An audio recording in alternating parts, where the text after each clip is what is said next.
signed into law yesterday, but we're also working with the Ukrainians and others on delivery mechanisms of that. So what he outlined today is the additional $800 billion from that. And this assistance, as you heard him say, will take the form of direct transfers of equipment from the Department of Defense to the Ukrainian military to help them defend their country against Russia's unprovoked and unjustified invasion. It also includes U.S.-produced short-range air defense systems the Ukrainians have been using to great effect, systems they are trained on. We've also identified and are helping the Ukrainians acquire additional longer-range systems on which their forces, again, are already trained, as well as additional munitions for these systems. And we will continue to work with allies and partners to transfer equipment to Ukraine. At least 30 countries to date have provided security assistance to Ukraine since the invasion began. And in 2022, the Department of State authorized third-party transfers of defensive equipment from more than 14 countries, a number that continues to grow as allies and partners increase support to Ukraine. Chris, why don't you kick us off? All right. First off, just want to note this is your 200th briefing. Oh, wow. Well, time flies when you're having fun. And we will celebrate with a lot of questions. Okay, 200. Let's do it. To start us off, the White House has said the Russian actions in Ukraine are under close scrutiny for potential war crimes. But today, President Biden directly labeled Putin a, quote, war criminal. Has something changed the administration's assessment? What brought this new remark from the president today? I think the president's remarks speak for themselves. He was speaking from his heart and speaking from what he's seen on television, which is barbaric actions by a brutal dictator through his invasion of a foreign country. There is a legal process that continues to be underway at the State Department. That's a process that they would have any updates on. So another question on the military assistance. Is the White House, is the administration facilitating the transfer of S-300 anti-air missiles? How is the U.S. facilitating that? How many might be provided to Ukraine? Well, let me just provide to you, as I've educated myself a little bit on weapon systems over the past few days, I thought this might be helpful to you. So S-300s are anti-aircraft systems. We are providing Stingers, are also anti-aircraft systems. There are a range of anti-aircraft systems that different countries have around the world. So as I noted, I know that President Zielinski called out specifically S-300s, and while I'm not going to get into specifics for security reasons, we are continuing to work with our allies and key partners to surge new assistance, including Soviet or Russian origin anti-aircraft systems, which is exactly what that is. But what we're talking about here is how to provide them a range of anti-aircraft systems that will help them do exactly what they've been doing, which is to shoot down planes. And part of what the president announced today was additional Stingers that serve exactly that purpose. Sure, but given that the S-300 has a much longer range than the Stingers, is that part of the administration's plan to find a way to facilitate that specific trend? Without getting into specific systems, there are a range of anti-aircraft systems that do have longer range. We are continuing to consult with our allies and key partners to surge that assistance, but I'm not going to get into more specifics. And the last question is, the Federal Reserve raised rates today, help fight maintain inflation. Is the administration confident that the Fed can beat inflation through rate hikes and not risk a recession? Well, I would note that Chairman Powell spoke to exactly that question today. So I would point you to his specific comments answering that question, where he did express confidence in the ability to take the steps he announced and avoid that. I would note that while we respect the independence of the Federal Reserve, as you, of course, as we have said many times, the president has also said in the past that he recognizes not only their independence, but that it is appropriate and necessary for the Federal Reserve to recalibrate their support to maintain stable prices, and obviously they made an announcement today. As it relates to, we obviously closely watch, hear from the administration, and closely monitor all risks, and we continue to believe that the United States economy is positioned well to deal with the challenges ahead, even as we continue to monitor. And obviously there are events that impact the economy, including an invasion of a foreign country, and we're seeing that impact as well play out in the economic data. Go ahead. Back on this question of labeling Putin a war criminal. I mean, this war has now been going on for 3 weeks. So far, the president has declined to use this label. As you note, there is an ongoing sort of formal process before you can use this term. So something must have changed for the president to feel like he can take this additional step today. What else is he seeing? The president was answering a direct question that was asked and responding to what he has seen on television. We have all seen barbaric acts, horrific acts by a foreign dictator in a country that that is threatening and taking the lives of civilians, impacting hospitals, women who are pregnant, journalists, others, and I think he was answering a direct question. The administration is making it very clear and publicly how much assistance the U.S. is providing to Ukraine. Whether we are fighting in this war or not, the U.S. is obviously heavily involved. Putin certainly knows all of this. He knows where this equipment is coming from. Is there any concern that you run the risk that he may view this as the kind of direct U.S. involvement, the direct confrontation that you are trying to avoid? Well, all of the equipment that we're providing, whether it's Stingers or Javelins or counter-artillery, counter-mortar radar, counter UAV tracking radars, anti-armor systems, unmanned aerial systems. This is all defensive equipment and materials. It is more than we've ever provided to Ukraine in the past. It is a significant amount of assistance that we have expedited the delivery on, and we will continue to do exactly that. But as our Department of Defense, and they can certainly speak to themselves, they do risk assessments. They assess what the impact will be of the types of assistance they're providing. We're obviously watching how the types of assistance we have provided have helped the Ukrainians courageously and bravely fight back, and we're giving them more of that assistance. We've also given them additional types of assistance we had not yet provided to them, but again, these are all defensive weapon systems. You have noted from the podium that Putin has shown no signs of changing course. You've also noted that there are significant consequences that Putin could still face. Even with this additional aid that you're providing today, it seems there are still other options on the table. So why hold back? Why not use every tool at your disposal now to spare additional lives? Well, I think if you look at the range of tools that we've used to date, we have implemented more economic sanctions than we have on any other economy in the world. You could compare it potentially to Iran or maybe North Korea, but Russia is a much more significant economy, a larger economy, and so I wouldn't say that we are holding back in that sense. We do have additional steps we can take, as we've talked about a bit in here before. Obviously, the SWIFT banking system and the implementation of those sanctions happens institution by institution. There are additional individuals that can be sanctioned. We can have new targets. We can deepen the severity of sanctions on existing targets. We can further eject Russia from the international economic order. We can further deny Russia the capacity to modernize and diversify its economy, like we have with the export controls and the cutting off of access to a lot of technology, and we can further expose and hold to account the kleptocracy. These are additional actions we have, additional options we have, and we can take them, and that is a decision that we would make through a discussion internally. But what are you waiting for? We have additional escalatory steps that we can take, but I would just note that we have not held back. We have done more economic sanctions and had more, put in place more financial consequences than we have in any circumstance ever in the world. So I wouldn't say that is holding back in any capacity. Go ahead. Jen, does the White House have any insight or assessment of the negotiations between Ukraine and Russia? President Zielinski seemed to indicate there had been some progress, but President Putin's remarks later did not make the same impression. We obviously stay in very close touch with the Ukrainians, but what I would note is we haven't seen any effort to de-escalate from President Putin and from the Russian military. So while we will continue to be very supportive in a range of ways of diplomatic efforts, whether that is engaging directly with the Ukrainians, with the Europeans, you saw obviously Jake Sullivan had a call with his counterpart this morning as well, but we also are providing a range of security assistance and economic assistance to make sure we're strengthening Ukraine as they go into these discussions. But it's hard to have negotiations that are going to be effective if one party is continuing to escalate. President Zielinski, in his remarks to Congress today, again made his request for a no-fly zone. He no doubt is aware of President Biden's position on that. Is there any scenario in which President Biden would change his mind?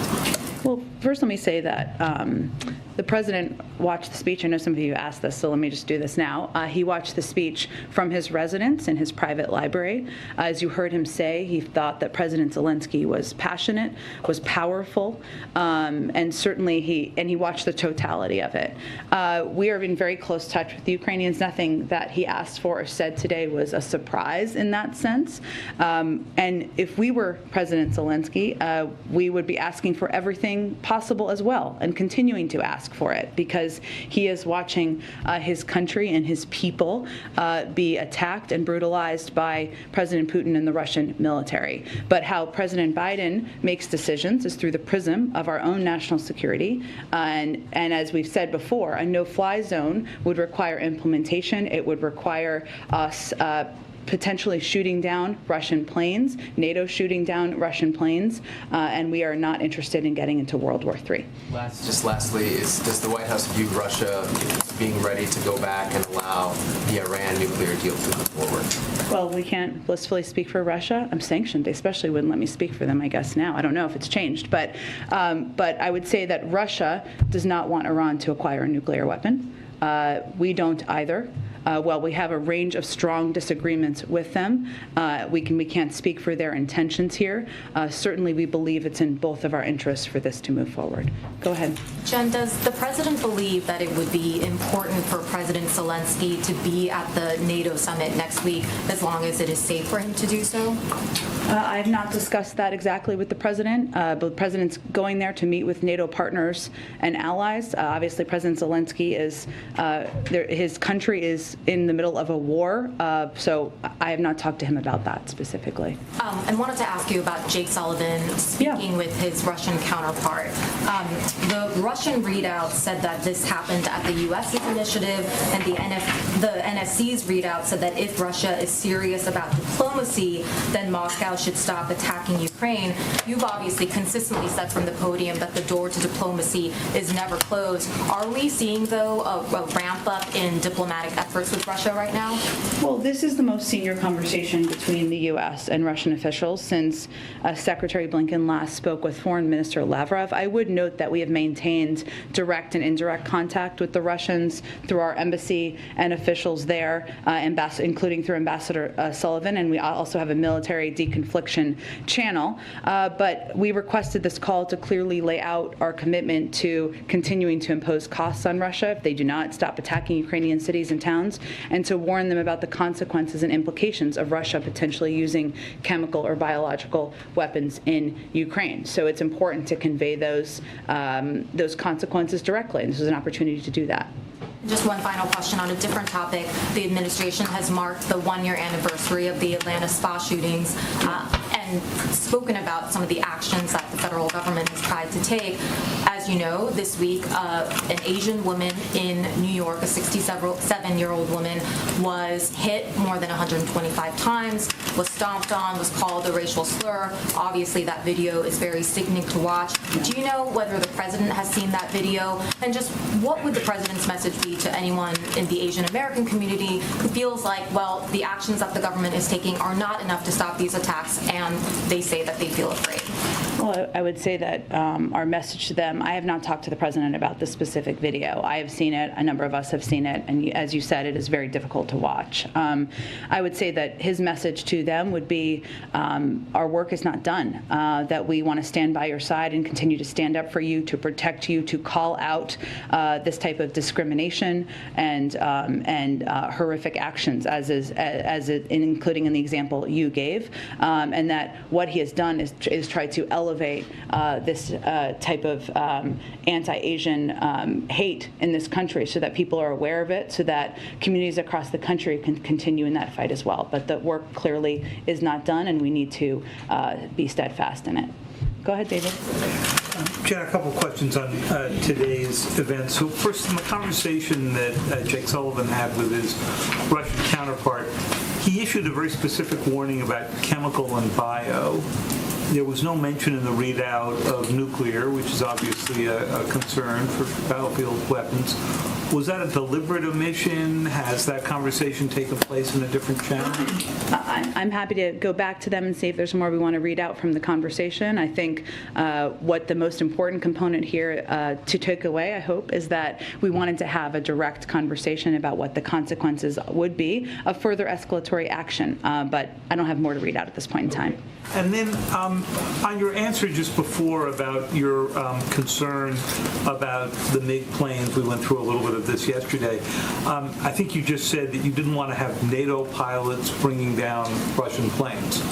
but under the administration's policy of moving out this long-range anti-aircraft, it's okay to have NATO equipment bringing down Russian planes as long as it's launched by a Ukrainian. Am I understanding the policy right? Well, I think you've heard us talk a fair amount about the planes from Poland. And again, Poland is a sovereign country, so they can make decisions on their own. What we have done is done an assessment of our role and the U.S. role and what our view would be of NATO, of these planes taking off from NATO airspace. Again, I would note that the equipment that we've provided is defensive, as you know, not offensive, and we see that as being a difference. We're also looking at... Because the planes can be used for an offensive purpose and the anti-missile systems cannot. Correct. Also, I would note that what our Department of Defense officials also assessed is what's most effective.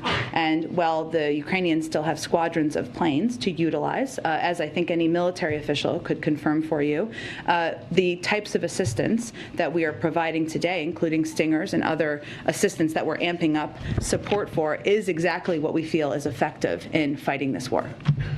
Go ahead. Thanks, Jen. Today, in Putin's speech, he implied that there's going to be even greater crackdowns on civil liberties inside of Russia. Is there anything that you all believe that you can do in terms of sanctions or supporting the opposition there that you all are not already taking?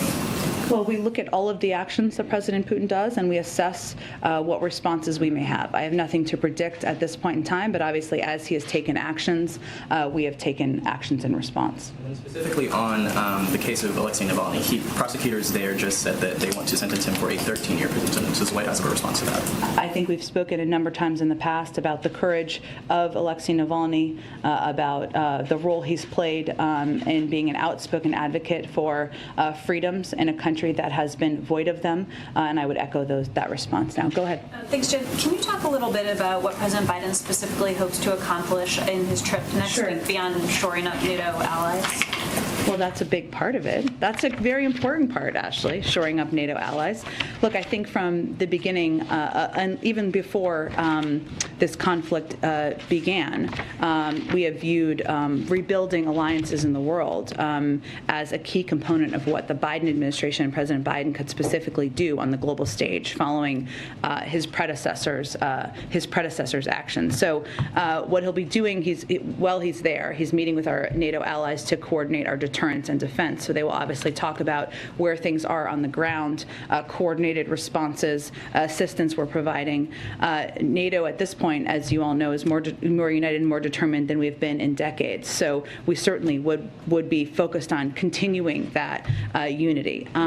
He's also going to join European leaders in a separate part of the day to discuss our work to impose economic costs on Russia. As I noted earlier, there are obviously a range of coordinated steps and costs we've taken. There's more that we could do. We have the capacity, the ability to do, and we want to continue to do as much of that in a coordinated fashion. We're also looking to continue to provide a range of humanitarian support, especially as we're seeing a surge of refugees continue to grow across the border, and discuss a range of ways we can address the challenges stemmed from Putin's war in a coordinated fashion. And on a slightly lighter note, does the administration have a position on the effort in Congress to make daylight savings time permanent? I have seen those reports. I was trying to think of a joke. I couldn't think of one. I don't have a specific. We are obviously coordinated and work closely with Congress on all legislation they consider, but I don't have a specific position from the administration at this point of time. President more of a morning person or an afternoon? Because people are often divided in those ways, so I'm just curious. That is true. Now, to de-link it from the specific question, he is more of an evening person, but I don't know what analysis you'll provide, but I'll look forward to reading tomorrow. Go ahead. Thank you, Jen. Has President Biden spoken to President?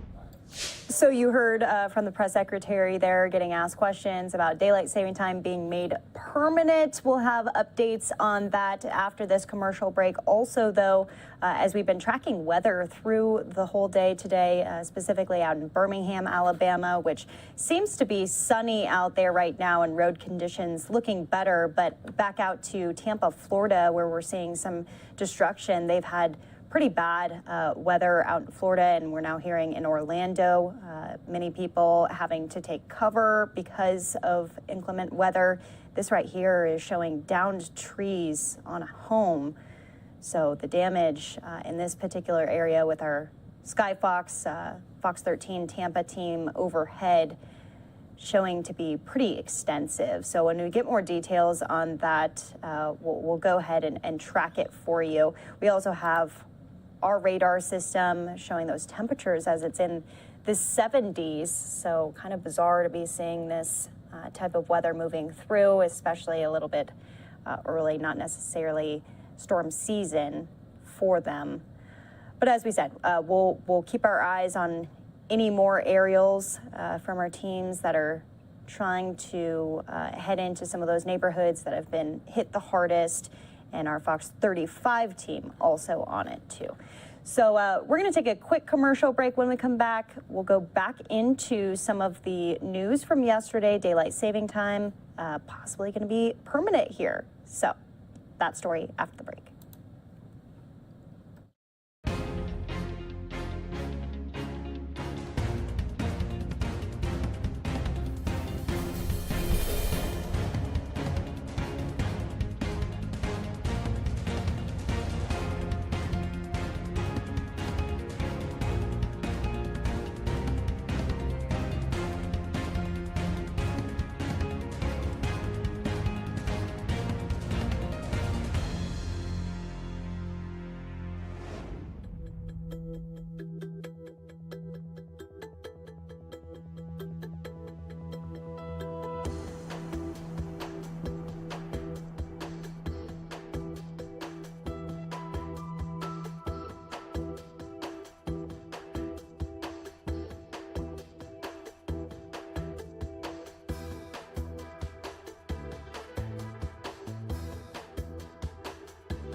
In a rare moment of bipartisanship, liberal Democrats from the Northeast, conservative Republicans from Florida, coming together.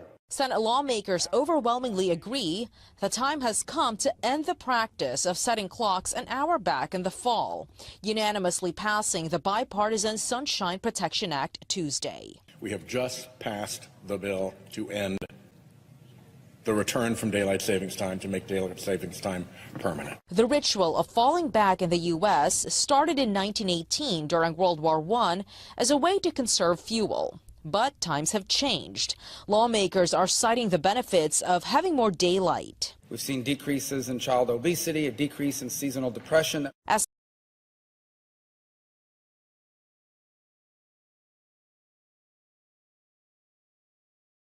clock.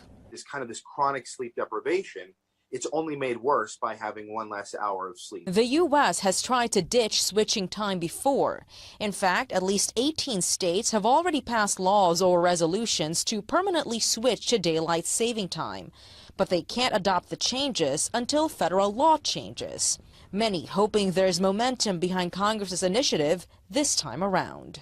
I wish we could just have one time, you know. The bill would allow Hawaii and Arizona, which do not observe daylight saving time, to remain on standard time. But the House must still approve the measure before it heads to the president's desk. In Washington, Malda Rivera, Fox News. So we spoke with Washington Post health reporter Dan Diamond about what this would look like moving forward, because of course it's not official yet. It was unanimously passed through Senate just yesterday. So here's that conversation from earlier. And yesterday in the Senate, it was unanimously passed that daylight saving time would be permanent. It has to move on to the House, so we'll see. But joining me now to discuss that is Washington Post health reporter Dan Diamond. Dan, thanks for being with us. Were you surprised yesterday that there was no roll call vote in the Senate? And were you surprised by the bipartisan support that this plan got? Thanks for having me. There were things that were surprising. I was surprised by the pace of this, having just covered a hearing last week in the House where lawmakers on both sides wanted this done. So the bipartisan piece wasn't surprising. It was just that we went from a hearing last week where the House wasn't even sure the path forward to the Senate unanimously moving on this. And I'll also say, Andrew, I wasn't the only one surprised. The White House, the House of Representatives, after this vote, I went immediately to them asking for comment, and they weren't sure not only what to do, but really who was the right person to answer, which to me suggests they were caught off guard by the pace of this. Yeah, and it seems kind of twice a year we, at least many politicians, people in the media, have this same type of conversation. You know, why do we have to do this? Why do we have to turn our clocks forward or backward? But at this point in time, what do you think is the, I guess, policy rationale for keeping it permanent or for not? So, what have lawmakers said essentially that, why are we talking about this now? Well, I think we're talking about it to your point. We just came off of most of the country springing forward. So people are feeling groggy this week, especially if you're in the Senate where you've had a bunch of late nights. I think also it's the kind of issue that lawmakers have taken swings at in the past. Congress has made changes to daylight savings time before. About 15 years ago, they extended it a bit on each side, started it earlier, ended it later. And 50 years ago, there was an effort to make permanent daylight saving time, as we'll be doing potentially if this new bill takes effect. So it's not that Congress hasn't tried to make changes before, but it is tricky because there are some trade-offs. There's the benefit, if we make daylight saving time permanent, of more daylight later in the day. There's the fear of more darkness in the morning. Students going to school, waiting in the dark for buses, car accidents that might happen more in the morning. So there's no real perfect answer, and in some ways, that's why we might have the inertia of staying with the system we have. There was a gentleman from a retail association who testified as much last week in the House, saying of all the options, the current situation where most of the country does move forward for most of the year, that was the best way to balance the benefits of more daylight in the spring, summer, and fall, and a little bit more light in the winter. So from my understanding and from just reading about this yesterday, when it was tried in the 70s, it eventually didn't get so much support. I think it lasted for maybe a year and a half, and then it was overturned yet again. Now, though, what does American public polling, public opinion say? Are they in favor of this? Well, you've done your research. It did only last about a year in the 70s. This was under former President Nixon. He embraced this idea because we were going through, as a nation, an energy crisis. The argument was maximizing daylight would let us save some energy, some electricity. But over the course of the year, there were some well-reported accidents that were covered about accidents in the darkness because of the daylight shift. There was a drop in the polling. There had been polling support for it. That polling reversed. And then President Nixon was going through Watergate, which may have had an effect on all the policies he was trying to push. It made things unpopular for him. So we do see polls now that say about 2/3 of Americans want permanent daylight time, but that could change just as it did in the 1970s. If we end up with this policy, people might feel differently once they're losing that daylight in the winter. Yeah, and the proposal passed yesterday in the Senate essentially wouldn't take effect until 2023 in the fall. And we can circle back because I know we got to this at the beginning of our discussion, but this goes on to the House. Is there support there? And what is the White House saying? Were they kind of caught off guard by the rapidity of this yesterday? So in the House, there is bipartisan support for this idea too. It's unclear exactly what they want to do. So we have basically three options, right? You can stay with what we have, where most of the country ends up springing forward in the spring and then falling back in the fall. You can move to permanent daylight time. So the clocks shift permanently forward an hour. Those states that don't want to participate could still opt out. Or you could have permanent standard time. like in Arizona, where there's no shifting forward. Lawmakers aren't exactly sure which solution they want. Frank Pallone, the chair of the House Energy and Commerce Committee, said he's tired of the clock switching, but has seen evidence on both sides for permanent daylight time, permanent standard time. On the White House side, on Wednesday after the vote, they weren't sure exactly how to answer this. So to me, that suggests they're not sure where the policy should come down. President Biden has a few other policy priorities on his plate right now, so I'm not sure we'll expect much robust policy making on daylight saving time from the White House this week. All right, Dan Diamond from the Washington Post. We'll leave it at that. Thank you for your time. Thanks for having me. So once again, Live Now's Andrew Kraft speaking with Dan Diamond of the Washington Post. Should be interesting to see how things all shake out. As they said, Arizona does not observe daylight saving time, so not a lot of changes for us here at home, but could be some major changes across the nation. Well, we want to alert you to a couple of live pictures that we have. Of course, Capitol Hill right there, where President Zielinski addressed lawmakers asking for more aid to Ukraine as they fight back Russian forces. But then here in Times Square, New York City, a Justice for Asian Women rally underway. Many of you probably know it's been 1 year since a gunman killed 8 people at 3 Metro Atlanta massage businesses. We remember that now as the Atlanta spa shootings, the victims' family members and friends struggling with grief and trying to heal while dealing with the intense public attention that has been focused on these horrific slayings. And now there's going to be this rally here in Times Square as there's been a surge in attacks of not only Asian women, but just Asian Americans in general. Looks like maybe some bands are going to be playing, and we'll hear from public speakers as well. We'll also hear from House Speaker Nancy Pelosi as she held a press conference earlier on the anniversary. We'll play it out for you after this commercial break.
Welcome back here to Live Now from Fox from our Phoenix, Arizona studio. I'm Daytona Everett. We want to take you out to Times Square in New York City as the Justice for Asian Women rally in Times Square gets underway this 1 year later after those horrific spa shootings in Atlanta, Georgia.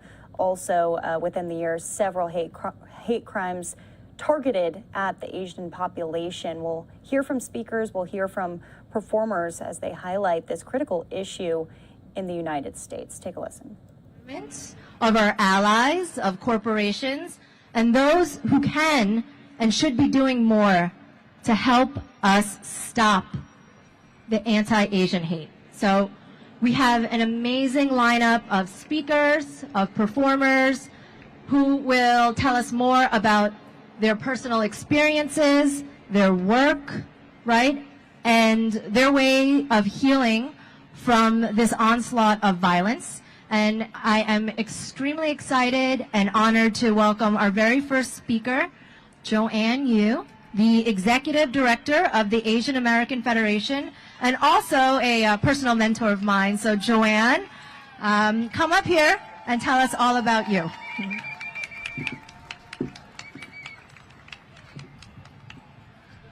Hi, everyone. It's so great to see you. Really been a hard couple of years, right? How have you been, family? How have you been? Are you staying safe? Are you eating and taking care of yourself? My name is Joanne Yu, and I'm the Executive Director of the Asian American Federation. Our job is to represent the collective interests of 1.5 million Asian New Yorkers. That's 18% of the city's population. Nearly a year ago, we stood together to mourn the lives lost in Atlanta. Today, we are here to remember those sisters and mourn the changed lives of their families. And what did we find out about the killer? He had a bad day. Leaving out the past few years of anti-Asian hate, our community has had a bad decade, and we've had bad centuries. The Page Act, Chinese Exclusion Act, Japanese internment camp, killing of Vincent Chin, aftermath of 9/11 on our Sikh and Muslim brothers and sisters. And then we know what happens when a powerful voice in government decides to yoke China and the Chinese American community to the virus.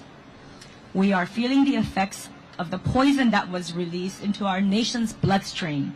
Even today, as our city has the highest rate of anti-Asian hate incidents and crimes. This is not something we should be proud of, my fellow New Yorkers. The highest number of hate incidents and hate crimes. We need to be horrified together that we have this distinction. We're getting killed going to work, coming home from meeting friends, collecting cans to put food on the table, sweeping our front stoop. Several days ago, a little kid became the latest victim of anti-Asian violence. We are frightened, and with the media blaring yet another attack every few days, it feels like we are living in a nightmare. My Asian brothers and sisters, I see you. I feel your pain and I understand your rage because I feel it too. Part of my work at the Asian American Federation is fighting to make sure our community feels safe.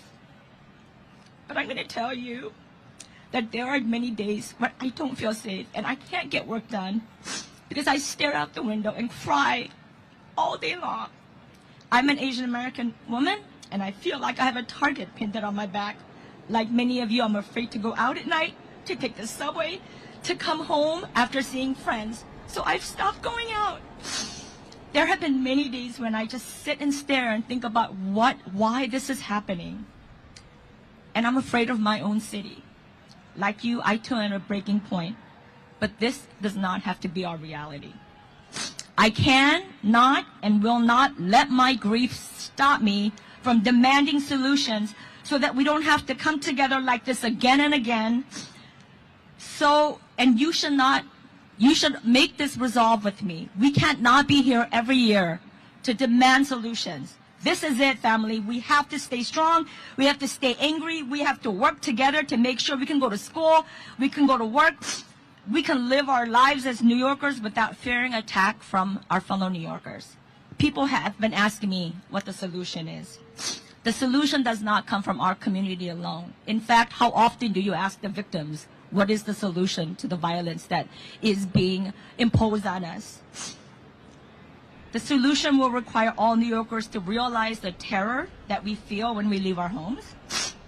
I look around to see so many of you who are not here, who are not Asian Americans, and I want to thank you for being here and standing with our community and fighting against the violence that is happening to your Asian neighbors. What we have seen this year alone in the first months of 2022 is horrific, and all New Yorkers should be horrified.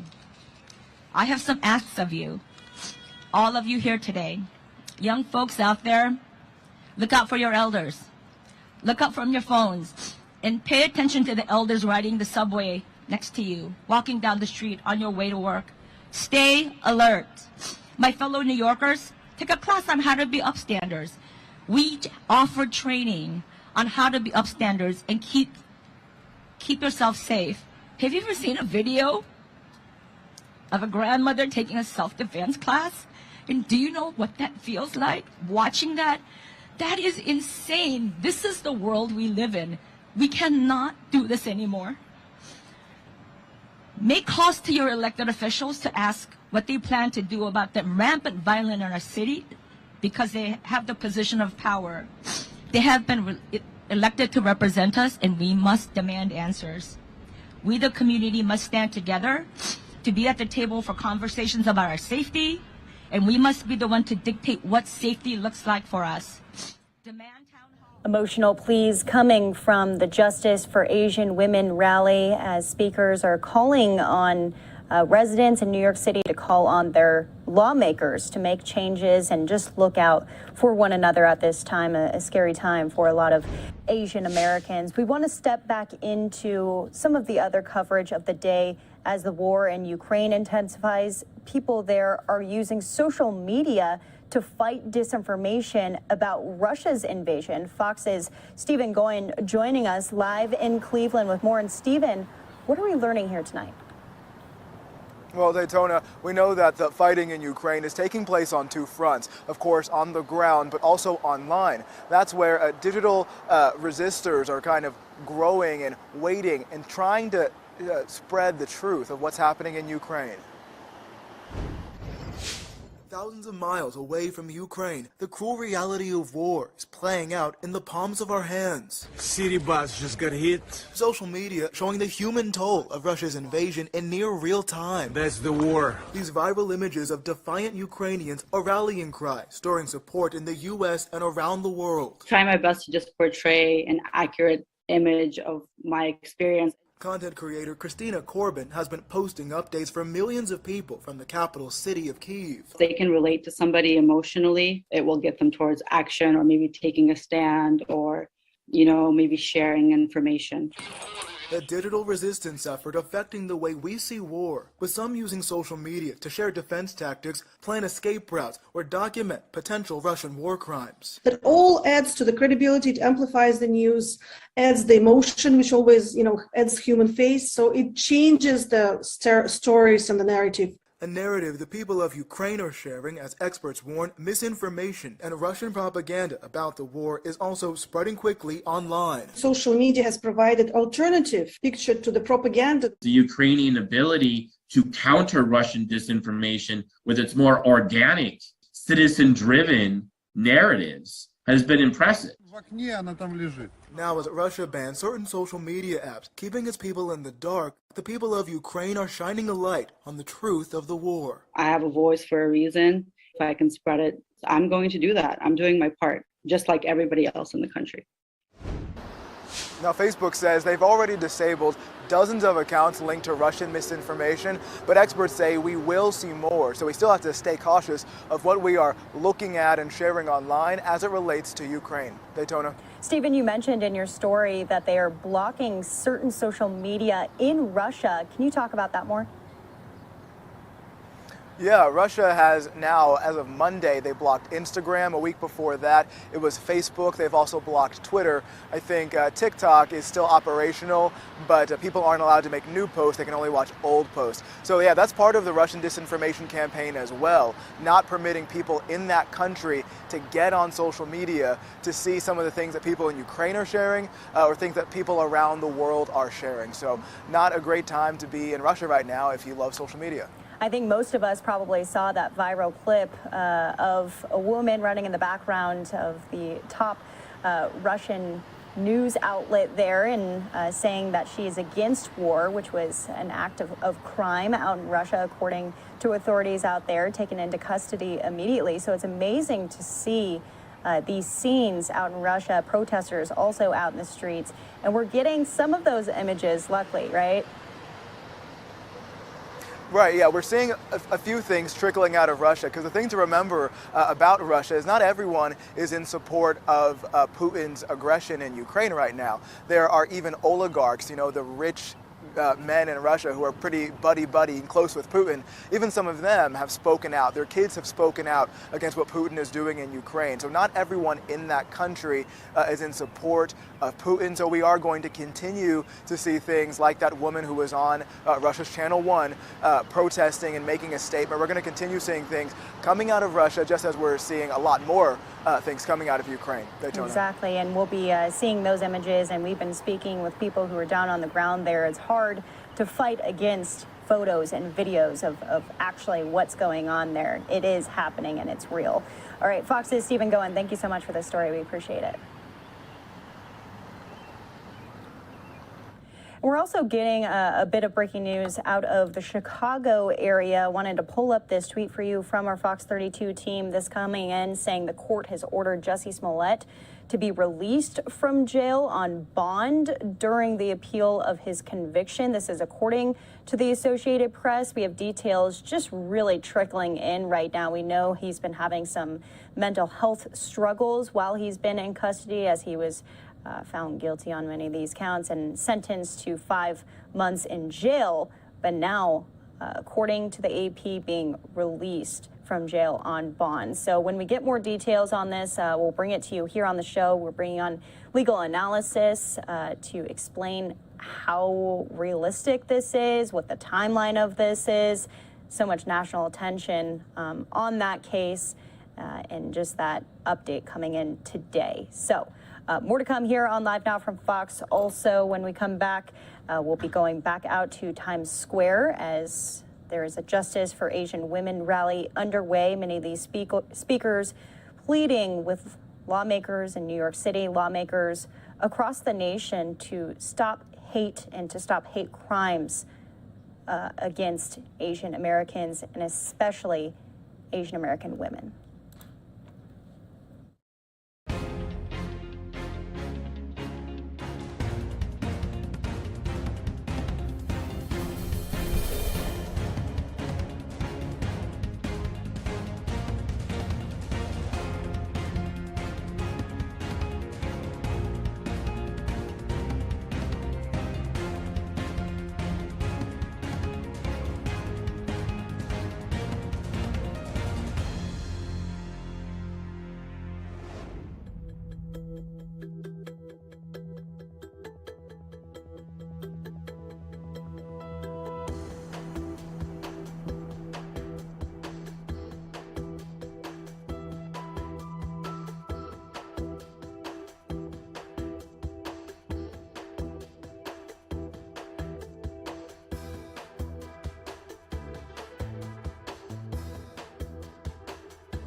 Welcome back here to Live Now from Fox. We have breaking news coming out of Chicago here. Fox's Matt Finn tweeting out and saying that Jussie Smollett has been released from jail. He was ordered to be released today by an appeals court that agreed with his lawyers that he should be released pending the appeal of his conviction for lying to police about a racist and homophobic attack. We all remember this case coming down. The ruling came after a Cook County judge sentenced Smollett last week that he would begin serving 150 days in jail for his conviction on 5 felony counts of disorderly conduct for lying to police. The appeals court said Smollett could be released after posting a personal bond of $150,000. Smollett's attorneys had argued that he would have completed the sentence by the time the appeals process was completed, and that Smollett could be in danger of physical harm if he remained locked up in Cook County jail.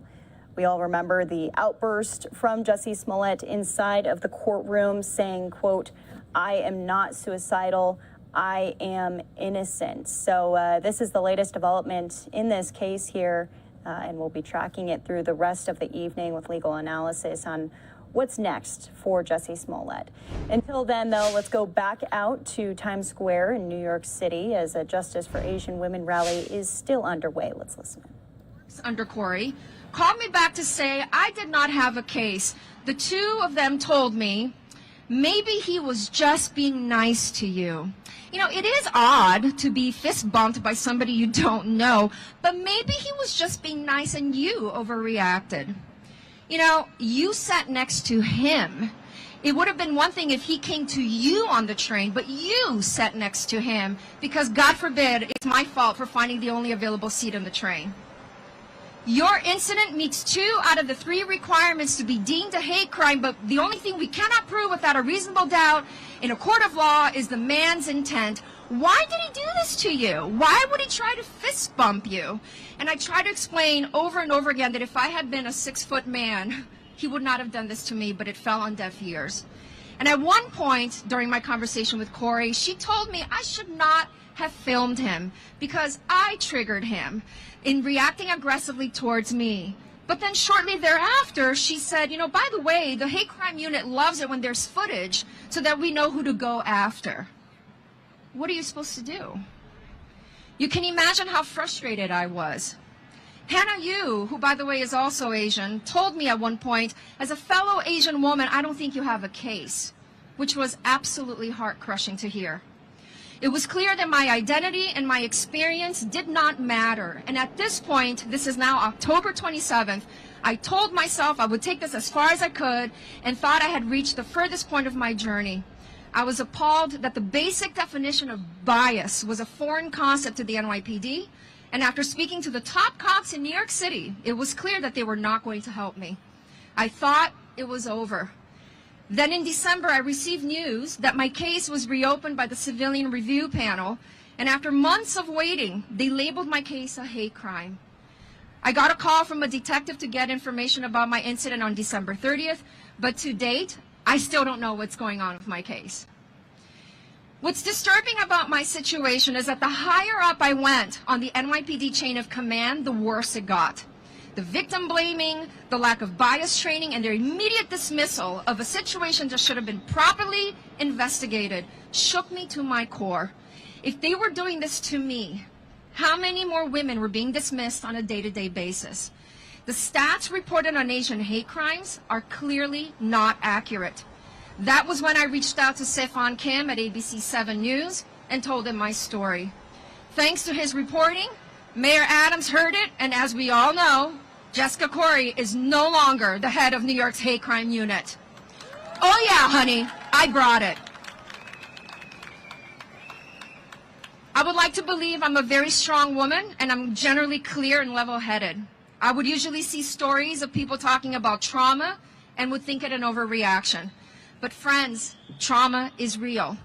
24 hours after my incident, I experienced my first panic attack in my apartment. I screamed like an animal and I wept. Thinking I was just tired, I went to bed early and the next day insisted on taking the train and not letting something like this define my daily routine. While walking to work 36 hours after the incident, my legs began to shake. I got tunnel vision and I started to hyperventilate.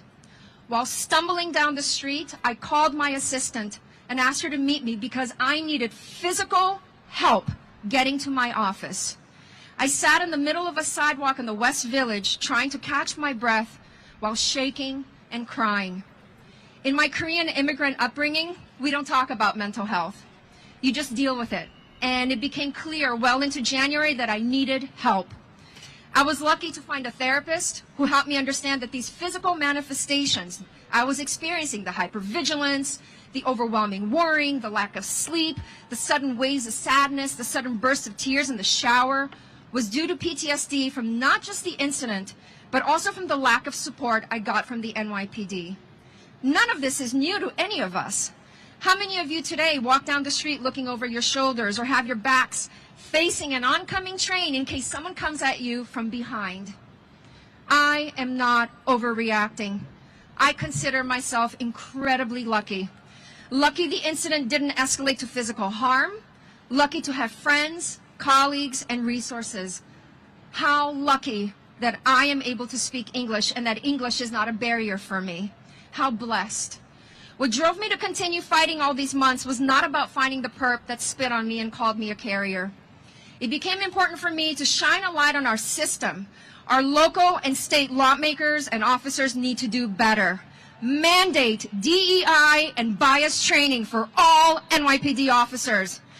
Our incidents should not be immediately dismissed. Do we need to be stabbed on our way home or thrown in front of an oncoming subway train to be taken seriously?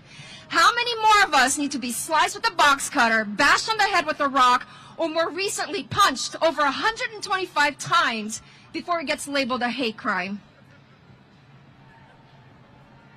My case was originally not labeled a hate crime over semantics. How many more cases like mine are taking place every day with the NYPD brushing it off and blaming it on the lack of resources of the current administration? Or saying, this is a mental health problem and a homelessness problem. Now, don't get me wrong, mental health and homelessness are real social issues, but it frustrates me when people try to dilute Asian hate crimes with these other issues. Stop it. Call it what it is. Do not de-emphasize the reality of Asian hate crimes by taking attention away from it with something else. Stop it. I know I was targeted because of the stereotype that Asian women are docile and submissive. That man on the train picked the wrong Asian woman. The NYPD ignored the wrong Asian woman.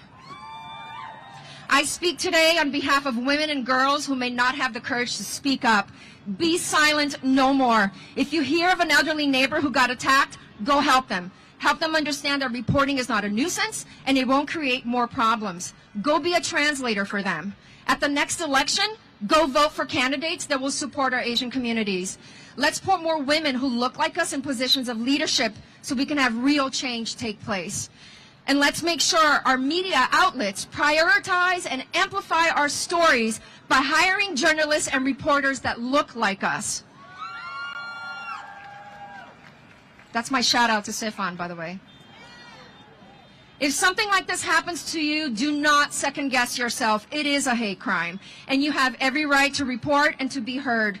If you see someone getting attacked, I know it is scary, but don't be a bystander. There is strength in numbers, whether you are Asian or an ally. Stop and help. Call 911 if you are too afraid to help. What happens to one of us affects all of us. Be silent no more. Speak up so we can finally walk down the streets of this city we love. And let all of New York know Asian women will not be messed with, and we will bring it. Thank you for listening.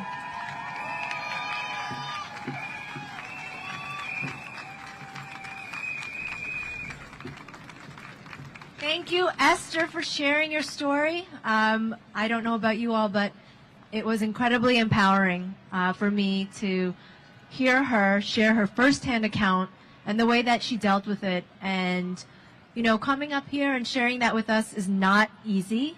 It's re-traumatizing, I'm sure. So we're very grateful to you, Esther, for doing that and sharing your vulnerability with us to make us stronger. So we're going to now hear from an amazing artist, Miggy, who was born in Japan and has produced 4 Grammy-nominated albums.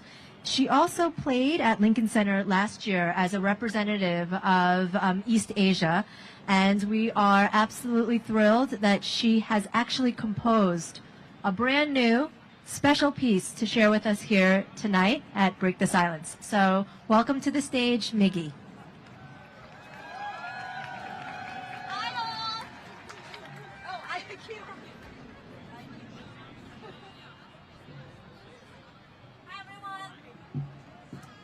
Hi everyone. How are you? Are you feeling good to be together like this? Great. Can I hear more of your voice? Are you happy? Great. Thank you.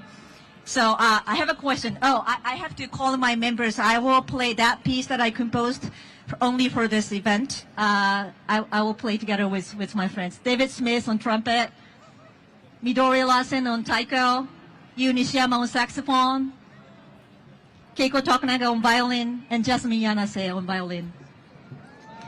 Thank you. Give a hand for them. Thank you so much. They moved all the tasking and working, and they just made it for today. So I have a question for you. So, are you actually define yourself as a strong person, or you're like me, who get emotional like this always, and you feel like that you don't deserve to do something else? What do you think? Do you think you are strong enough to do something, or you feel like me, I cry a lot. So she knows it. I cry a lot, so then I always feel like I don't deserve something like this. But when I got this offer, I said yes right away, because I wanted to do something for us, right? I wanted to do it. Yeah.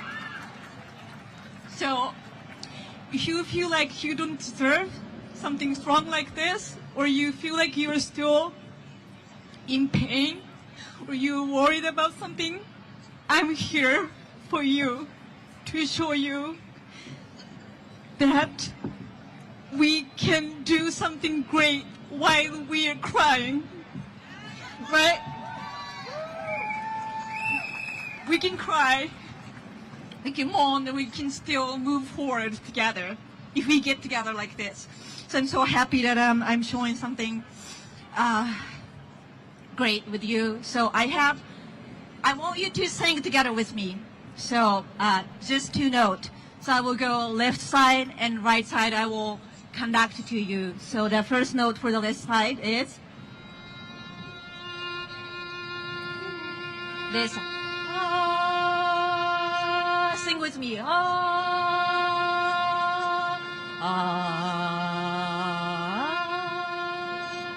Right side, another.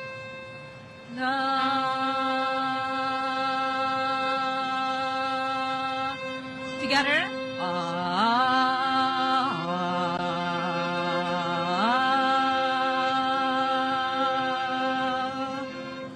Thank you. So let's do it together. So I will conduct for you. So sing with me, please. So this is, I named this piece, Make a Harmony. Go ahead.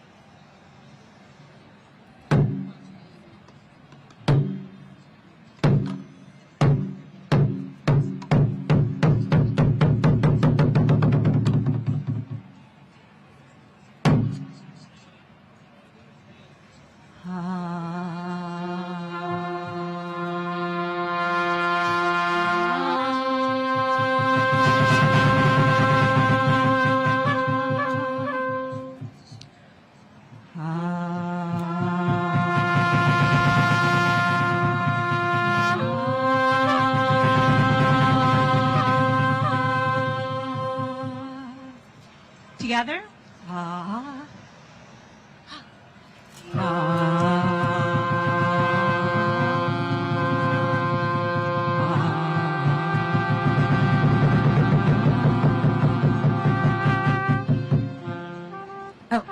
One more time. 1, 2, 3.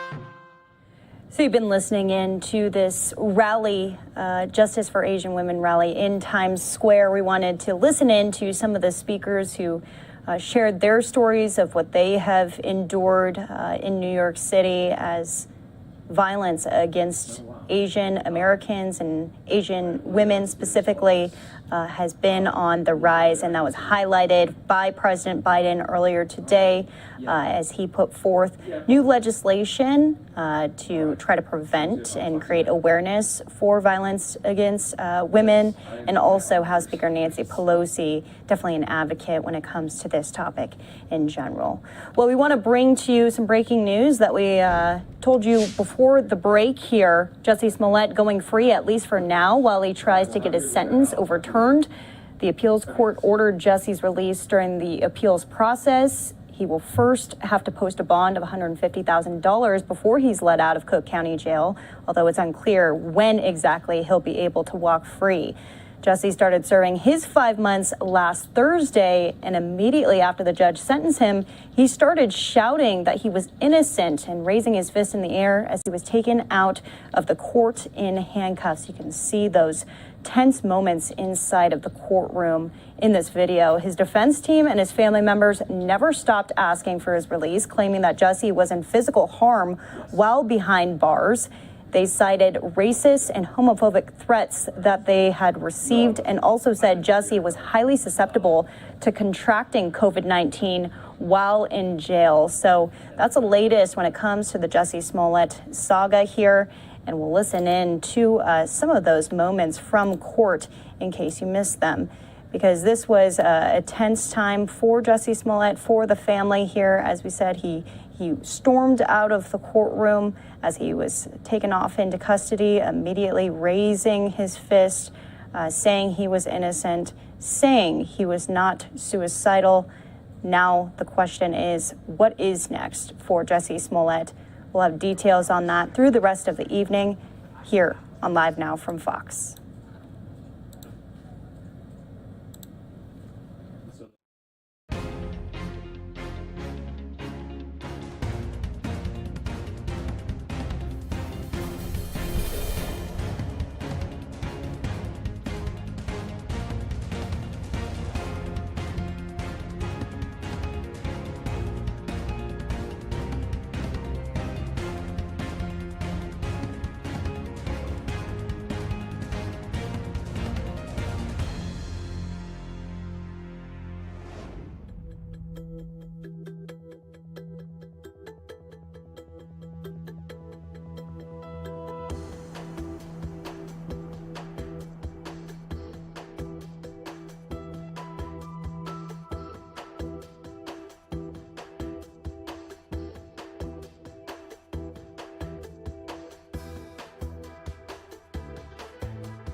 Welcome back here to Live Now from Fox. We are back on the back end of this break. Want to bring to you this breaking news on Jussie Smollett as he's going free, at least for now, while he tries to get his sentence overturned. The appeals court ordered Jussie's release during the appeal process. He will first, though, have to post a bond of $150,000 before he's let out of Cook County Jail. Jussie started serving his 5 months last Thursday, and immediately after the judge sentenced him, He started shouting that he was innocent and raising his fist in the air as he was taken out of the court in handcuffs. His defense team and his family members never stopped asking for his release, claiming that Jussie was in physical danger while behind bars. They cited racist and homophobic threats that they had received and also said Jussie was highly susceptible to contracting COVID-19 while in jail. We're also hearing that Jussie Smollett's attorney will be having a press conference in front of the jail after Jussie's release. That'll be at 7:30 Central Time. So we'll be taking that live for you, also be getting analysis on that here on the show. We want to move forward, go back out to Times Square as we now have Governor Hochul, Kathy Hochul, speaking at the Justice for Asian Women rally in Times Square, raising awareness about this. And we'll listen into those remarks from the governor. Forward from here, united, and we'll say, no hate in our state, no hate in our state, no hate in our state, no hate in our state. Thank you, everyone. Let's continue the fight.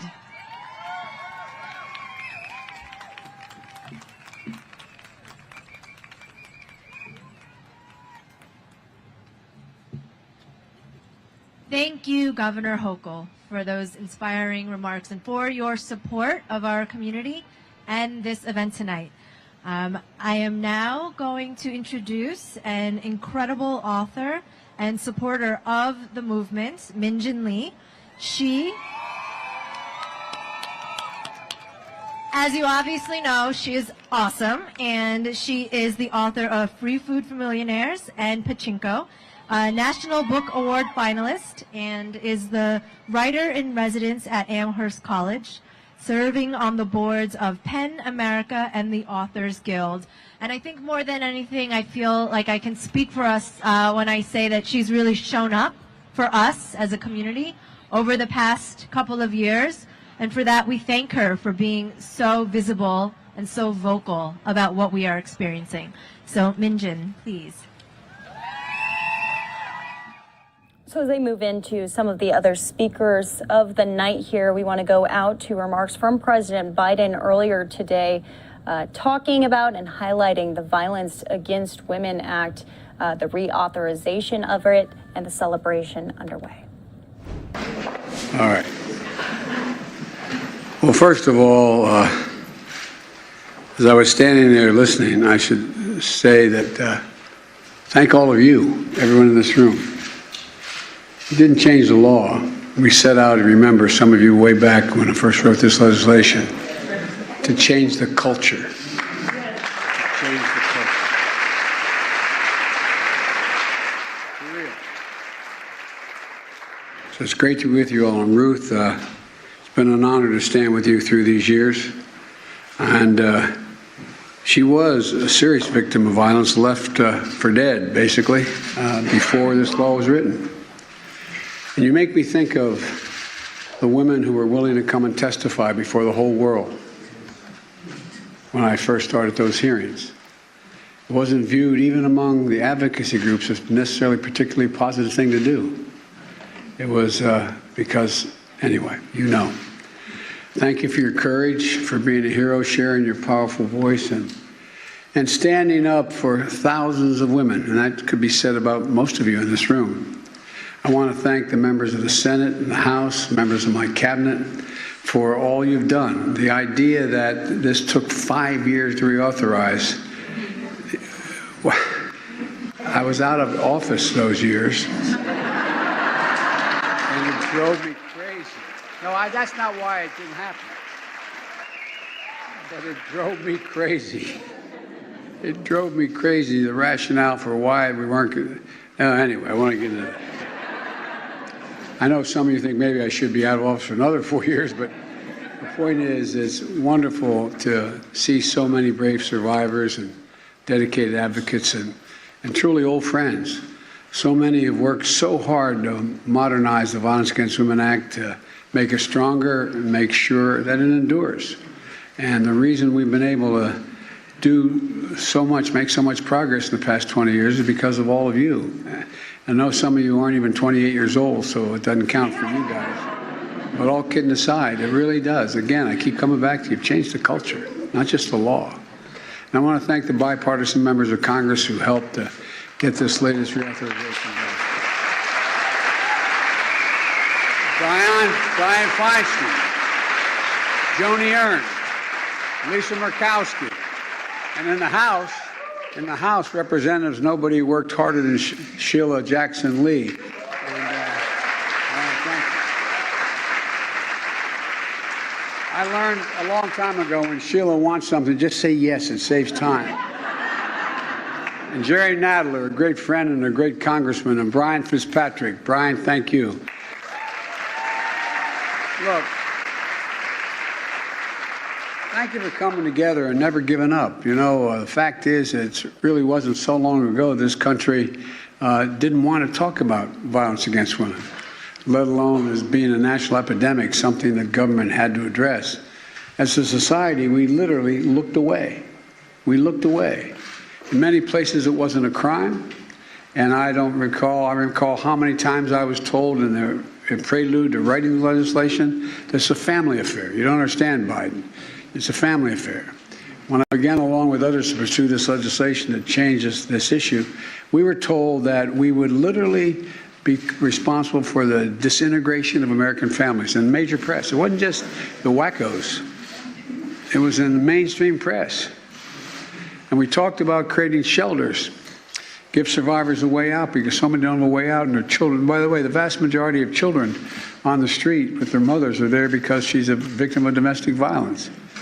And here's what they said. Here's what they wrote. They said these shelters, providing shelters, was nothing more than indoctrination centers for women's liberation issues. Now, I can get you the articles. It's a fact.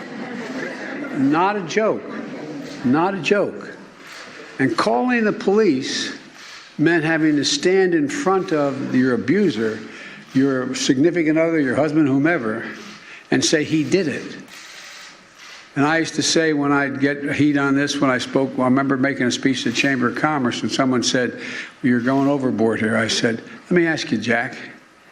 I said, if you had a 320-pound guy who could bench 400 pounds stand in front of you and smacked you, you're going to say he did it? Because you know he's going to come back. Look, there were very few police departments that had trained personnel. I mean, very few. I'm sure there were some. I just can't remember any of them. No, I really mean it. As a matter of fact, I don't think there were any special victims units in most of the police departments around the country before this legislation was written. Now there's programs that are on TV and for the last 25, 30 years. No, but I really mean it. It mattered. That's what I mean about changing the culture. Look, and there were too few places you could go for advice or for help. Where would you go? And how many times? I remember the biggest fights I had were the second time around with universities. With universities. Where do you show up? Where do you report this? Well, we don't want to. I mean, major universities. Not Podunk University, major universities. It took time to change the culture, and you did it. You did it. There was no national hotline. I remember going, all kidding aside, there have been millions of women who've hit that hotline button. All the brave guys I had talked to, they'd say, Biden, you're overdoing this. And I'd say, tell you what, if somebody who was twice your size beating the living crap out of you, you're in the same apartment with them, how do you go and pick up the phone and call for help? Women would hide and say, I can't say where I am. I don't know. Help me. That's how we got Microsoft and others in this fight with us, to help us physically locate so the police could pick up where that call was coming from. That was the background when I first wrote the Violence Against Women Act in 1990. To provide more protection against domestic violence, stalking, sexual assault, to support survivors, and help them find ways out of their abusive situations. And say, why didn't she leave? Well, she didn't leave. She had no place to go, and she had 2 kids with her. No money, nothing. No family to go to. Leave? I've been asked time to time, the reason I guess I got a little overwrought about this legislation early on Not that I ever get overwrought. I literally, the most oft-asked questions for the first 3 years of the act was, well, why are you so passionate about this? Was your mother a victim of domestic violence? Was your sister or your wife, were they victims? Swear to God, that was the most oft-asked question of me. And I said, no, that's not the answer. I happen to be raised by a gentle, decent man who taught all of his children, and I mean this from the bottom of my heart. Lisa, you know this. You knew my dad.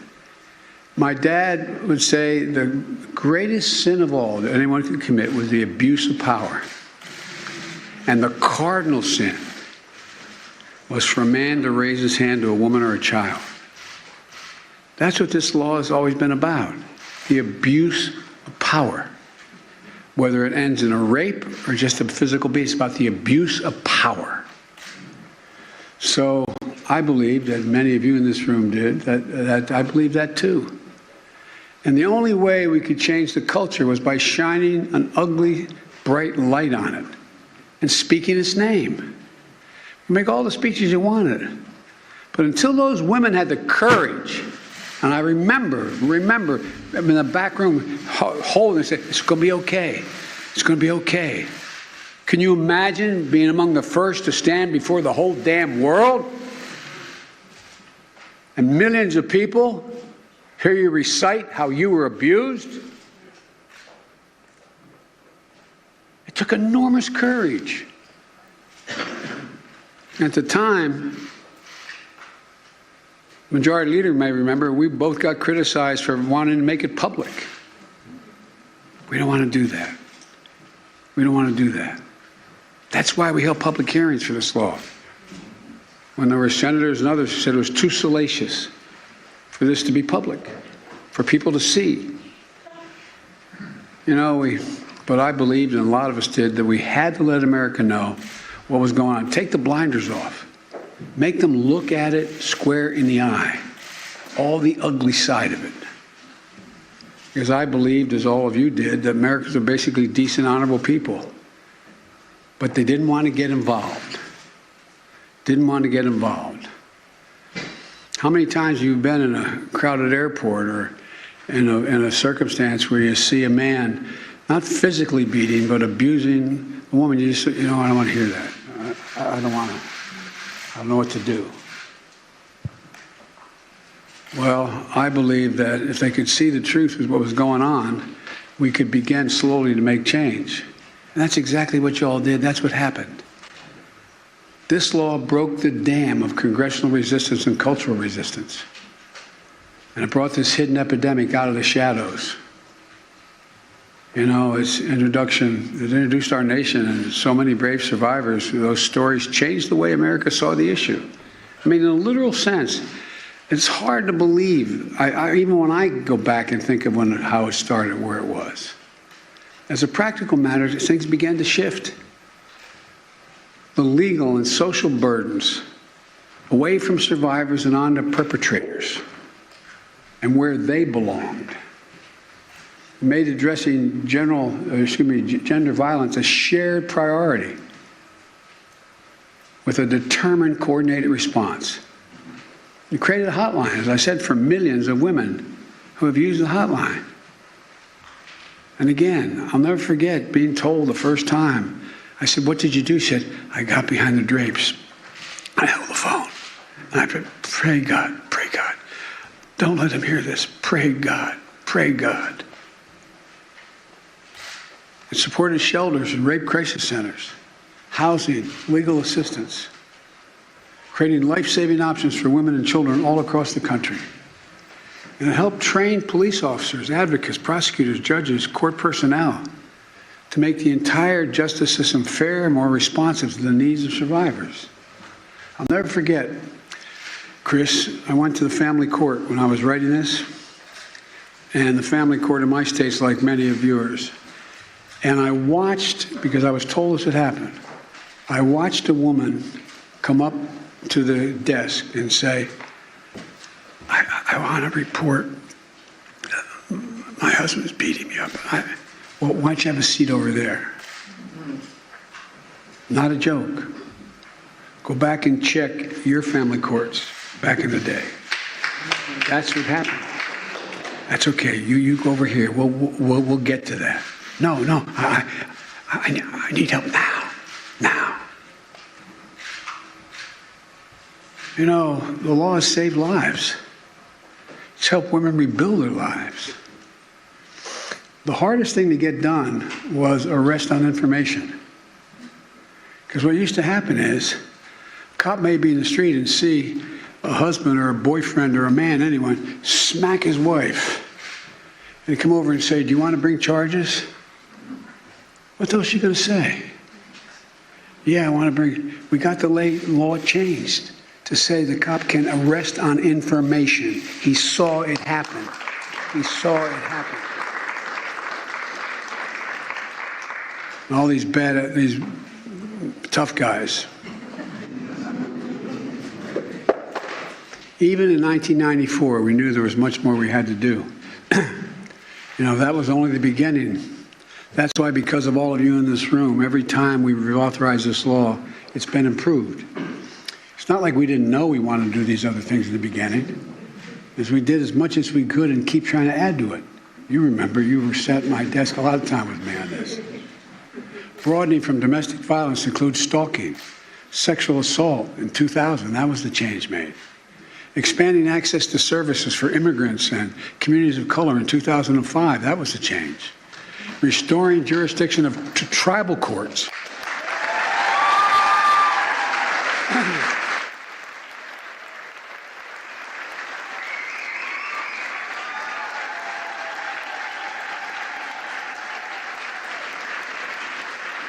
Over non-native domestic violence offenders who abuse women in Indian country. We did that in 2013. Extending protections to everyone, regardless of sexual orientation and gender identity in 2013.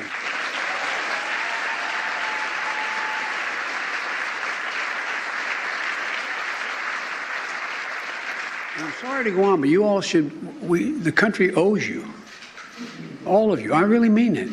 Thank you. The law kept growing stronger. It's not like we didn't know in 2005 we should be dealing with the things we dealt in 2013. It was getting it done. Each link in the chain that we're building made a difference, makes a difference. Yesterday, I signed the bipartisan government funding bill. Thank you very much for that. And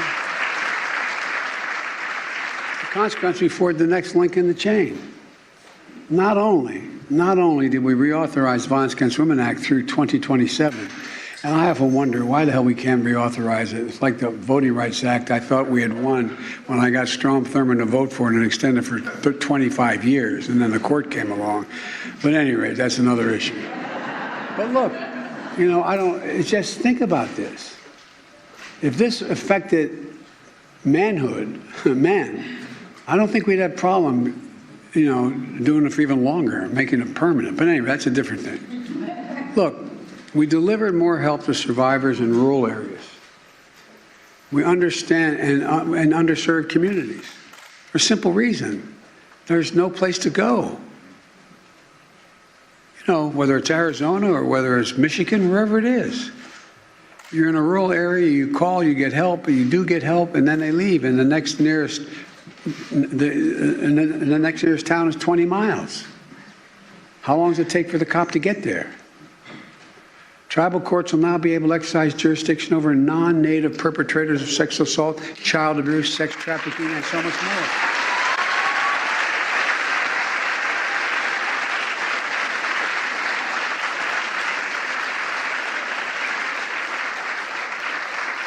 You've all added new services and resources for folks most underserved communities, the LGBTQ community, survivors of those rural communities, providing more support, legal services for law enforcement to get training they need to help handle the trauma of survivors are experiencing. And by the way, it's not a criticism of the police.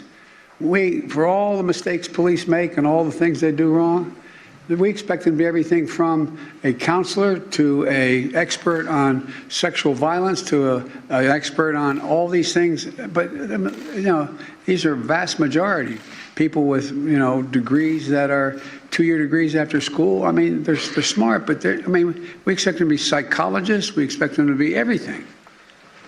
So we established a new civil rights cause of action for those whose intimate images were shared on the public screen.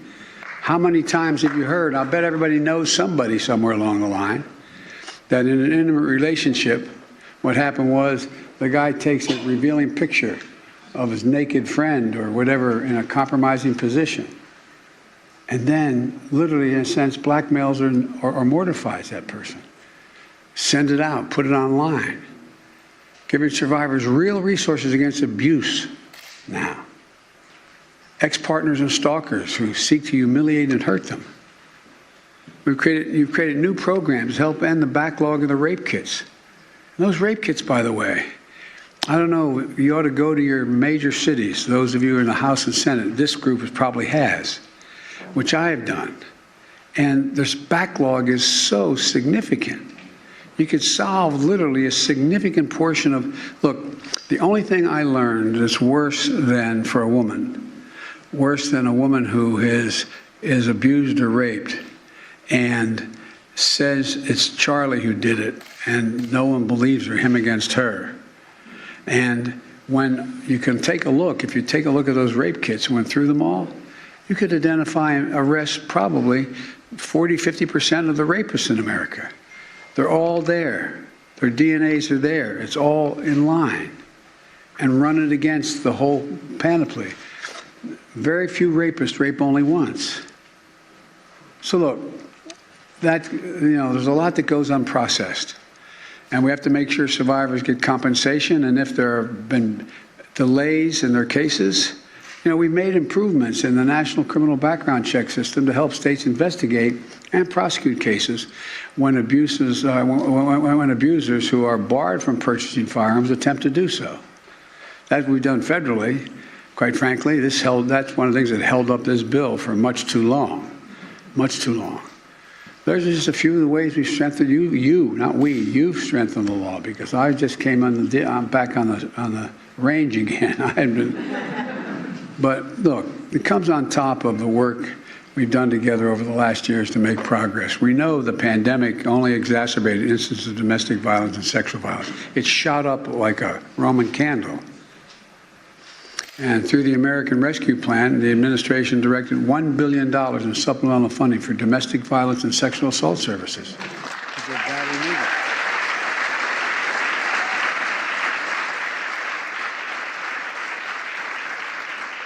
We work with local public housing authorities to make sure that survivors trapped in a bad situation could find safe new housing. Okay, so we've been listening in to President Biden at the White House from earlier today on the reauthorization of the Violence Against Women Act. Of course, he was instrumental as a senator for getting that legislation through, and it needs to be reauthorized periodically. And he's speaking about the effects that the piece of legislation has, especially on domestic violence victims and so much more. So we wanted to make sure we got some of these remarks in. President Biden is speaking right now. Tomorrow, of course, is St. Patrick's Day. He'll be meeting with the Irish leader, Michael Martin, at the White House tomorrow. Of course, President Biden wastes no opportunity to talk about his Irish heritage. He's speaking at an event live right now in Washington, D.C. Let's just take a listen. Scranton, Pennsylvania, and that's where my parents met and were married. It was where my mother, Catherine Eugenia Finnegan Biden, was born and later met and married my father, Joseph R. Biden Sr. He had the saving grace on his mother's side of having a Hanafi from Galway. That's the only thing that saved him. And you all think I'm kidding. I'm not. And it was in Scranton where I was born. I inherited my mother's side of the family's overwhelming pride in being Irish. A pride that spoke to both continents, heart and soul, and drew from the old and the new.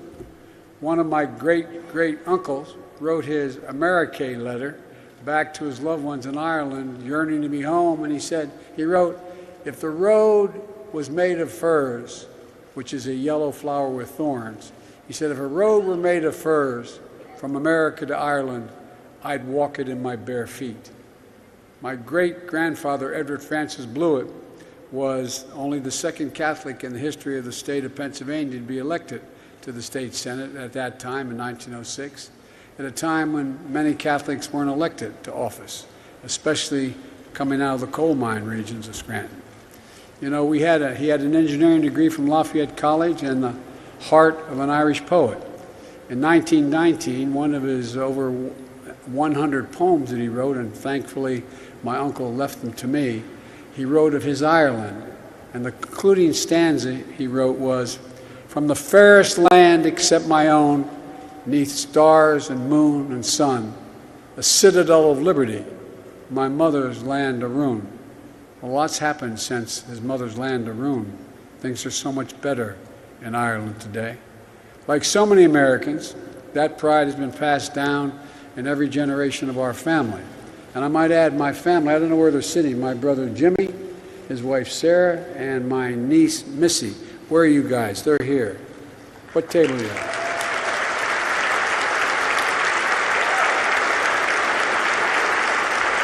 There you go.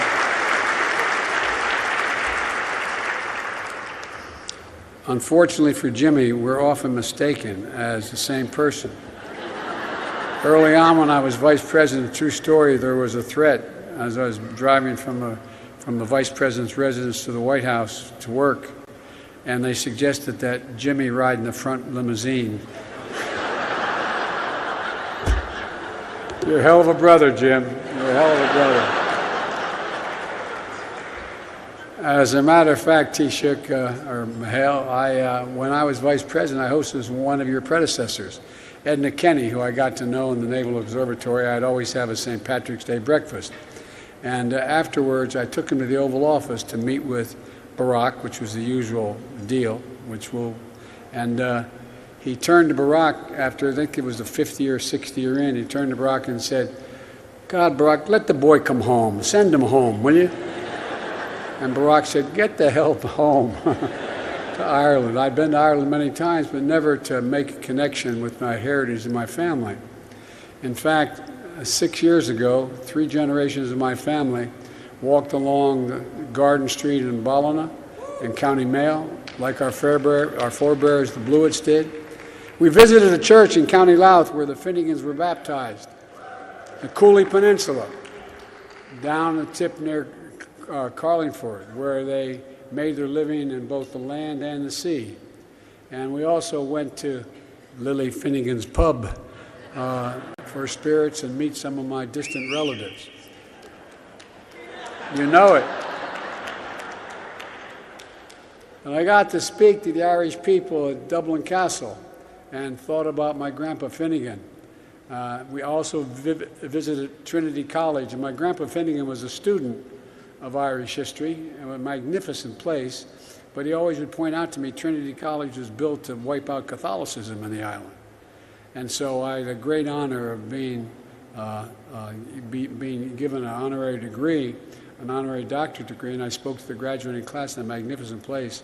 And I must admit, I said, "Grandpa Finnegan, forgive me, but it's no longer a mortal sin. It's okay." And I received the honorary doctorate so I could catch up with my wife, Dr. Jill Biden. And a great and unexpected honor, I was inducted into the University Philosophic Society, the oldest one in the world. And that night, the Ireland Fund, you guys hosted a dinner for my family in Ireland. And I just want to thank you. 100,000 welcomes. I never pronounce it correctly, but it's Keda Mia, I got to remember it now. Keda Mia Fulci, is that right?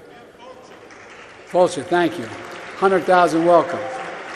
I have trouble speaking Gaelic and English.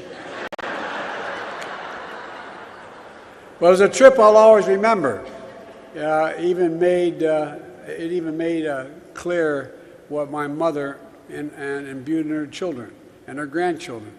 An absolute certitude that we were equal to every person and every person was equal to us. That was my mom. The speakers heard me say this before. My mom would say, "Remember, nobody's better than you and everyone's your equal." that everyone deserved to be treated with a word I think the Irish use more than any other group of people, treated with dignity. Dignity. My father would no more walk by the chairman of the board of the DuPont company or the shoe shine guy in the DuPont hotel without saying hello to both. It's a certitude built on both our nations that we've always shared a deep spark. Everything between us runs deep. The literature, the poetry, the sadness, the joy, but most of all, our resilience. Despite everything, we've never stopped being dreamers. And I think we Irish are the only people in the world who actually are nostalgic for the future. Think about it. You think I'm kidding? Think about it. But of course, that means dealing with the present. At this time, our time, we've seen more change and challenge, I believe, than any time in generations. Once-in-a-century pandemic, an economic unease and anxiety, an existential threat, a climate crisis, and what we see today in Ukraine, an unprovoked war of aggression, and just a vicious, vicious, vicious treatment of the Ukrainian people, bombing hospitals and homes and nurseries. A march of reactionary forces of nationalism, nativism, and isolationism, of autocracies, not just in Europe. We've seen it around the world. We've seen it here in America. But I also see this, the strength, necessity, and endurance of democracy, that we, the people, we're the most unique nation in the world because of our backgrounds. We're the only nation built on the notion of an idea, not ethnicity, not geography, but an idea, that we hold these truths to be self-evident, that all men and women are created equal, endowed by their Creator. I really mean it. We've never lived up to it completely. We've never walked away from it. Opportunity, the rule of law, of equal rights and dignity for everybody. And while terrible things have happened on both sides of our shores, violence, civil unrest, racial and religious discrimination, we're nations and a people that are self-reflective and self-corrective. Nations where hope runs deep and optimism reigns. Optimism that's brave and digs deep. My mother used to have an expression, for real. Say, Joe, remember, as long as you're alive, you have an obligation to strive, and you're not dead till you've seen the face of God. That was her anthem. And I can tell you, every one of my siblings and cousins was beat into our heads. That's what I see in the Republic of Ireland today. A global force in culture and in the arts. Leaders on the world stage, members of the United Nations Security Council. A country with a past that tugs at our hearts and a future that's going to shape the world. Even Boland, a late Irish poet who taught here in America at Stanford University, she wrote of today's Republic of Ireland, she said, "Our island that was once settled and removed on the edge of Europe is now the bridge to the world." It has that capacity. Tonight, let us salute that bridge to the world. A bridge that for generations has gone back and forth between Ireland and the United States, and that grows stronger and more necessary as every year passes, and I mean it. I mean it. We feel it across America, especially during the week of St. Patrick's Day in cities and towns, big and small. And the White House tomorrow will be decked in green. And I'll also be thinking about the Friendly Sons of St. Patrick's Day event in Scranton and Lackawanna County, which my great-grandfather helped found, where it started for my family here in America. I'll be thinking about the annual morning mass at St. Patrick's Church in Wilmington, Delaware, where my son Bo and my son Hunter were members, and we called the St. Patrick's Day Society that supported the church and community. The society was started in 1990 by a dear friend, a late Father Jim Traynor, who gathered a group of friends in a tough neighborhood. It used to be an all-Irish neighborhood back at the turn of the in the turn of the 20th century. But it's now a minority neighborhood that's in trouble. and in his home he'd invite us. We found a way to ground a day of celebration with a greater sense of purpose. And we built a sense of community to restore hope in those struggling, to thread that common bonds of respect, dignity, and love for among all people in every station. Over the years, our St. Patrick's Day Society in Wilmington, Delaware has raised millions of dollars, like you have done so much more, for countless people of all backgrounds in the community. It all started with an idea, with a spark of passion and compassion, and it grew and grew ever since. A proud tradition of my hometown that reflects the souls of two great nations, and providing that when you're Irish, proving that when you're Irish, when you're American, home is everywhere. What a gift. What a blessing. Let me close with this. By the time my great-great-grandfather, Owen Finnegan, a shoemaker, boarded a coffin ship in 1844, another shoemaker named Joseph Kearney from Monegal, shipped on another ship 5 weeks before. He was President Obama's great-great-grandfather. There's a good chance they knew each other, I'm told, when I was in Ireland, because they were both shoemakers.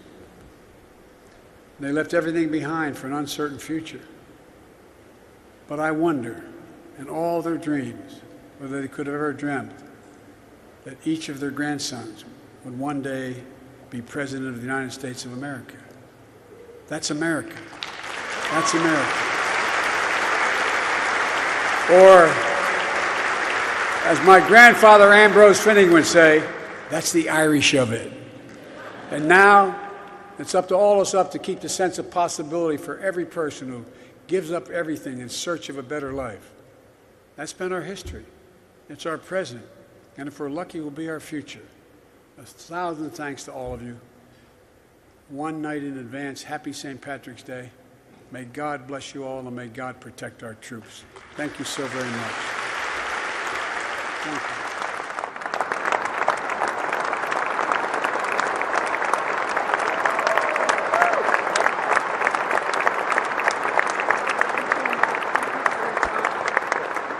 Every time I'd walk out of my Grandpa Finnegan's house in Scranton, he'd yell, "Joey, keep the faith." And my grandmother would say, "No, Joey, spread it. Go spread the faith." Thank you.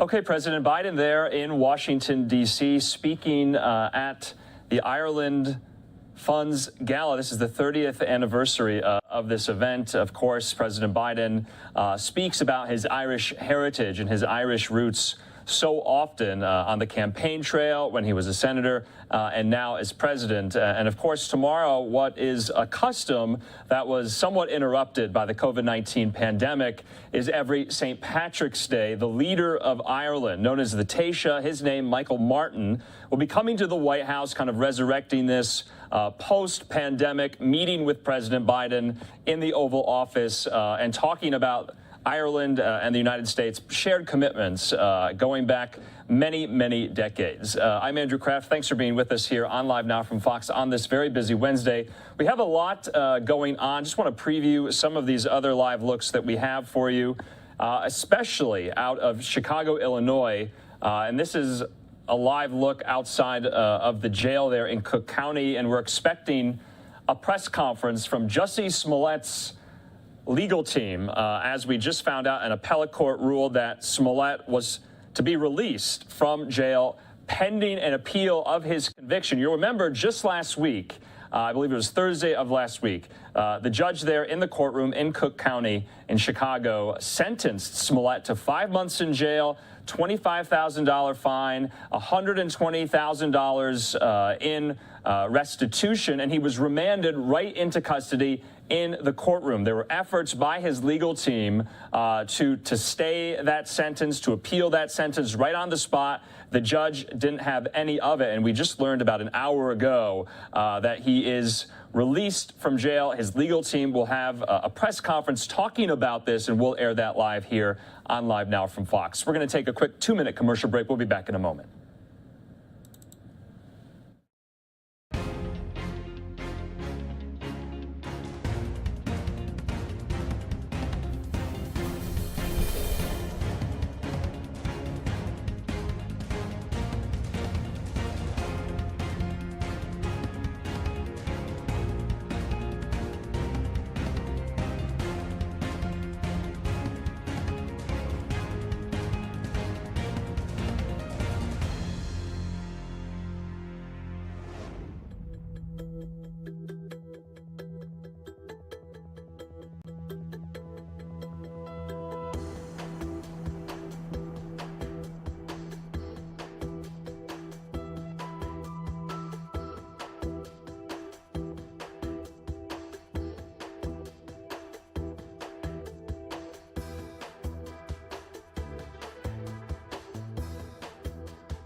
Welcome back here to Live Now from Fox. We had been tracking this severe weather in Florida. It now has moved off the coast of Florida there out to the Atlantic, but tornado warnings were in effect for kind of the Tampa area, the Orlando area as well. Remember, just yesterday, we were also monitoring some of the really wicked weather in the Orlando area as well. But the Sarasota Police Department captured one of these kind of rotating funnel clouds from a balcony. I just want you to have a look at this new video we have. Take a look at this.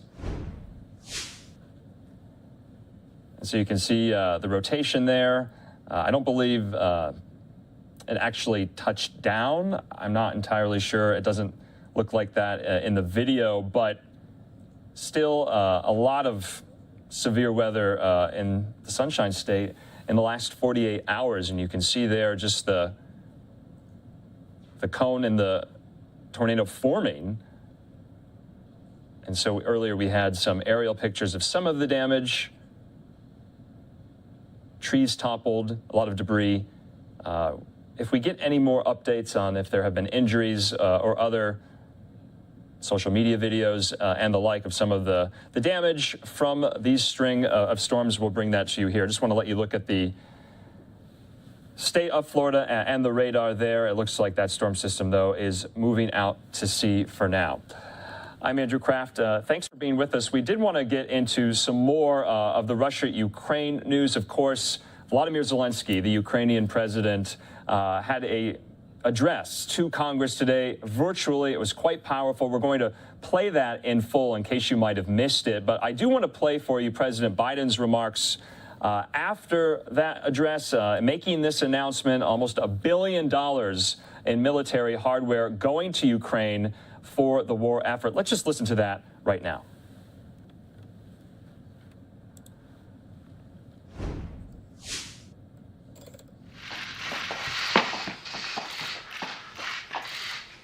Good afternoon. I want to begin by thanking President Zielinski for his passionate message this morning. I listened to it in the private residence, and he was convincing and significant speech. He speaks for a people who have shown remarkable courage and strength in the face of brutal aggression. Courage and strength that's inspired not only the Ukrainians, but the entire world. Putin is inflicting appalling devastation and horror on Ukraine, bombing apartment buildings, maternity wards, hospitals. I mean, it's god-awful. I was speaking about this with our commander behind me here, General Milley. I mean, it just is amazing. Yesterday, we saw reports that Russian forces were holding hundreds of doctors and patients hostage in the largest hospital in Mariupol. These are atrocities. They're an outrage to the world. And the world is united in our support for Ukraine and our determination to make Putin pay a very heavy price. America is leading this effort, together with our allies and partners, providing enormous levels of security and humanitarian assistance that we're adding to today, and we're going to continue to do more in the days and weeks ahead. We're crippling Putin's economy with punishing sanctions that's going to only grow more painful over time, with the entire NATO and EU behind us and many other countries. What's at stake here are the principles that the United States and the United Nations and across the world stand for. It's about freedom. It's about the right of people to determine their own future. It's about making sure Ukraine will never be a victory for Putin, no matter what advances he makes on the battlefield. The American people are answering President Zelensky's call for more help, more weapons for Ukraine to defend itself, more tools to fight Russian aggression. And that's what we're doing. In fact, we started our assistance to Ukraine before this war began, as they started to do exercises along the Ukrainian border, the Russians, starting in March of last year. We took the threat of Putin invading very seriously, and we acted on it. We sent Ukraine more security assistance last year, $650 million in weapons, including anti-air and anti-armor equipment, before the invasion, more than we had ever provided before. So when the invasion began, they already had in their hands the kinds of weapons they needed to counter Russian advances. And once the war started, we immediately rushed $350 million in additional aid to further address their needs. Hundreds of anti-air systems, thousands of anti-tank weapons, transport helicopters, armed patrol boats, and other high-mobility vehicles, radar systems that help track incoming artillery and unmanned drones, secure communications equipment and tactical gear, satellite imagery and analysis capacity. And it's clearly helped Ukraine inflict dramatic losses on Russian forces. On Saturday, my administration authorized another $200 million to keep a steady flow of weapons and ammunition moving to Ukraine. Now I'm once again using my presidential authority to activate an additional security assistance to continue to help Ukraine fend off Russia's assault, an additional $800 million in assistance. That brings the total of new U.S. security assistance to Ukraine to $1 billion just this week. These are direct transfers of equipment from our Department of Defense to the Ukrainian military to help them as they fight against this invasion. And I thank the Congress for appropriating these funds. This new package on its own is going to provide unprecedented assistance to Ukraine. It includes 800 anti-aircraft systems to make sure the Ukrainian military can continue to stop the planes and helicopters that have been attacking their people and to defend their Ukrainian airspace. And at the request of President Zielinski, we have identified and are helping Ukraine acquire additional longer-range anti-aircraft systems and the munitions for those systems. Our new assistance package also includes 9,000 anti-armor systems. These are portable, high accuracy shoulder-mounted missiles that Ukrainian forces have been using with great effect to destroy invading tanks and armored vehicles. It'll include 7,000 small arms, machine guns, shotguns, grenade launchers to equip the Ukrainians, including the brave women and men who are defending their cities as civilians, and they're on the countryside as well. And as well as the ammunition, artillery, and mortar rounds to go with small arms, 20 million rounds in total, 20 million rounds. And this will include drones, which demonstrates our commitment to sending our most cutting-edge systems to Ukraine for its defense. And we're not doing this alone. Our allies and partners have stepped up to provide significant shipments of security assistance and will continue to help facilitate these deliveries as well. The United States and our allies and partners are fully committed to surging weapons of assistance to the Ukrainians. And more will be coming as we source additional stocks of equipment that we're ready to transfer. Now I want to be honest with you. This could be a long and difficult battle, but the American people will be steadfast in our support of the people of Ukraine in the face of Putin's immoral, unethical attacks on civilian populations. We are united in our abhorrence of Putin's depraved onslaught, and we're going to continue to have their backs as they fight for their freedom, their democracy, their very survival. And we're going to give Ukraine the arms to fight and defend themselves through all the difficult days ahead. We're going to continue to mobilize humanitarian relief to support people within Ukraine and those who have been forced to flee Ukraine. In just the past few weeks, we provided $300 million of humanitarian assistance to the people in Ukraine and in neighboring countries.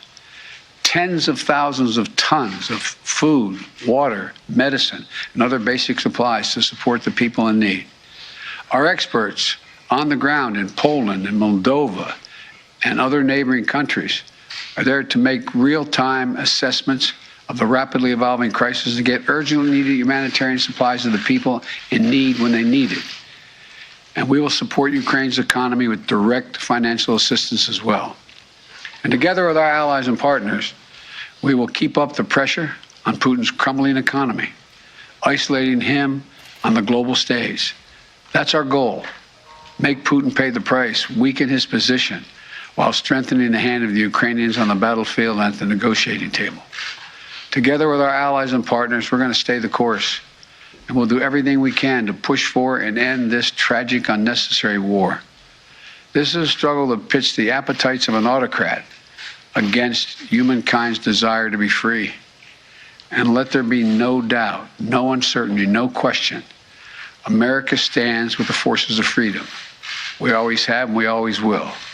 I want to thank you all and God bless you. And I'm going to walk over and sign this bill to allow the drawdown of those materials.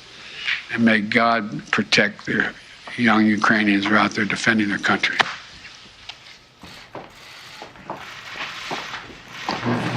Okay, President Biden there today signing this funding package, almost $1 billion in military arms and equipment to aid the Ukrainian war effort, flanked there by Secretary of State Antony Blinken, Chairman of the Joint Chiefs, Mark Milley. I just want to put up a tweet so you can kind of see exactly what is going to the Ukrainians. 800 Stinger anti-aircraft systems, 2,000 Javelins, 1,000 light anti-armor weapons, and 6,000 AT-4 anti-armor systems, and over 20 million rounds of small arms ammunition and grenade launchers and mortar rounds, 100 tactical unmanned aerial systems. And that was the big news of this, that we are sending drones to Ukraine. And so we're going to be getting into that a little bit later on with some of our other national security experts, like Hal Kempfer. Will be speaking with him in the 9 o'clock hour later tonight. But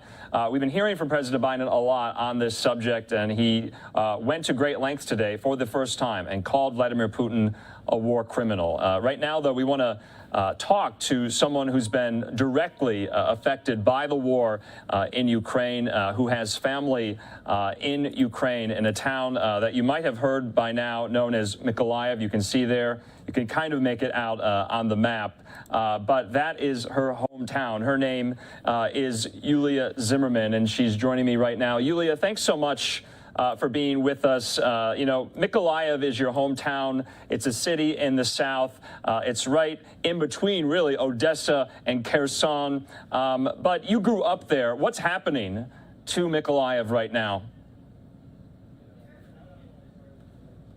Oh, Yulia, I think hello. Yes, hello, Andrew, and thank you for having me and give us a voice. You're absolutely correct. Mykolaiv is an extremely strategic town for Russian military right now. In fact, it stands on two rivers, and it has some of the strategic bridges that Russian military needs to cross further down the west along Black Sea towards Odessa, Ukraine's headquarters for Navy and the biggest civilian port. Mykolaiv, I've never been so proud of my hometown. They've been showing extreme resilience. However, the city is suffering greatly. And when the war has started, I struggled every day to convince my mother, who is 74 and has multiple health issues, to evacuate. But imagine when you're 74 and your blood pressure goes up and down every day, you're forced to think about you have to fit your entire life in a tiny small suitcase and flee to where? I was not successful for a long time until my nephew has walked over an hour to get to his grandma, pack a suitcase for her, put a passport in her bag, and then they had to cross two bridges by foot, and finally she was able to cross the country and get from Mykolaiv to Western Ukraine, where she's safer for now. But my nephew, my niece, and my sister, they had to stay behind for now. And I have so many stories like this. One of my good friends, who is also from Mykolaiv, her parents are there at the outskirts of Mykolaiv. The territory is controlled by the Russians. We were not able to get in touch with them for the last 6 days because the power lines were damaged. We just got a hold of them, and they only have a week worth of medicine and food supplies. And we're working with volunteers in Mykolaiv to hopefully find a way to get the emergency aid to them. That's just one of the many, many stories that are going on right now. So this war has been extremely personal for me. I grew up in Ukraine. I went there every year since I moved here at 21. So it's been really, really hard. Yeah, you're from the Bay Area. You live there now, and you said to me that it took some convincing to get your mother to finally leave Mykolaiv. How did you convince her? And why did she want to stay, especially with the threat of the Russians in her backyard? Because there's nothing worse in the world than being 74, old and sick, and being forced by a neighboring desire to kill you to leave your home. And I'll tell you, many of my friends continue having such issues. They continue having difficulty convincing their old parents to leave their hometowns that are heavily shelled by Russian military, because a lot of times there's a sick grandma that's not really mobile, and people are forced to stay. And with my mom, she that's her home. You know, it's really hard for her. It was really hard for her to accept the unescapable need to leave her home behind, to leave her daughter behind, her nephew, her granddaughter, and her grandson. But finally, you know, it took my nephew to go over there physically, putting her suitcase together, putting her in a car, and getting her to the first bridge. And she had quite a harrowing journey. Now, your other relatives, are they still there? Do they have plans to leave and go further west, possibly to Poland, or are they getting those plans in place? As of right now, my nephew is making an evacuation plan for his girlfriend. Unfortunately, unfortunately right now, you know, he's a big animal lover, and I pass my love for animals to him, and he has a rescue horse in Mykolaiv stables, and he's walking by food 2.5 hours a day just to feed his horse and some of the other abandoned horses. There's no plan for him to leave right now, but we are trying to evacuate his girlfriend. And you had been mentioning your mother's really harrowing journey, and with the help of volunteers, and she is now in a safer part of the country. But you had been mentioning to me that many of your family and friends in Mykolaiv, you know, they have interacted, they have seen Russian soldiers kind of milling about in their backyards, in kind of the grasslands of that city, you know, foraging, looking for contact, for food. What is the basic needs, the basic services like there? Water, electricity, food, are they in short supply? The situation, Andrew, is very dynamic, as you can imagine. Again, there's active fighting every day. I'm beyond impressed with my hometown of Mykolaiv, because they're still deploying city services to fix the power lines. My mom was without electricity for a few days. Her phone was out of charge. I couldn't get in touch with her. Those are now normal things, but the city is still collecting the trash. You know, the pensions being delivered in cash to those who need it. The volunteers are constantly working a database of those who does not have any help, who needs help with basic food, hygiene. So it's just day to day and district of the city to district, right? It all depends, but the city, you know, within the city borders is functioning. You know, there's no Russian soldiers in Mykolaiv yet, and the city Governor Vitaly Kim is becoming quickly a sensation for Ukraine and the whole world, just because how Mykolaiv has shown resistance to Russian military. And I want to highlight the nearby town of Kherson. It's 45 minutes away from Mykolaiv. It's been occupied by Russians. However, every day, thousands of people, of citizens of Kherson, march on the streets of Kherson to tell the Russian soldier go home and Kherson is part of Ukraine. Even though right now, you know, there's no green corridor to Kherson, people are just doing their best to survive, and we are actually able to support them. They are able still to get food supplies in the city, but the situation is dynamic, and you know, it's getting worse day by day. Yulia, we heard from President Biden, you were just listening to that there, commit a lot more military assistance. We heard from Ukrainian President Zielinski in front of Congress virtually today. What do you make of the United States' response 3 weeks in? Do you think we need to do more? What are you kind of advocating for as a Ukrainian American? Andrew, as Ukrainian American, first I want to thank our Congress for coming together when we're looking at the biggest war in Europe since World War II. One of my grandparents, I've never even seen him because he died as my dad's mother was 9 months pregnant. And to have these wars going on in one lifetime is beyond acceptable. And I'm emotional right now because first of all, I'm grateful to Congress coming together on this issue, but second of all, it is not enough. as President Zielinski appealed, to the American people, to be a leader, it means to guard the peace. And right now, Ukraine is fighting for the values that are backbone of American society.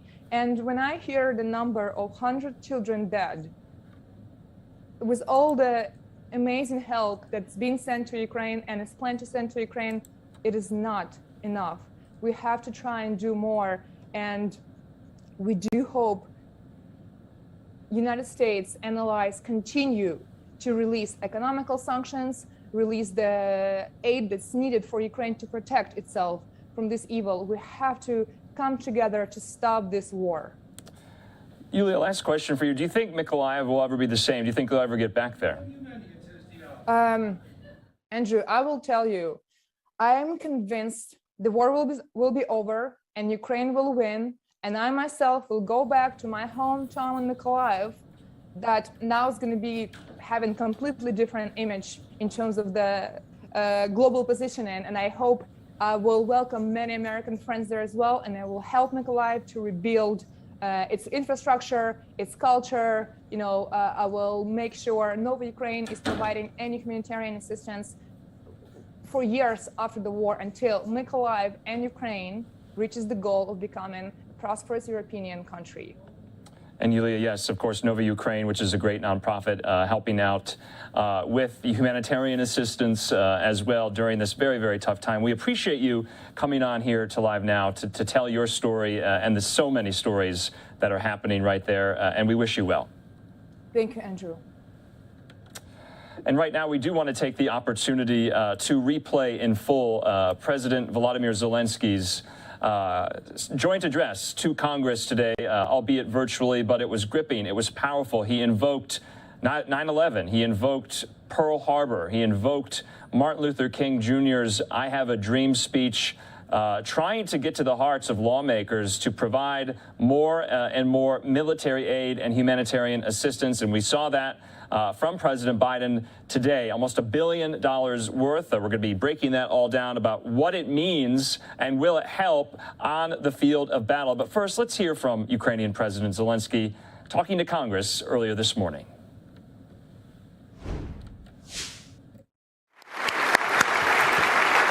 My colleagues, Slava Ukraina! Slava Ukraina! Glory to heroes. Thank you very much. Madam Speaker, members of the Congress, ladies and gentlemen, Americans, friends, I'm proud to greet you from Ukraine, from our capital city of Kyiv, a city that is under missile and airstrikes from Russian troops every day. But it doesn't give up. And we have not even thought about it for a second. Just like many other cities and communities in our beautiful country, which found themselves in the worst war since World War II. I have the honor to greet you on behalf of the Ukrainian people, brave and freedom-loving people who for 8 years have been resisting the Russian aggression. Those who give their best sons and daughters to stop this full-scale Russian invasion. Right now, the destiny of our country is being decided. The destiny of our people, whether Ukrainians will be free, whether they will be able to preserve their democracy. Russia has attacked not just us, not just our land, not just our cities. It went on a brutal offensive against our values, basic human values. It threw tanks and planes against our freedom, against our right to live freely in our own country, choosing our own future, against our desire for happiness, against our national dreams, just like the same dreams you have, you Americans, just like anyone else in the United States. I remember your national memorial in Rushmore, the faces of your prominent presidents, those who laid the foundation of the United States of America as it is today, democracy, independence, freedom, and care for everyone, for every person, for everyone who works diligently.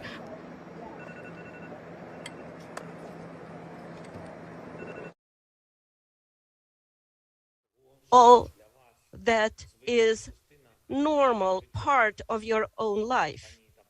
Ladies and gentlemen, friends, Americans, in your great history, you have pages that would allow you to understand Ukrainians, understand us now, when you need it right now, when we need you right now. Remember Pearl Harbor, terrible morning of December 7, 1941, when your sky was black from the planes attacking you. Just remember it. Remember September the 11th, a terrible day in 2001 when evil tried to turn your cities, independent territories, in battlefields, when innocent people were attacked from air. Yes, just like no one else expected it. You could not stop it. Our country experience the same every day, right now, at this moment, every night, for 3 weeks now. Various Ukrainian cities, Odessa and Kharkiv, Chernihiv and Sumy, Zhytomyr and Lviv, Mariupol and Dnipro. Russia has turned the Ukrainian sky into a source of death for thousands of people.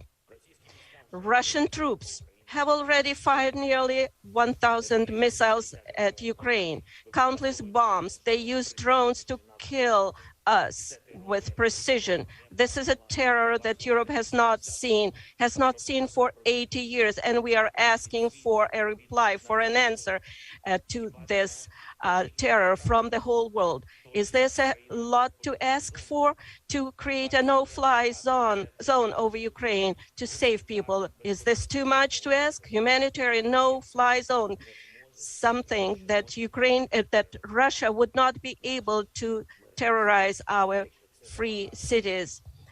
If this is too much to ask, we offer an alternative. You know what kind of defense systems we need, S-300 and other similar systems. You know how much depends on the battlefield, on the ability to use aircraft, powerful, strong air aviation to protect our people, our freedom, our land, aircraft that can help Ukraine, help Europe. And you know that they exist and you have them, but they are on earth, not in Ukraine, in the Ukrainian sky. They do not defend our people. I have a dream. These words are known to each of you. Today I can say, I have a need. I need to protect our sky. I need your decision, your help, which means exactly the same you feel when you hear the words, I have a dream. Ladies and gentlemen, friends, Ukraine is grateful to the United States for its overwhelming support, for everything that your government and your people have done for us, for weapons and ammunition, for training, for finances, for leadership in the free world, which helps us to pressure the aggressor economically. I am grateful to President Biden for his personal involvement, for his sincere commitment to the defense of Ukraine and democracy all over the world. I am grateful to you for the resolution which recognizes all those who commit crimes against Ukraine, against the Ukrainian people as war criminals. However, now, it is true, in the darkest time for our country, for the whole Europe, I call on you to do more. New packages of sanctions are needed constantly, every week, until the Russian military machine stops. Restrictions are needed for everyone on whom this unjust regime is based. We propose that the United States sanctions all politicians in the Russian Federation who remain in their offices and do not cut ties with those who are responsible for the aggression against Ukraine. From State Duma's members to the last official who has lack of morale to break the state terror. All American companies must leave Russia from their market, leave their market immediately because it is flooded with our blood. Ladies and gentlemen, members of Congress, please take the lead. If you have companies in your districts who finance the Russian military machine leaving business in Russia, you should put pressure. I am asking to make sure that the Russians do not receive a single penny that they use to destroy people in Ukraine. The destruction of our country, the destruction of Europe. All American ports should be closed for Russian goods. Peace is more important than income, and we have to defend this principle in the whole world. We already became part of the anti-war coalition, a big anti-war coalition that unites many countries, dozens of countries, those who reacted to, in principle, to President Putin's decision to invade our country. But we need to move on and do more. We need to create new tools to respond quickly and stop the war, the full-scale Russian invasion of Ukraine, which began on February 24th. And it would be fair if it ended in a day, in 24 hours, that evil would be punished immediately. Today, the world does not have such tools. The war of the past have prompted our predecessors to create institutions that should protect us from war.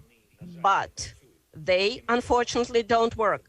We see it, you see it, so we need new ones, new institutions, new alliances, and we offer them. We propose to create an association, U24, United for Peace, a union of responsible countries that have the strength and consciousness to stop conflicts immediately, provide all the necessary assistance in 24 hours, if necessary, even weapons, if necessary, sanctions, humanitarian support, political support, finances, everything you need to keep the peace and quickly save the world, to save lives.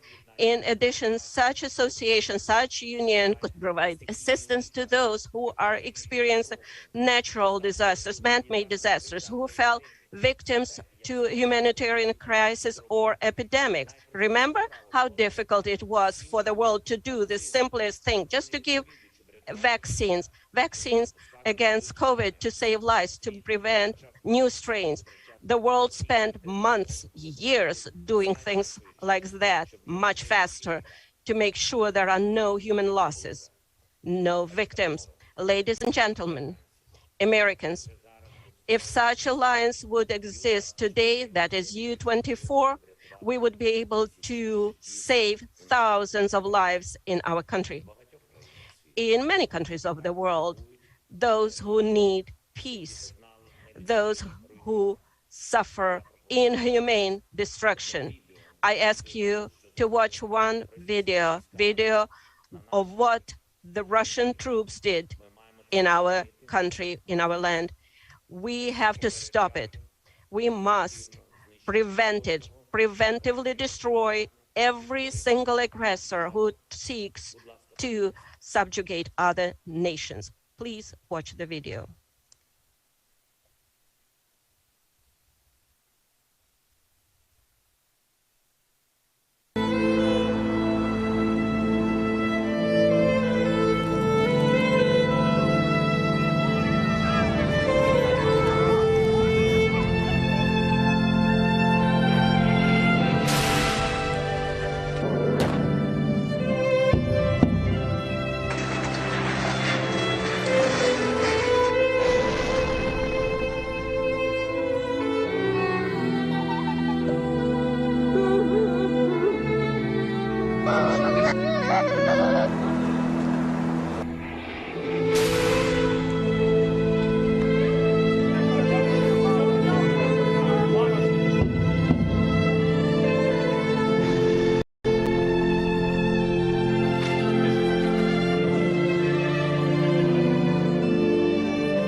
And in the end, to sum it up,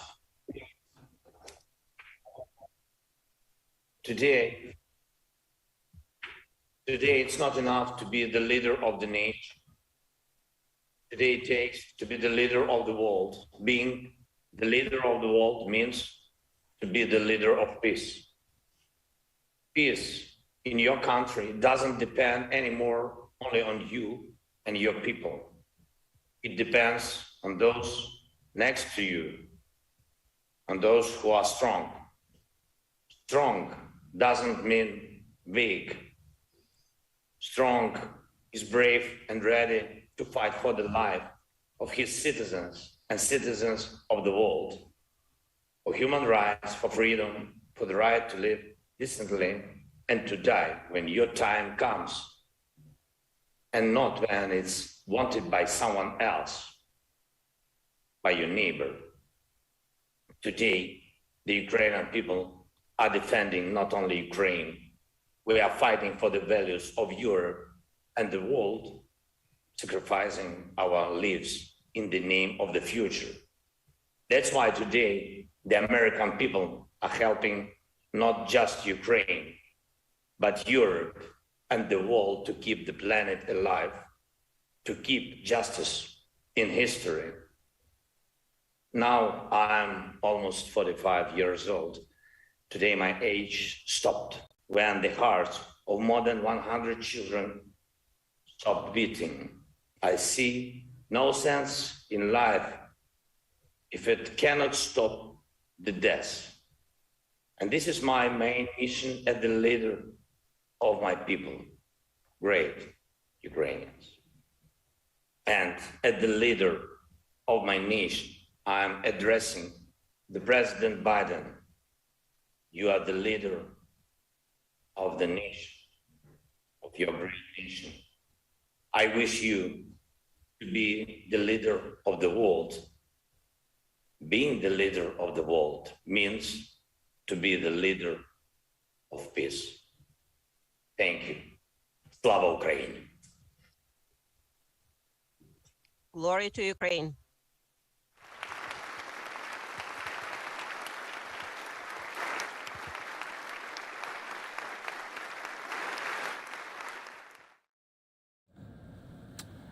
All of Congress there with a standing ovation and applause for Ukrainian President Volodymyr Zielinski in his address to lawmakers this morning. A stirring speech, very emotional, very inspirational, a leader willing to die for his country. I just want to recount what he said. This was a direct message to President Biden. He says, "I wish you to be the leader of the world. Being the leader of the world means being the leader of peace." And then, of course, directly thereafter, we showed you President Biden's remarks in announcing many of these military arms and equipment that will go over now to Ukraine. Almost $1 billion worth of military assistance signed into law, this funding to get on the battleground there in Ukraine to fight Russia, now going into day 22 of this war. We're now 3 weeks in. We just spoke with the Ukrainian American who has family in one of these southern port cities that is under Russian shelling. She still has family there. Her mother was able to get out and flee to the western part of the country. But this is very, very real. We on Live Now from Fox are going to continue to cover it from all angles. Right now, though, we do want to take a quick commercial break. When we come back, though, all eyes will be outside the Cook County Jail in Chicago. Actor Jussie Smollett will be released momentarily. His legal team will be making statements, and this is due to an appellate court's ruling just about an hour ago saying that the actor can now be released pending the appeal of his conviction. Not even a full week after a judge sentenced him to 5 months in jail, many dollars in fines, and 30 months probation. We'll be bringing on legal experts to discuss what exactly happened here. This is quite a twist in this story. We'll be back in 2 minutes.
Welcome back here to Live Now from Fox. I'm Andrew Kraft. Thanks for being with us on your Wednesday night. Major news, though, out of Chicago regarding the actor Jussie Smollett. He's soon to be released from the Cook County Jail after an appellate court ruled that while his conviction is appealed, he does not need to serve time in jail. This is quite a development in this story. Remember, not more than a week ago, he was sentenced in Cook County to 5 months in jail, 30 months probation, thousands of dollars in fines. We have a live look outside of the courthouse here as we continue to await for his legal team and for Smollett himself for a press conference. They intend to make some remarks here, but of course, this is going to be must watch, must see. You remember the very, very kind of large outburst that Smollett had when he was remanded into custody last Thursday. He said, "I am not suicidal," and he kept saying, "I am innocent." He raised his fist as he was led out of the courtroom. You know, this is quite a legal twist. Joining me now to discuss all the particulars of that is legal expert Imran Ansari. Imran, thanks for being with us. Just first off the bat, though, did you expect this in this case today, so soon after the sentencing? Yeah, I expected legal team to go to the appellate court in Illinois, file that emergency motion to stay the sentence that he was sentenced to. And they did, in fact, do that, and they were successful. Now we see that the appellate term in Illinois came back, ruled that they wouldn't be able to decide this appeal necessarily in the time frame of his sentence. Whenever that occurs, if that is a possibility, it's typical of an appellate court to come back and say, listen, if there's a motion to stay the sentence, release the defendant on bond, house arrest, and other terms perhaps, that's what an appellate court will typically do, because it would be fundamentally unfair if the appellate court reverses the conviction, but the defendant had already served the entirety of their jail sentence. So it's not surprising to me that the appellate court came back with this ruling. Of course, his defense team also cited that he's immunocompromised, and being in jail would be a health risk to him. Also, the threats that he received, that he would be in danger in terms of physical violence in jail. And the appellate court took to that, and he's going to be released shortly. Imran, so what you're saying is this is pretty cut and dry. I want to put up a tweet from Fox News correspondent Matt Finn, who's been covering this story from the very beginning, and it has a picture of the filing. There we have it right here. But it says, it reads in part that he was convicted on a nonviolent offense, and the court wouldn't be able to do instant appeal before he finished his sentence, the sentence being only 5 months. And of course, you were talking about what his legal team was doing in the days since the sentencing, and we watched last Thursday when the judge handed down the sentence. His legal team, 2 attorneys of his, really vehemently tried to get this stayed, to get this appealed on the spot. The judge said, no, this happens right here, this happens right now. An appellate court, of course, overturning that. It looks like we have some of Jussie's team entering the court complex there. Let's just listen in, Imran, while we watch this. Sure.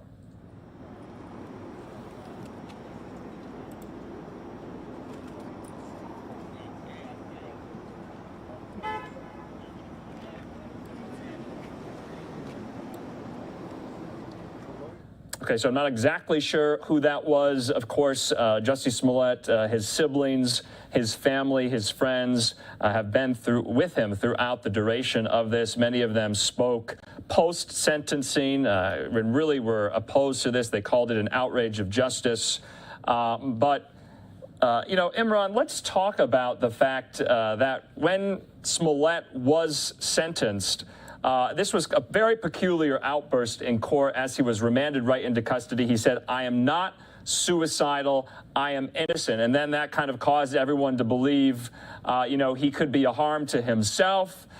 He was going maybe through mental health issues. And so what did you make of that? Because he was put into protective custody. Yeah, it's typical that, he would be put into protective custody, just given the nature of his notoriety and his popularity, if you will.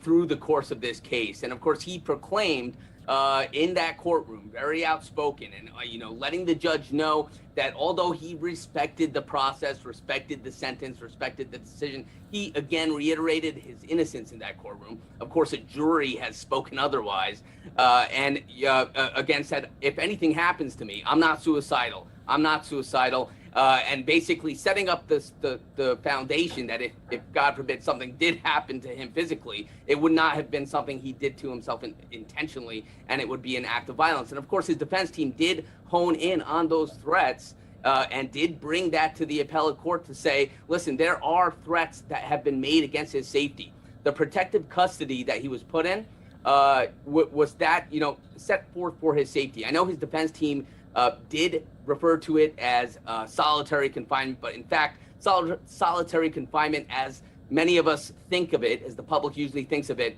had been repealed, if you will, in Illinois, and these protective custody would be essentially for his safety. But now we know he will be released, and that is not an issue that he has to deal with, at least right now. Right, a high-profile defendant, high-profile detainee. So in your view, and forgive us while the photographer is kind of messing around with the camera, if you're just joining us here on Live Now from Fox, we're expecting Smollett to be released from jail, and his legal team will make remarks while his conviction is under appeal. This all happening not even a full week after his sentencing took place in the Cook County courtroom in Chicago. The judge handing down a 5-month sentence, only served 6 days until he was out. That kind of raises the question, Imran, if the judge was too harsh, if the judge knew that this was possibly going to, which we now know, get out on appeal, and he said, no, you have to be remanded right into the courtroom, into custody. Do you think the judge went too hard in the sentence? Let's talk about that.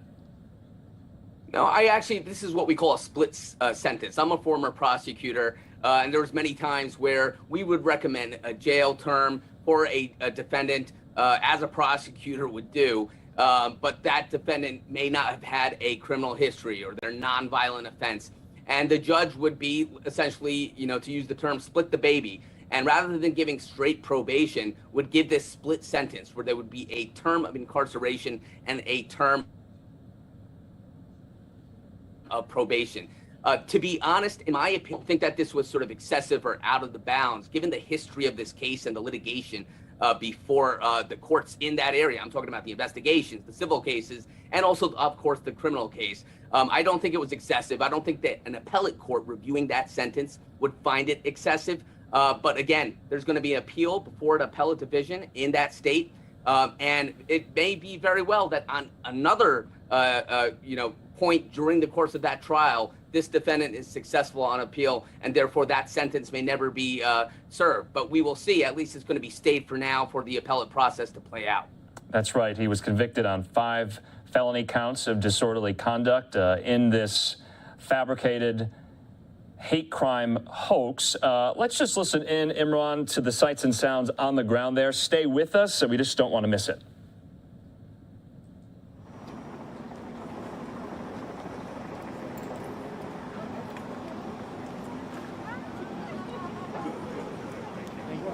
I think he's coming. He's coming.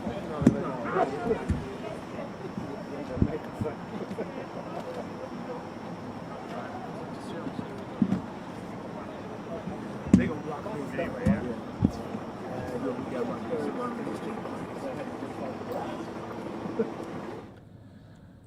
All right, this is Andrew Kraft here. If you're just joining us, we are taking a live look outside of the Cook County Jail in Chicago as we await for Jussie Smollett to be released from jail. He only served about 6 days after his sentence of 5 months last Thursday by the judge.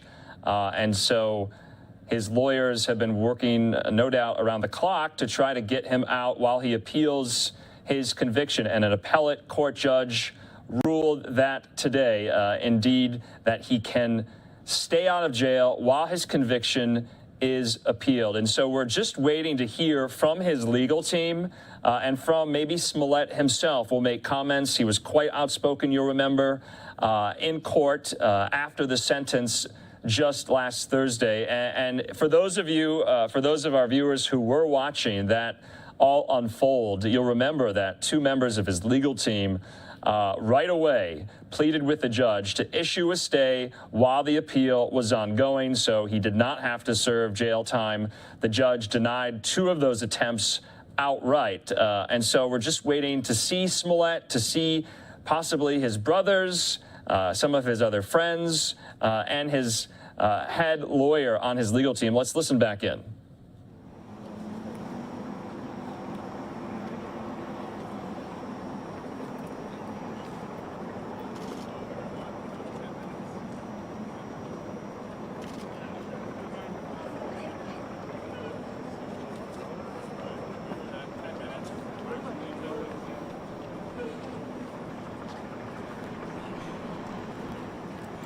You see that? They're like making a wall around it. With the arms out.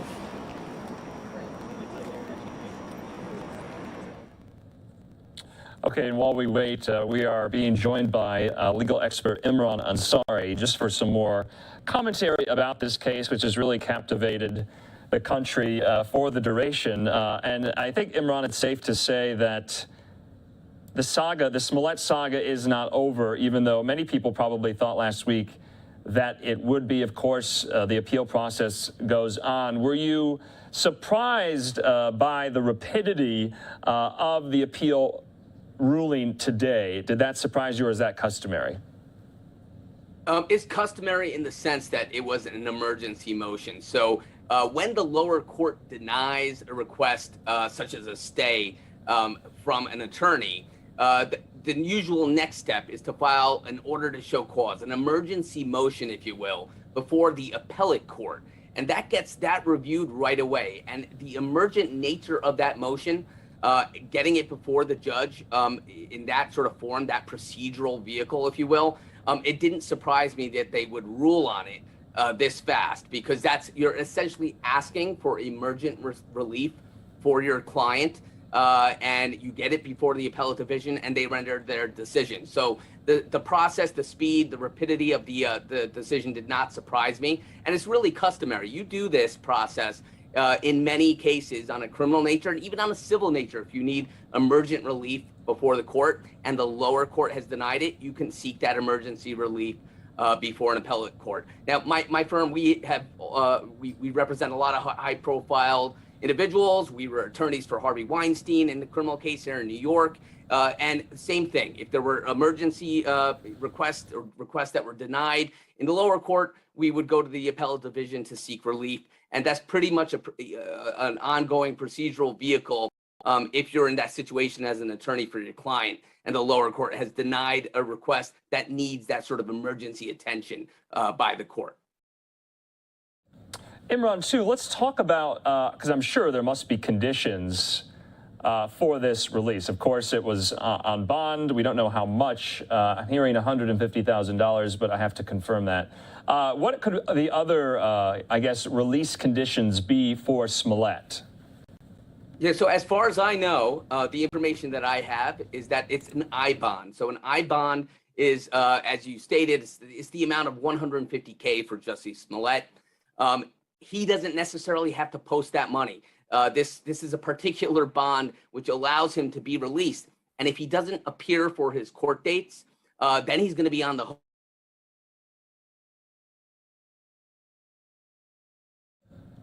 Okay, it looks like we kind of lost the signal there from Imran. If we get that money, back. he's going to seek, that bond and that release. But that would be the conditions. I am not sure if he has a house arrest sort of condition on this release. I guess we will find that out. But that also could be a possibility. As far as that order, as we know now, I don't see it. So I don't think it's going to be a condition of house arrest. But typically, in cases like this, where someone is being released in these sort of conditions, the judge may order house arrest. I am not sure if that's been done here. I haven't seen it, but we have to verify that.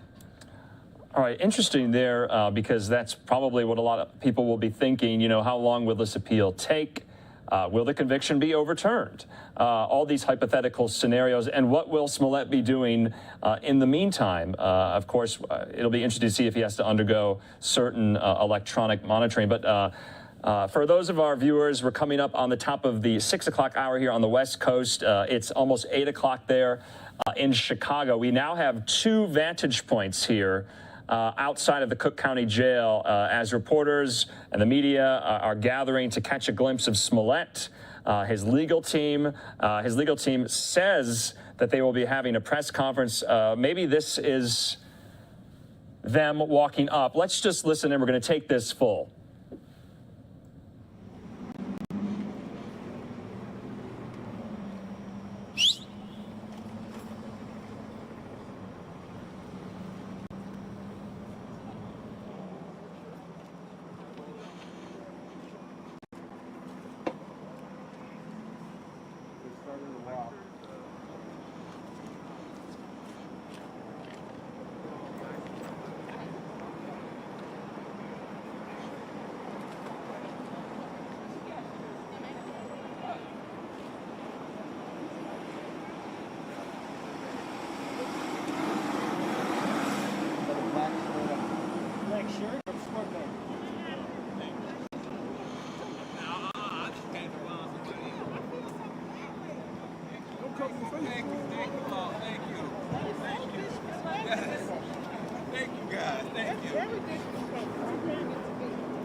It's part of his defense team. They're not going to.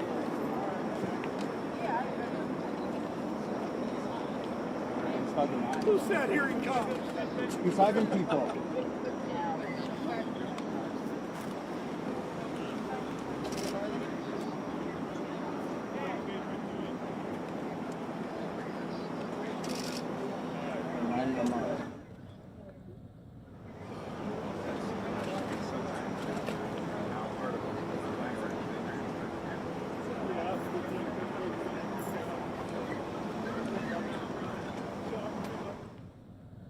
Okay, so you can see Smollett there in the blue mask. Someone speaking to him. He's kind of in the center of that group. On the left side is his league defense attorney coming forward here, and they're going to be coming forward momentarily, I presume, as they leave Cook County Jail. And so if you're just joining us, this is the top of the hour, 6 o'clock here on the West Coast, 8 o'clock there on this Wednesday night in Chicago. The actor Jussie Smollett being released from jail after an appellate court judge ruled that he can leave jail pending an appeal of his conviction. Let's listen in. Here he comes. Here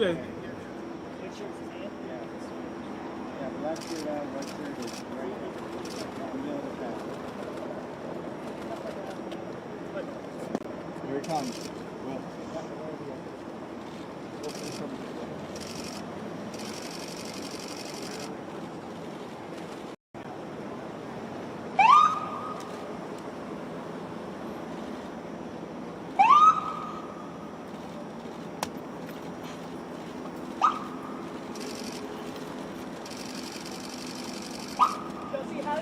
Jussie, anything you want to say for yourself?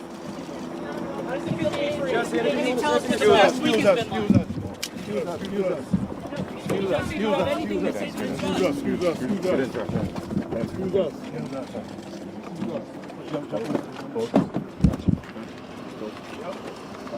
Go. And as expected, Jussie.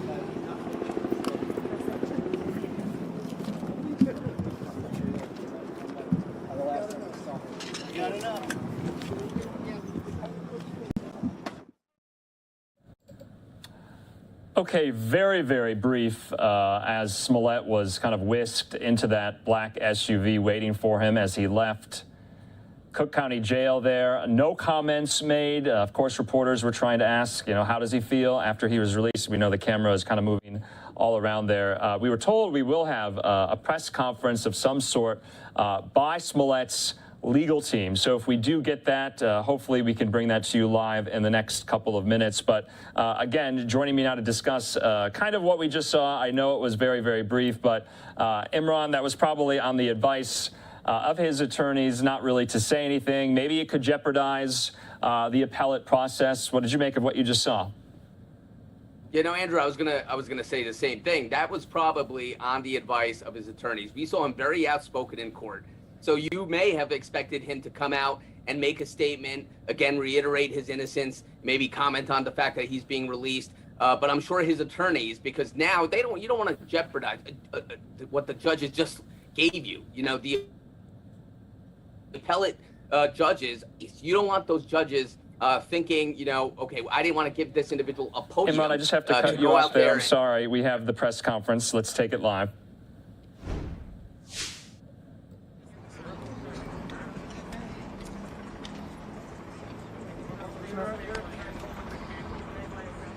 So you guys tell me when you're ready. And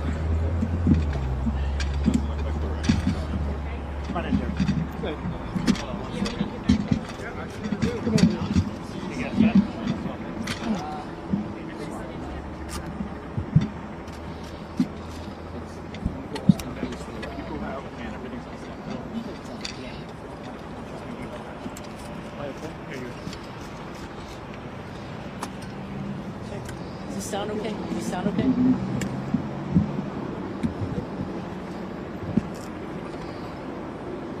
you guys ready? Tell me whenever you're ready and I'll start. I'm sorry? Okay. Okay, no problem. Go ahead.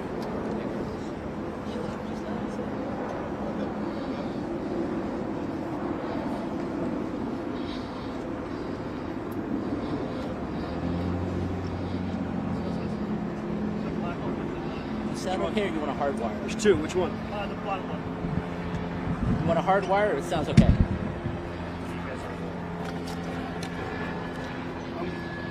Sounds okay? Okay, good.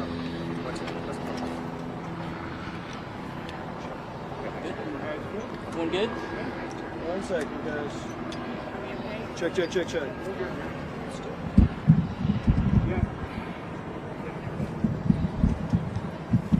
I'm sorry. Here. Hard wire? Sorry. 20 seconds. All right, reporters are just kind of getting their microphones all set. That is Jussie Smollett's lead criminal defense attorney. We've been watching him from the very beginning, and he's going to make remarks right now with other members of the legal team about what happened today. Let's listen in. Obviously, the Smollett family, they're very, very happy with today's developments. The legal team, Ms. Waddell, Mr. Allen, Ms. Walker, and Ms. Lewis, and myself, we're very elated about this. Let me make something clear.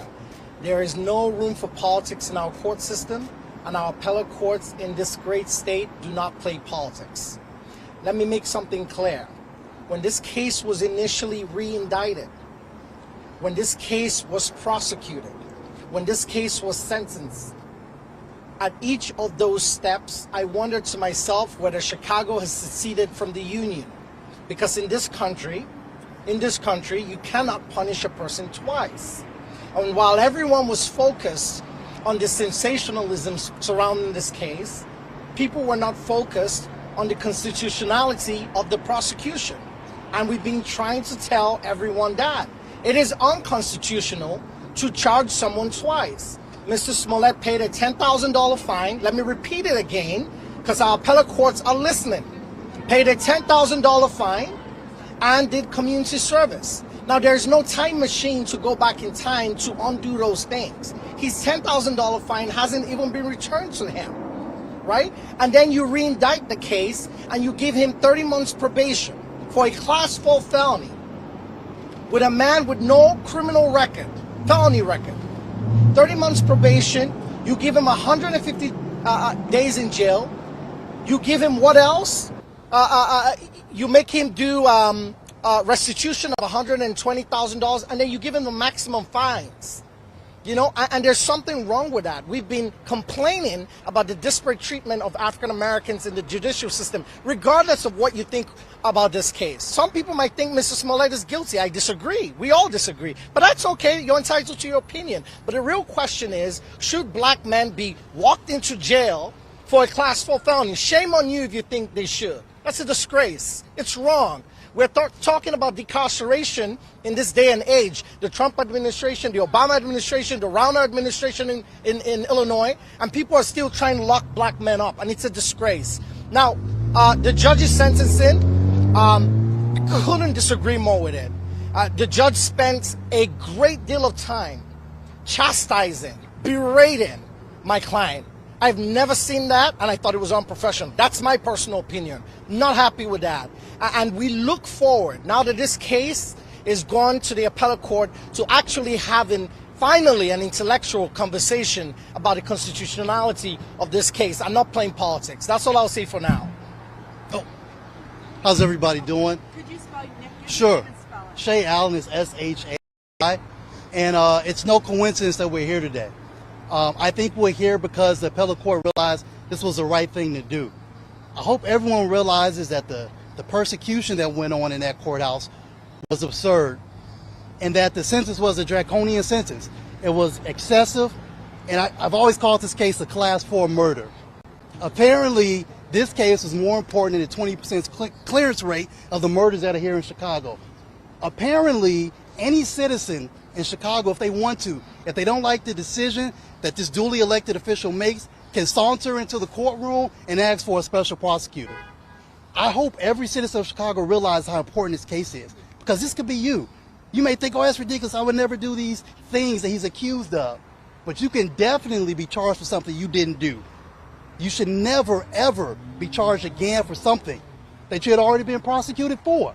It's important. Do not minimize it. It's not a joke. Thank you. It should also not be minimized. Yes. Heather Widell, W-I-D-E-L-L. It should not be minimized, the issue of being tried in the court of public opinion and having to feel that you need to prove your own innocence. That goes against a major tenet of not just, obviously, Illinois, Cook County, but the United States judicial system. Mr. Smollett had to come into this courtroom 2.5 years after this incident occurred and felt that he needed to prove his own innocence. And again, that's patently unfair. That's not how the system works. That's not how the system should work. And the sentence that Judge Lynn doled out was completely devoid of any sort of intellectual curiosity or prowess. And I think, again, the appellate court, we're very, very much looking forward to having a non-political discourse with them that is intellectual, that's understanding of the laws, that are understanding of what Class 4 felonies mean, what the statutes are designed for by the legislature of this state. And again, moving forward, I hope that everyone understands, like Mr. Allen said, the very important nature of this case and the implications for every single citizen of this state and of this county, that anybody is capable of being charged with a crime, anybody is capable of being charged with a felony, and you are absolutely entitled to not say a word. You're absolutely entitled to speak in your own defense, and you're absolutely entitled to representation by attorneys. So we're very elated that Mr. Smollett is out, and the work is not finished at this point. Yeah. Hello, Tamara Walker, T-A-M-A-R-A. We are just pleased, we are overjoyed that the appellate court was able to cut through the politics, to cut through the smoke screen, and was able to understand that we have real, definitive issues for appeal. And that's why they made the decision that they made. This is a very serious issue that any American can lose their presumption of innocence should be an affront to us all. And you all saw during the sentencing how Judge Lynn took it upon himself to not only sentence our client, which is his right as a judge, but to character assassinate him. Let's not forget that the least act of a man is not the measure of a man. And we had letters of support from the NAACP who talked about the disparate treatment that black males receive in the criminal justice system. It is time to have that conversation. And we are elated that the appellate court is able to decipher the legal issues here and apply the correct standard. And we look forward to this process playing out. Thank you. Questions, and then we're out. Yes. Well, whoever spoke with Jussie this evening informed he was getting out of jail. Tell us about that phone call. What was his reaction? The first thing Jussie did was he, what separates us in the jail because of COVID is the glass, and he pushed his hands on the glass, and his eyes got teary, and I've never seen that because he's been very strong in there, and he said, I nearly lost hope in our constitutional system. And he did say that. He did say that. And that was his reaction. He was shocked. I think he had nearly given up. I can't speak for him. You would have to ask him that question. But just looking at him, a human to another human, put in a cage for a class 4 felony. Shame. So I hope the media would actually, instead of leaving here today and reporting about how he walked out and what, report on the constitutionality. Should the press, the number one defenders of the Constitution, the fourth arm of government, should you be standing by reporting on how, I think this is crazy, Jussie did this, maybe he did this, as opposed to standing there and asking yourselves in your newsroom, is this right? Could this happen to any one of us? Could someone come by and say, hey, listen, guys, I grew up in Nigeria under military rule. It's dangerous. We're playing with fire.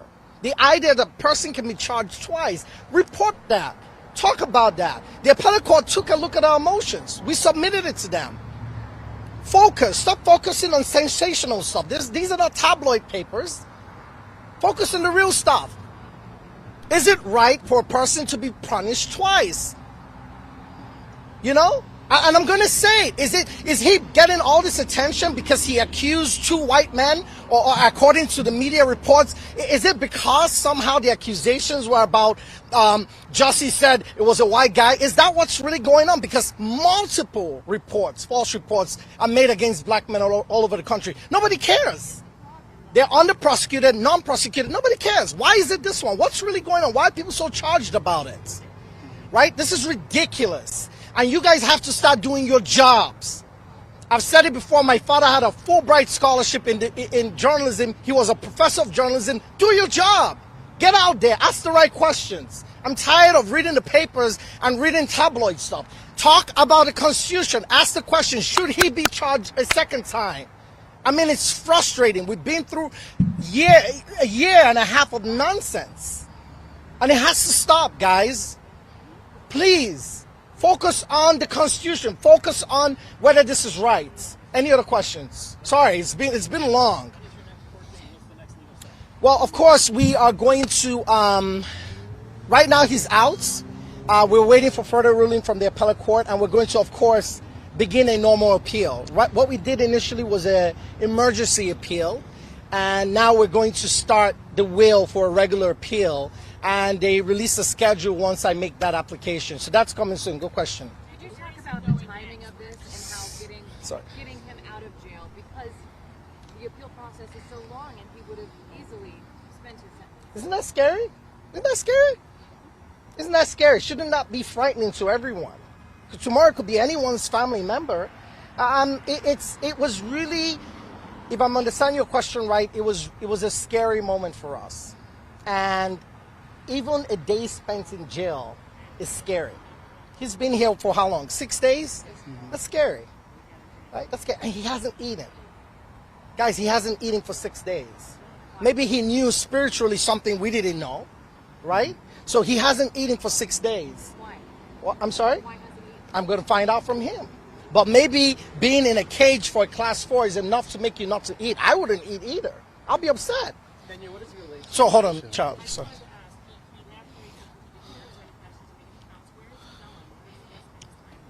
Come on now, Charlie. What is Jussie related to you about his time, 6 days? He's been really, really strong.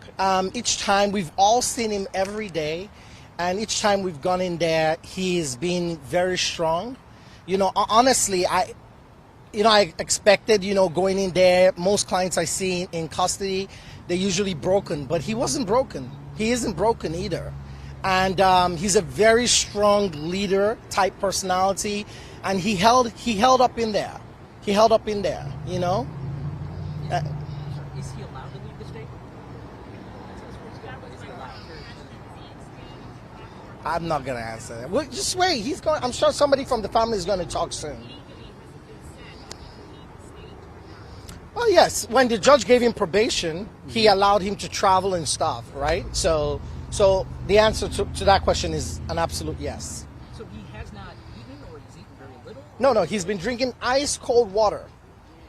Ice water. That's been his food and liquid. Is this a protest? Is this what's the? Charlie, if you were in jail for something you didn't do, would you eat or would you be I don't know. I know, Charlie. I don't know. I really don't know, and I'm going to get you those answers. I'm sure Jussie, someone from his family at some point will make a statement, but I don't know. But I can only imagine if I was in jail for something I didn't do, or I thought I was in jail and the sentence was too harsh, I doubt I'll be eating. I think food is the last thing I'll be thinking about. Any other questions and we're done? Okay? Okay. Thank you. Thank you.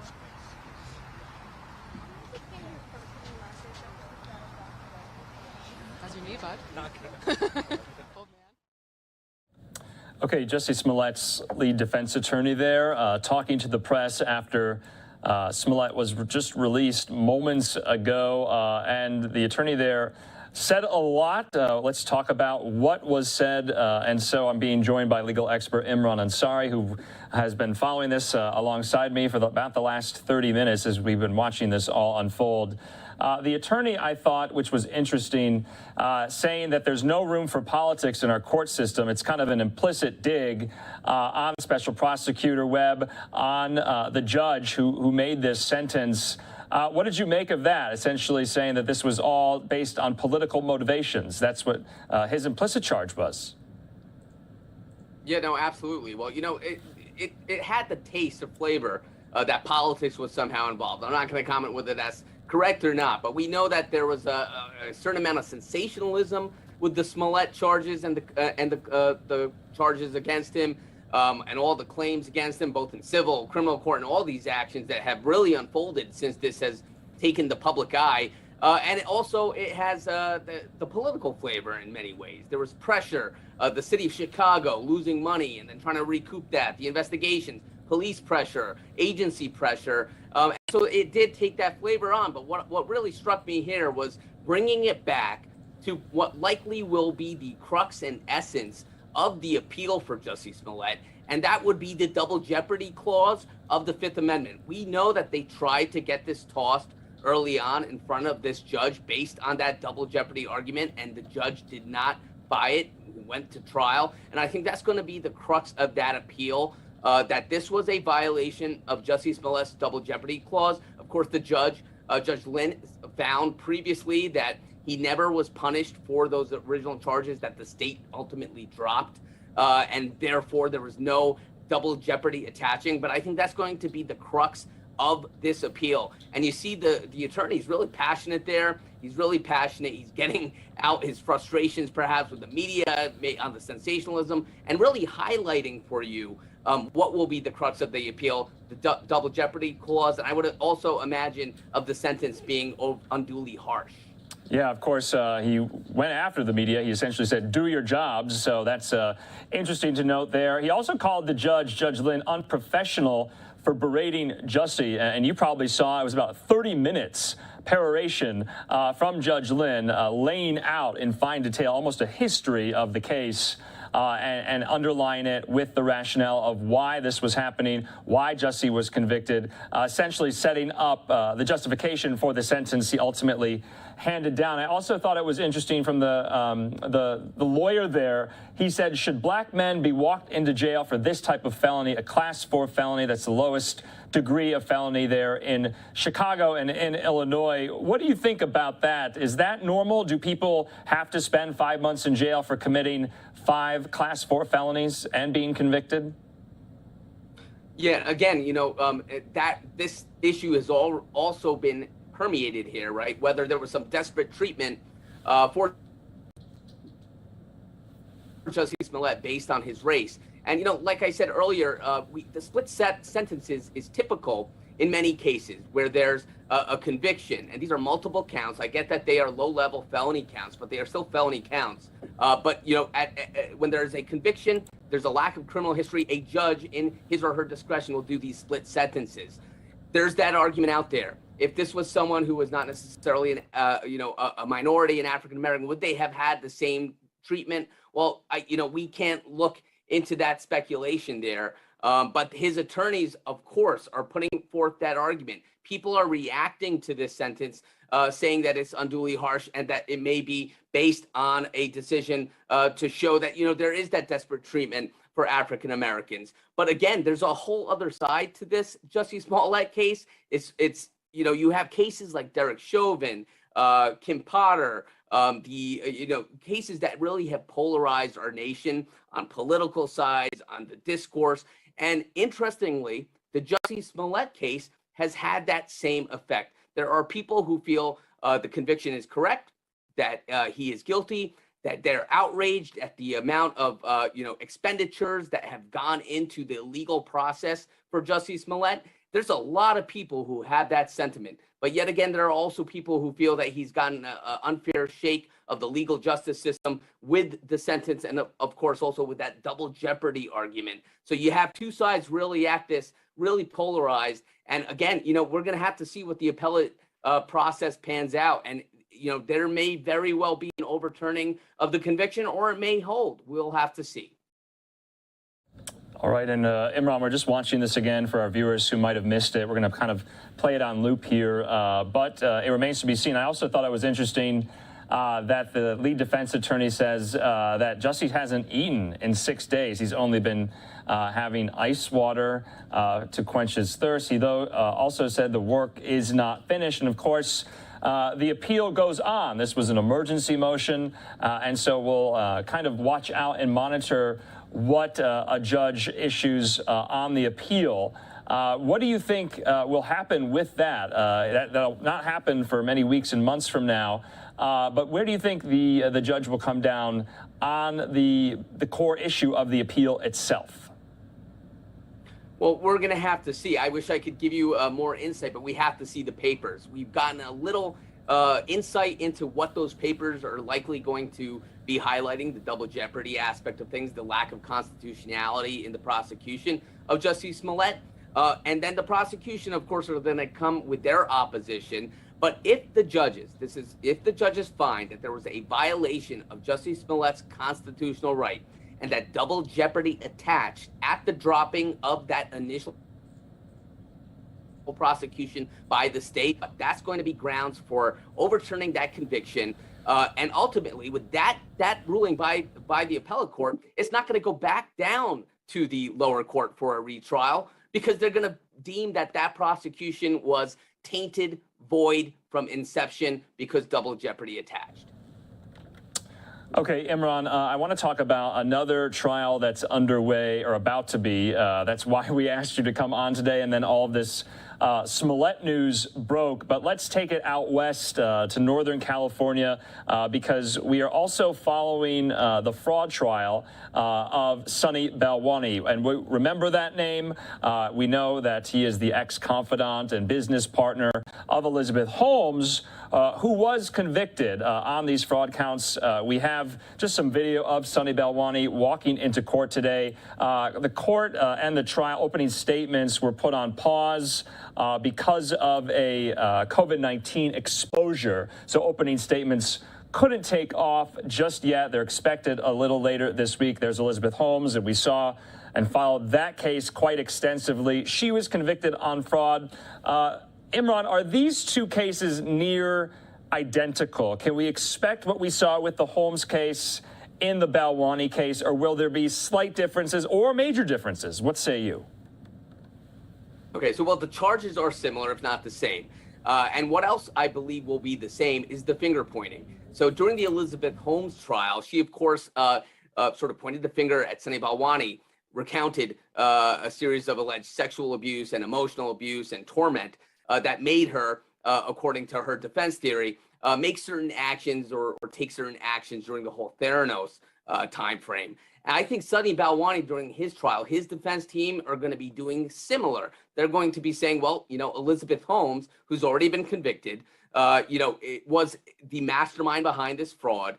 I was there as COO, and I was there trying to invest in a company or push forth the company legitimately, and it was Elizabeth Holmes. I think finger pointing will be the opposite here. But the interesting aspect of this, just as in the Elizabeth Holmes trial, is that there's a slew of text messages and communications between the two, which really show that there was a like-mindedness, if you will, in terms of these allegations. And I think that text messages, that relationship between Sunny Balwani, Elizabeth Holmes, is again going to be at the forefront before this jury when this trial, in fact, does kick off. Because we know that today, because of a COVID-19 exposure, it has been delayed. And of course, last week there were some interesting tidbits with 2 jurors being excused because of this Dropout series, which has been broadcast on Hulu, and a possible taint or exposure for those jurors who have watched this on the Hulu network.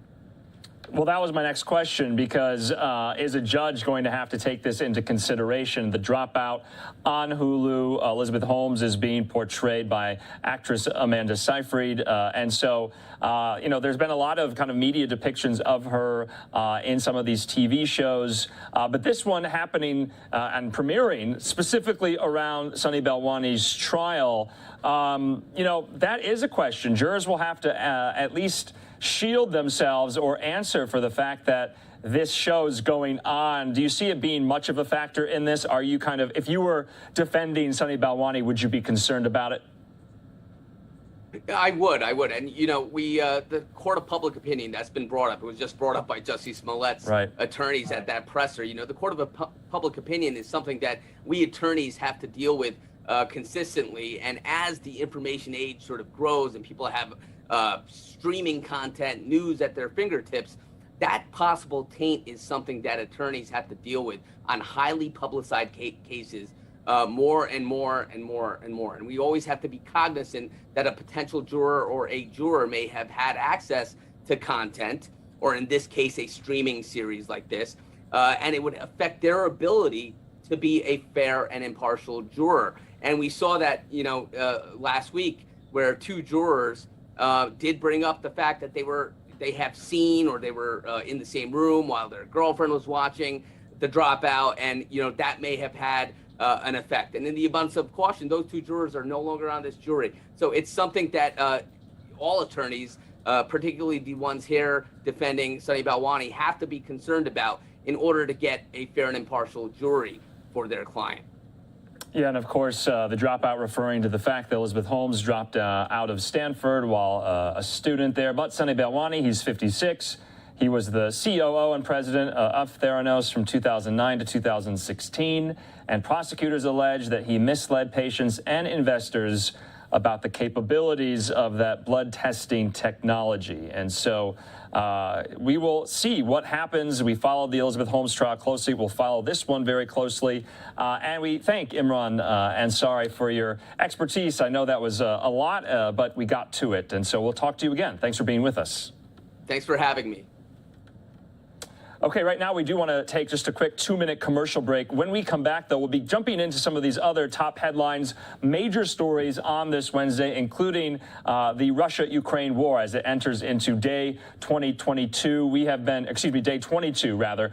We have been following it from the very beginning, speaking with national security experts, lawmakers, former diplomats about what this means for not only Ukraine, not only Europe, but for the world order. And so we'll be getting into that a little bit later on. We'll see you in 2 minutes.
Welcome back here to Live Now from Fox on this Wednesday night. I'm Andrew Kraft. Thanks for being with us. It was a busy hour. We have lots more left to get to, though. We have a few beautiful Live Now looks from around the country at the moment. This one out of New York City, Midtown Manhattan there. The skyline always so beautiful. It's a little after 9:30 there.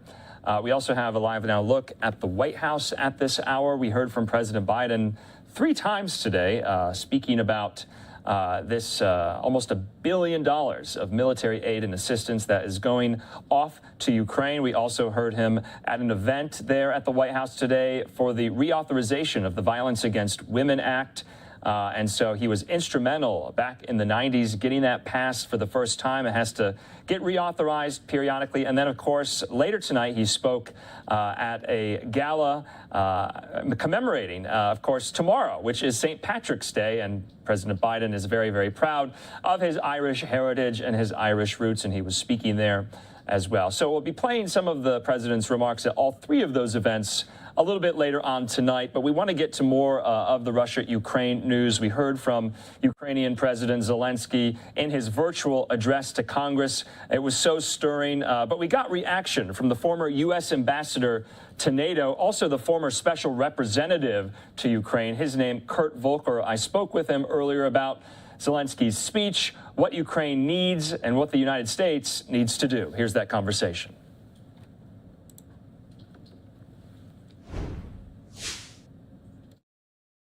U.S. Ambassador to NATO, former Special Representative to Ukraine, Kurt Volker. Ambassador Volker, thanks for being with us. Volodymyr Zielinski, Ukrainian's president, gave a really stirring and emotional speech to Congress today virtually. He invoked Pearl Harbor. He invoked 9/11. He invoked Martin Luther King's I Have a Dream speech. Will the United States give him and his country what he's asking for? What did you make of this speech? Well, first off, I thought it was a brilliant speech, very effective. He's talking not only to the members of Congress, but past them to the American people as well. He's showing extraordinary strength and resolve and an iron will on behalf of Ukraine. Ukrainians are determined to protect their country, and I think that is tremendously impressive to people. Second, he made a very strong case. He made a humanitarian case for saving lives.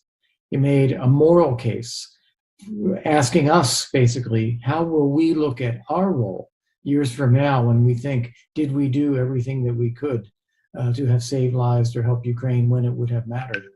And then he made a strategic case as well, that stopping Putin from breaking down a world order, from squashing freedom and democracy, is not only a Ukrainian interest, it's an American interest and it's a global interest. And so we need to be thinking strategically here as well. So I thought that was all very, very well done. He will clearly get more support from Congress as a result, and he'll get more support from the administration right now, as they've already announced an additional $800 million in aid. This will go towards things such as more surface-to-air missiles, more ship-to-shore missile or shore-to-ship missiles, more anti-tank systems, more ammunition. I think that some of the things that are at the edge of the envelope now, such as armed drones or MiG-29s from Poland, will come back on the table.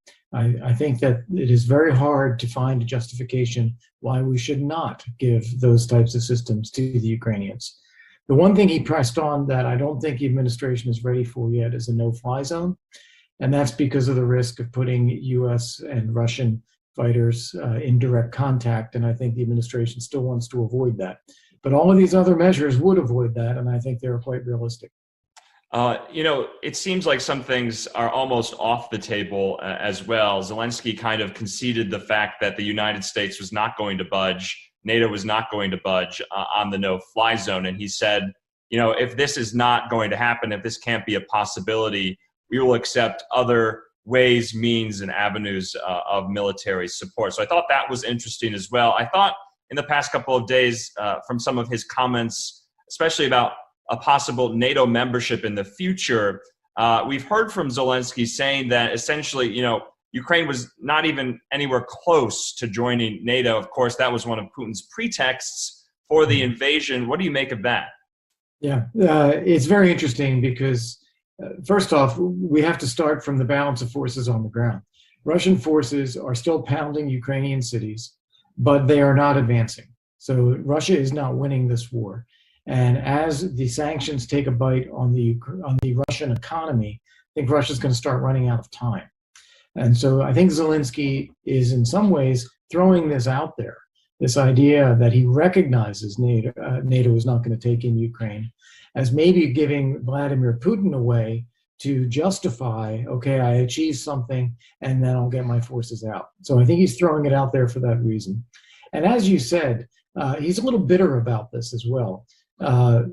NATO was clearly not moving Ukraine forward into NATO membership before the war broke out. So saying this now, it's not so much an assertion that Ukraine doesn't seek NATO membership as it is, as he put it, a recognition that NATO's not doing it. And so they're having to stand on their own. And they've done really quite an admirable job standing on their own and defending their country against a Russian onslaught. And, you know, after Zelensky's speech today, we've been hearing from lawmakers, getting their reaction as well. And Mike McCall, who sits on the House Foreign Affairs Committee, is essentially saying that red lines need to start being drawn in the event, you know, Putin uses chemical weapons, if there's some kind of accident or escalation in NATO territory, in the Baltic states, in Poland. We saw, you know, a drone was downed in Croatia just last week inadvertently. Do you think red lines need to start being drawn here? Yeah, I do, actually. I think Congressman McCall makes a great point. I actually wrote something about this yesterday at CEPA.org, which is how we manage a dangerous and desperate Putin. And the idea here is that as he is bogged down and as he becomes more desperate, he may be tempted to reach for a tactical nuclear weapon or a chemical or a biological attack. So we should be warning him, and I would argue privately through military channels, that if he does that, we would respond forcefully. We cannot allow any use of weapons of mass destruction, period. And if he were to do that, we would respond. I think we need to warn him against that. We got the word yesterday as well. NATO Secretary General Jens Stoltenberg convening a summit next week. President Biden will be traveling to that. What are the agenda items there for the summit in particular? Do you think that, you know, obviously mutual defense will be one of them, but why now? What is going to be kind of gleaned from this next week in Brussels? I think several things will be on the agenda there. First is just what you said. A public reinforcement of the commitment to collective defense within NATO. So that Baltic states, Poland, Bulgaria, Romania, all these countries that feel vulnerable get some clear reassurance from all of NATO that the Article 5 defense commitment is rock solid. I think that's very important. And that needs to be backed up with the deployment of forces to those countries, as we are seeing, as is already happening. Second, I think that we should be issuing that kind of warning that I just mentioned about no use of WMD. That should be a NATO warning as well. Third, I think there should be a commitment to continuing to support and supply Ukraine as long as needed. And that this may involve providing some kind of facilities in Poland that would be secure and that would facilitate the secure transport of military supplies to Ukraine, and then separately also security for humanitarian relief to Ukraine. I think those are two things that could be on the agenda. Just in the last hour, we got word from the White House that National Security Advisor Jake Sullivan spoke with his Russian counterpart, and this is the first high-level talks between Russian and American officials since the war began in 3 weeks. But, you know, Jake Sullivan reiterated that the U.S. is firm and clear about Russia's unprovoked attack. Is this a good sign? And are you worried still 3 weeks in about Vladimir Putin's kind of mental state, about what he might do? And is there a time with all the pressure put on that you think Putin will blink, essentially? Does he have an off-ramp? Yeah.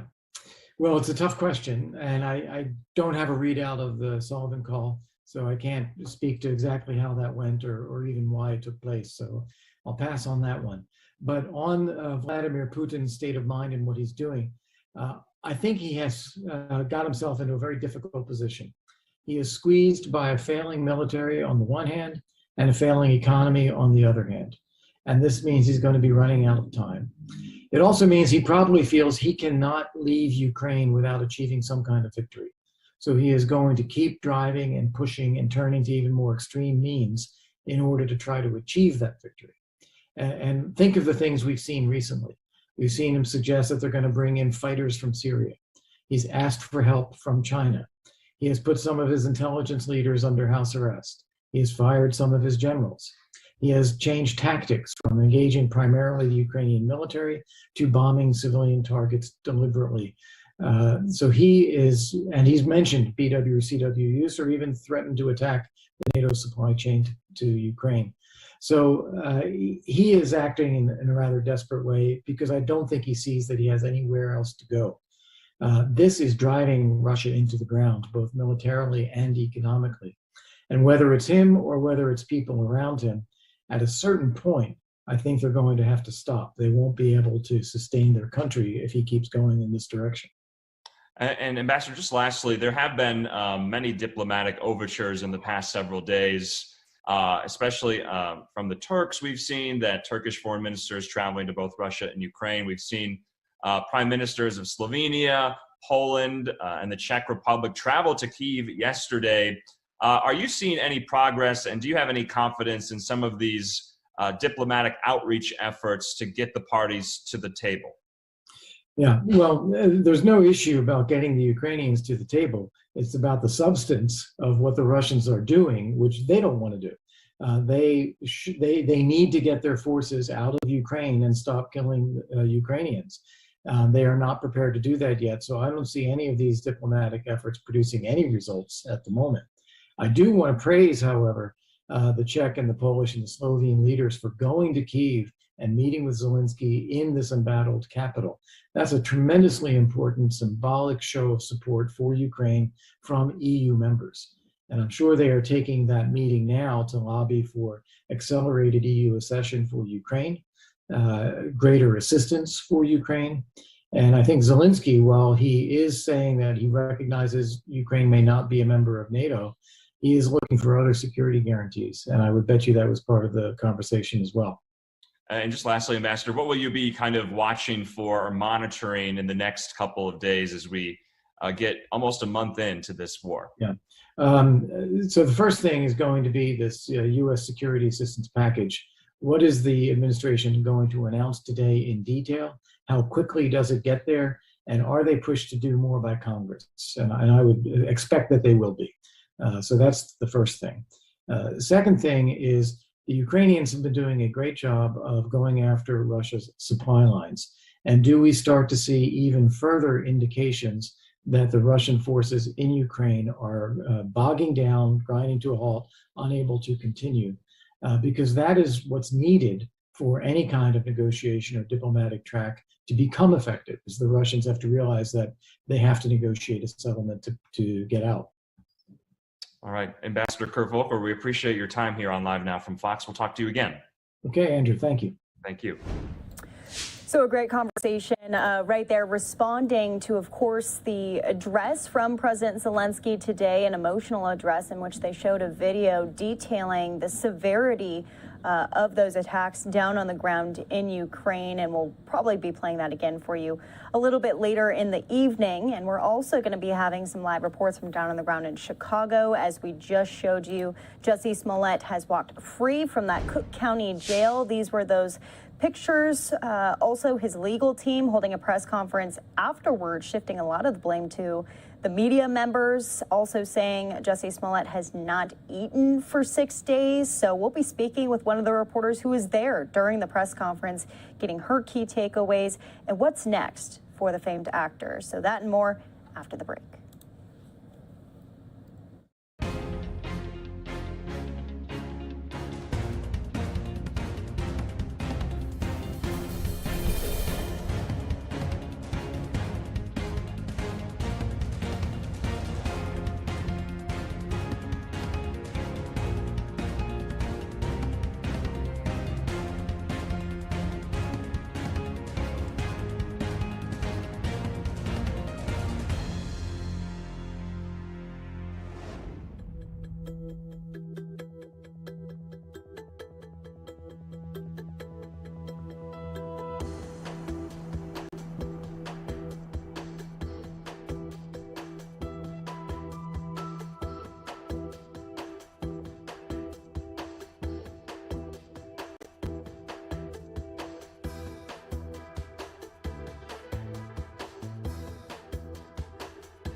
Ukrainian President Volodymyr Zielinski received a standing ovation this morning in his virtual address to Congress. He asked for more help in fighting the Russian invaders, and the Biden administration has responded by authorizing another $800 million in weapons, but not the fighter jets that Ukraine says it desperately needs. Fox 13 political editor Craig Patrick joining us now to show us how Zielinski made his case to Congress. Craig?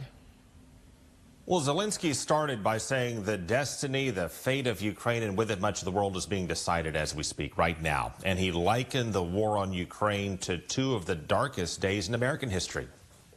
Remember Pearl Harbor, terrible morning of December 7, 1941, when your sky was black from the planes attacking you. Remember September the 11th, when innocent people were attacked from air. Yes. Zielinski said, now imagine those days repeating day after day for 21 days straight and for every day ahead for their foreseeable future. He said for Ukrainians, every day is like a December 7th or September 11th, and that it will spread far beyond Ukraine if we do not stop this mass murdering tyrant. Russia has turned the Ukrainian sky into a source of death for thousands of people.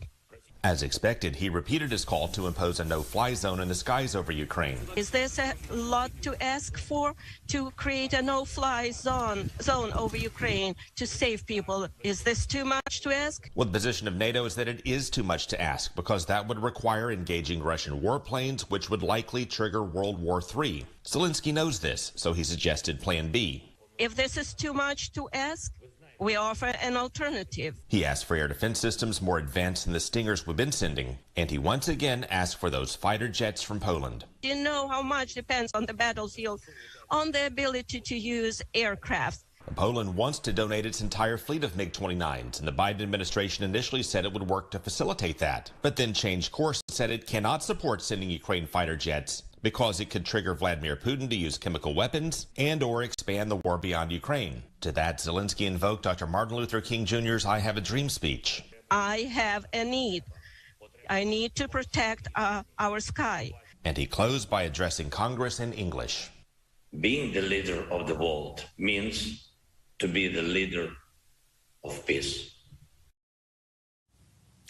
And shortly after Zielinski spoke, President Biden delivered an authorization for $800 million in additional weapons. That's on top of $200 million authorized this weekend for a total of $1 billion in weapons and military equipment authorized, now presumably on the way very quickly to Ukraine in the coming days and weeks. We'll work through specifically what equipment and weapons are going there and a closer look at why the Biden administration is disinclined to facilitate fighter jets being transferred to Ukraine and the growing pushback to a no-fly zone, the strategies and the consequences all coming up in the next hour.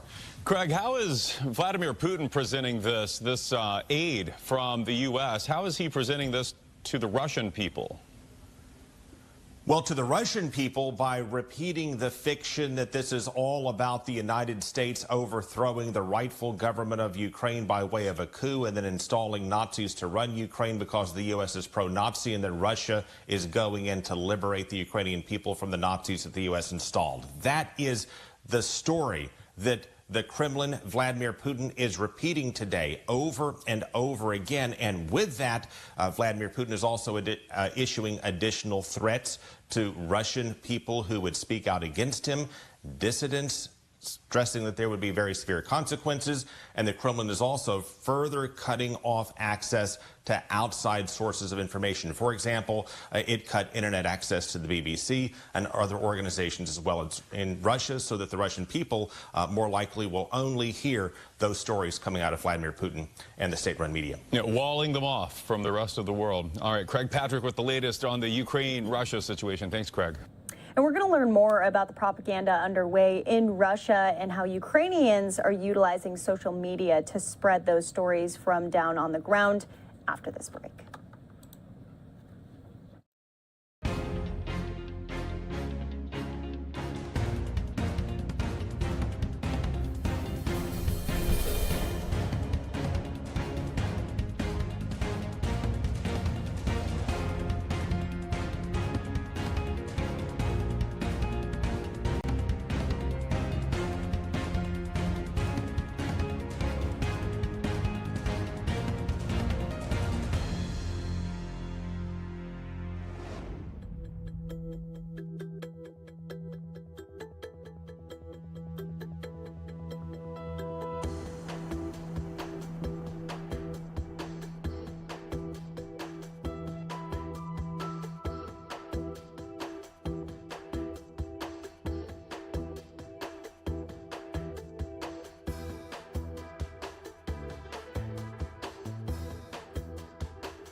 As the war in Ukraine intensifies, people there are using social media to fight disinformation about Russia's invasion. Fox's Stephen Goyen joining us live in Cleveland with more. And Stephen, what are we learning here tonight? Well, Daytona, we know that the fighting in Ukraine is taking place on two fronts. Of course, on the ground, but also online. That's where digital resistors are kind of growing and waiting and trying to spread the truth of what's happening in Ukraine. Thousands of miles away from Ukraine, the cruel reality of war is playing out in the palms of our hands. City bus just got hit. Social media showing the human toll of Russia's invasion in near real time. That's the war. These viral images of defiant Ukrainians are rallying cry, storing support in the U.S. and around the world. Try my best to just portray an accurate image of my experience. Content creator Christina Corbin has been posting updates for millions of people from the capital city of Kyiv. If they can relate to somebody emotionally, it will get them towards action or maybe taking a stand or, maybe sharing information. A digital resistance effort affecting the way we see war, with some using social media to share defense tactics, plan escape routes, or document potential Russian war crimes. That all adds to the credibility, it amplifies the news, adds the emotion, which always, adds human face, so it changes the stories and the narrative. A narrative the people of Ukraine are sharing, as experts warn, misinformation and Russian propaganda about the war is also spreading quickly online. Social media has provided alternative picture to the propaganda. The Ukrainian ability to counter Russian disinformation with its more organic, citizen-driven narratives has been impressive.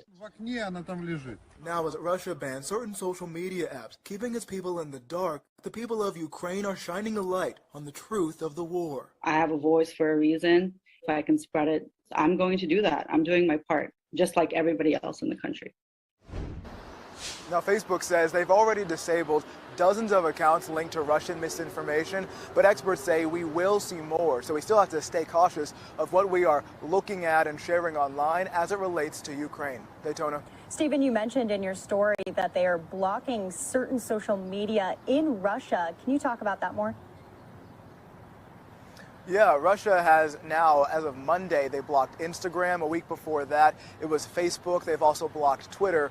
I think TikTok is still operational, but people aren't allowed to make new posts. They can only watch old posts. So yeah, that's part of the Russian disinformation campaign as well, not permitting people in that country to get on social media to see some of the things that people in Ukraine are sharing or things that people around the world are sharing. So not a great time to be in Russia right now if you love social media. I think most of us probably saw that viral clip of a woman running in the background of the top Russian news outlet there and saying that she is against war, which was an act of crime out in Russia, according to authorities out there, taken into custody immediately. So it's amazing to see these scenes out in Russia, protesters also out in the streets. And we're getting some of those images, luckily, right? Right, yeah, we're seeing a few things trickling out of Russia, because the thing to remember about Russia is not everyone is in support of Putin's aggression in Ukraine right now. There are even oligarchs, the rich men in Russia who are pretty buddy and close with Putin. Even some of them have spoken out. Their kids have spoken out against what Putin is doing in Ukraine. So not everyone in that country is in support of Putin. So we are going to continue to see things like that woman who was on Russia's Channel 1 protesting and making a statement. We're going to continue seeing things coming out of Russia, just as we're seeing a lot more things coming out of Ukraine. Daytona. Exactly, and we'll be seeing those images, and we've been speaking with people who are down on the ground there. It's hard to fight against photos and videos of actually what's going on there. It is happening, and it's real. All right, Fox's Stephen Goyen, thank you so much for this story. We appreciate it. So that conversation a little bit earlier here on Live Now from Fox. It is the top of the hour, 7 o'clock here in Phoenix, Arizona, 10 o'clock out on the East Coast. We appreciate you choosing Live Now from Fox for all of your headlines, all of your top stories, all of your breaking news. We have a packed hour coming up here. We'll be speaking with some of our reporters about Jussie Smollett as he is free from Cook County Jail as of this past hour. We heard from his legal team and attorneys. We did not hear from Jussie as he was whisked away into his car. We'll be speaking with one of our reporters who was there at the press conference. conference as attorneys kind of lit into the media, saying that it was trial by the media and that Jussie was treated unfairly throughout the entire case. So what she thought was interesting, and more to come on that story. What is next for the famed actor? We'll be speaking again with that Chicago reporter here in the next probably 10 minutes. But until then, we want to stay on some of the Russia-Ukraine news, especially as we're speaking about disinformation from Russia, from President Putin. There's a lot of journalists and a lot of filmmakers who are in Ukraine trying to tell the stories of the Ukrainian people. Fox 11 Los Angeles speaking with one of those filmmakers. Here's that conversation. Of course, there is that ongoing concern about those refugees that have fled. About half of them have headed to Poland. Yeah, filmmaker and journalist Jeff McIntyre, he has been in Poland with some of those refugees, and he now joins us live tonight. Jeff, thank you so much for being with us. Thank you for having me to share this really important story. Absolutely. So tell us, give us a sense of what your overall experience was like. So for perspective, Alex and Marla, I was in Haiti after the quake. I was in Japan after the tsunami. And while the physical and human devastation was just jaw-dropping, being on the border of Poland and Ukraine, just standing face to face with these Ukrainian mothers, in one hand they had all their worldly possessions, anything that they could carry, and on the other hand, they had their children and maybe a pet. Some of them knew where they were going, and others, they're kind of just making it up as they go along. But the one question that kind of hung heavy was the when or if I will be able to return home. Oh, right. And will I even have a home or country to return to? So it was just kind of next level devastation, and the heartbreak was palpable. You filed this story, which we are now debuting exclusively here on the Fox 11 News Special Report. Here's some of Jeff's reporting from Poland. 2 weeks ago, this was a popular outlet mall in Korczowa, Poland. Today, it's the first stop to freedom for fleeing Ukrainian women and children. Media access here is severely limited, so this is an exclusive look inside.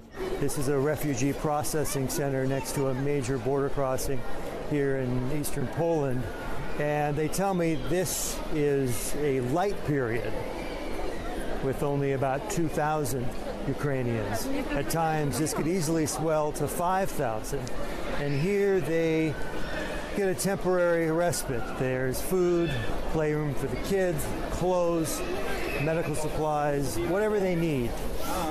It's a chance to catch their breath before they board buses to Warsaw and other cities in Poland to then make a new life. This is the first stop in, I would say, European Union, that people get. Chris is a volunteer. He was born in Poland, but spent most of his life in the U.S. He's proud of what's being done to support his neighbors. They come here, we take care of them. Once we make sure that they're okay to go further, we find buses for them. Chris shows me around the converted shopping center. Mounds of donated items around every corner, which he's grateful for. So I want to say big thank you to everyone. I mean, we have things coming in here left and right. I mean, we're slowly running out of space to store all these things. These donations not only help mothers and children who had to escape the war, but also support their husbands and fathers left behind to fight it. A lot of this medical stuff that we get in our units, we actually pack up and then we give it to the guys who are actually going across the border to give it to the soldiers who are fighting in the front lines. Recently, the number of refugees fleeing Ukraine surpassed 2.5 million. More are coming, and the need for compassionate volunteers is growing. You guys are always welcome here, to get yourself involved in helping those people. You may be moved by these images, but it doesn't compare to the flood of emotions from being here. Chris urges people to seek out ways to help locally, and the lives touched are twofold, theirs and yours.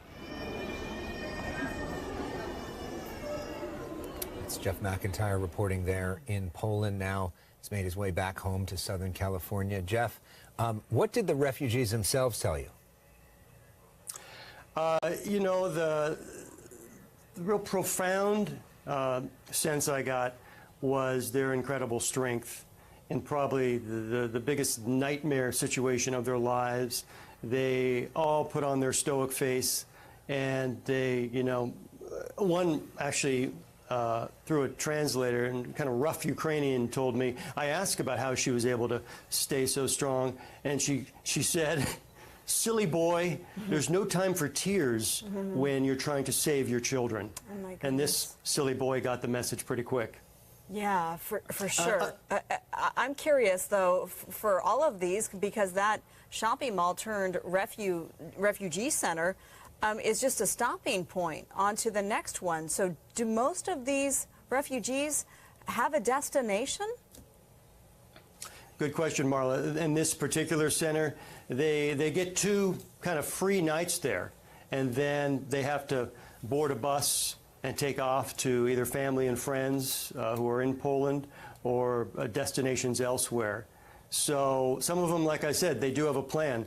There's a large Ukrainian population within Poland. They're neighbors. So they've been, you know, going back and forth for years. The ones that don't have any solid travel plans, they take to social media. And this has really been a redeeming moment for social media. There's a lot of Ukrainian Facebook groups that offer posts for transportation and accommodations.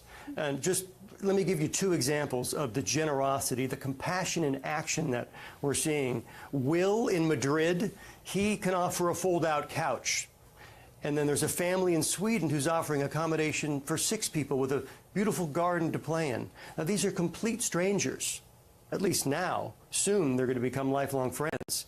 But it's incredibly refreshing to see just the heart and the humanity that this situation has really forged throughout the world. Yeah, we've been seeing people all over the world also that have been buying rooms on Airbnb in Ukraine with no intention of actually going there, but just as a way to get money to the people that are in Ukraine that are sometimes bunkered underneath those homes.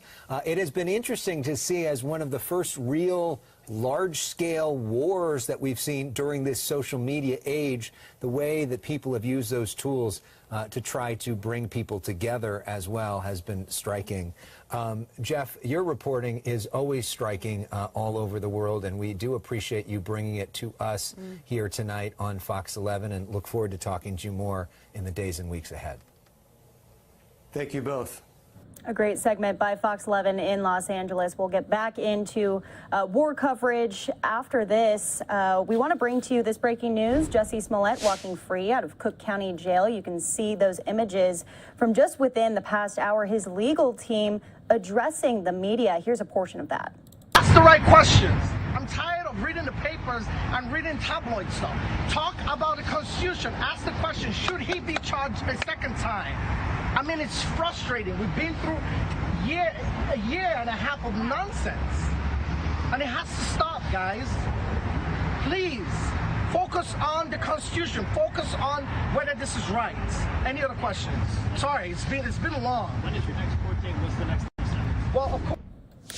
Focus on the Constitution. Focus on what's right. Just a portion of those comments and remarks from Jussie Smollett's legal team. We want to bring in Fox 32's Elizabeth Matthews, who was there at that press conference. Elizabeth, pretty emotional words. That's right, and I think he ended it with, sorry guys, it's just been a long time, and it has been a long time, of course. This goes back to Jussie Smollett, convicted of faking that hate crime back in 2019, and today he did walk free, at least for now. Today, an appeals court sided with his attorney, saying that he should not be in jail while the appeals process is working itself out, essentially because his attorneys say he was, of course, sentenced last week to 150 days, and they believe that his appeal process more than likely will and should take longer than that. So they don't want him to sit in jail for, it could be 75 days with good behavior. In the meantime, they're trying to throw out this conviction. So essentially, they asked the appeals court to take this up, and the appeals court, a 2-to-1 decision today, sided with that. They did give him a $150,000 recognizance bond, but that basically, he doesn't have to pay it. He just has to agree that he will come back to court when needed. So tonight he walked out. He had an entourage of security guards surrounded him. He got in a car, did not say a word. And of course, you heard the attorneys there talking about the constitutionality of the case, of us doing our job, trying not to focus on the sensationalism around this. And of course, there is a lot of that to play out here, from the very start of what happened to his outburst in court last week, and then tonight, his attorney talking about that his client, Jussie Smollett, has not eaten while in jail for the past 6 days. It's been 6 nights.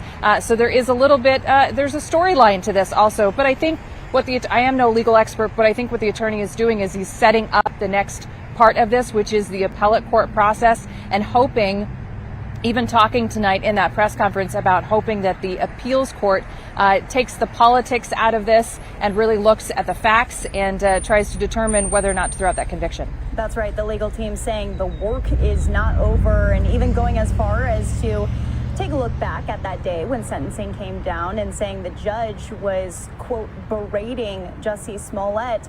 We learned a lot more about his well-being tonight in that press conference with the legal team. Like you said, that he hasn't eaten for 6 days. What else? Because we know that his mental state was at stake during this, or at least that's what we're hearing from his family.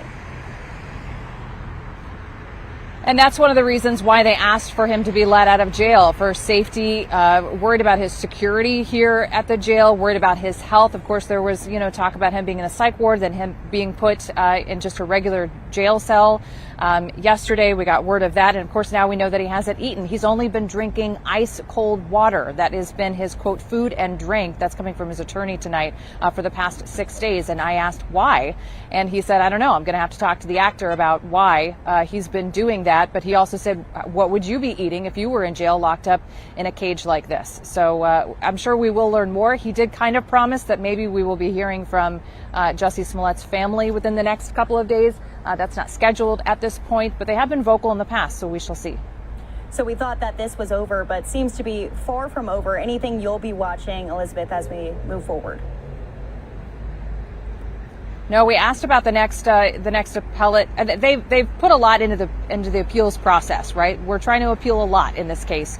So this is far from being over. There, of course, again tonight you showed it there. There was a crush of cameras tonight. We've been here, we've done this, and I have a feeling we might be doing it again at some point. And maybe we'll hear from Smollett in the future as well. Fox 32's Elizabeth Matthews, thank you so much. Thank you. And we're going to play out a portion of that press conference as we started with, of course, the legal team kind of lighting into the media there on the scene. He continues to talk about the state, the mental state of Jussie Smollett and what it's been like for the past 6 days since he has been in jail. Take a listen.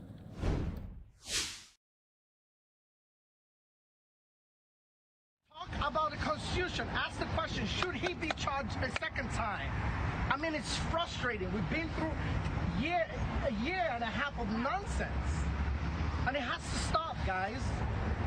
Please, focus on the Constitution. Focus on whether this is right. Any other questions? Sorry, it's been long. When is your next court date? What's the next legal sentence? Well, of course, we are going to, right now he's out. We're waiting for further ruling from the appellate court, and we're going to, of course, begin a normal appeal. What we did initially was an emergency appeal, and now we're going to start the wheel for a regular appeal, and they release a schedule once I make that application. So that's coming soon. Good question. Could you talk about the timing of this and how getting him out of jail, because the appeal process is so long and he would have easily spent his sentence? Isn't that scary? Isn't that scary? Isn't that scary? Shouldn't that be frightening to everyone? Tomorrow it could be anyone's family member. It was really, if I'm understanding your question right, it was a scary moment for us. And even a day spent in the jail is scary. He's been here for how long? 6 days? That's scary. Right? That's scary. And he hasn't eaten. Guys, he hasn't eaten for 6 days. Why? Maybe he knew spiritually something we didn't know, right? So he hasn't eaten for 6 days. Why? I'm sorry? Why hasn't he eaten? I'm going to find out from him. But maybe being in a cage for a class 4 is enough to make you not to eat. I wouldn't eat either. I'll be upset. Nenya, what is your latest? So hold on, Charles. I just wanted to ask, he left very quickly. He didn't answer any questions or make any comments. Where is he going? Where is he going to spend his time now? Charlie. What does Jussie relate to you about his time, the 6 days here in You know, he's been really, really strong. Each time we've all seen him every day, and each time we've gone in there, he's been very strong. You know, honestly, I expected, going in there, most clients I see in custody, they're usually broken, but he wasn't broken. He isn't broken either. And he's a very strong leader type personality, and he held up in there. He held up in there, Is he allowed to leave the state? That was my follow-up question. Is he staying in Chicago or can he go somewhere else? But just wait, I'm sure somebody from the family is going to talk to him. But legally, has it been set that he can leave the state or not? Well, yes. When the judge gave him probation, he allowed him to travel and stuff, right? So the answer to that question is an absolute yes. So he has not eaten, or he's eaten very little? No, he's been drinking ice cold water.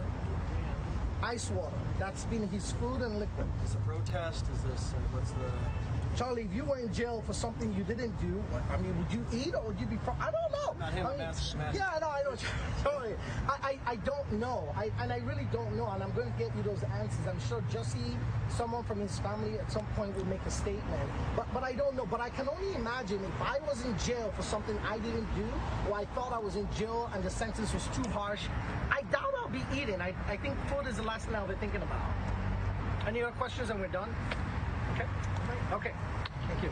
Thank you. Ask the right questions. I'm tired of reading the papers. I'm reading... Okay, so once again, that was just a portion of the press conference from the legal team of Jussie Smollett. We'll be tracking that story here on Live Now from Fox through the rest of the evening and through the rest of the week. Well, we're going to switch gears a little bit and go into a big story of today, a 7.3 magnitude earthquake hitting North Japan. We'll be speaking with an expert on this, on just how significant this is. Looking forward. That's after the break.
Welcome back here to Live Now from Fox. A powerful 7.3 magnitude earthquake struck off the coast of Fukushima in northern Japan this evening, triggering a tsunami advisory and plunging more than 2 million homes in the Tokyo area into darkness. I want to bring in Dara Goldberg, who is a research geophysicist with USGS. Dara, thank you so much for being with us here on the show.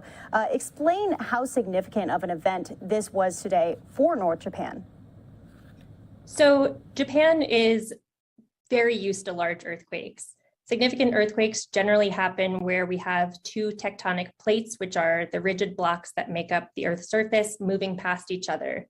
And Japan is located on the boundary of 4 different tectonic plates, which means that they experience earthquakes pretty regularly, but a magnitude 7.3 is always significant no matter where it is.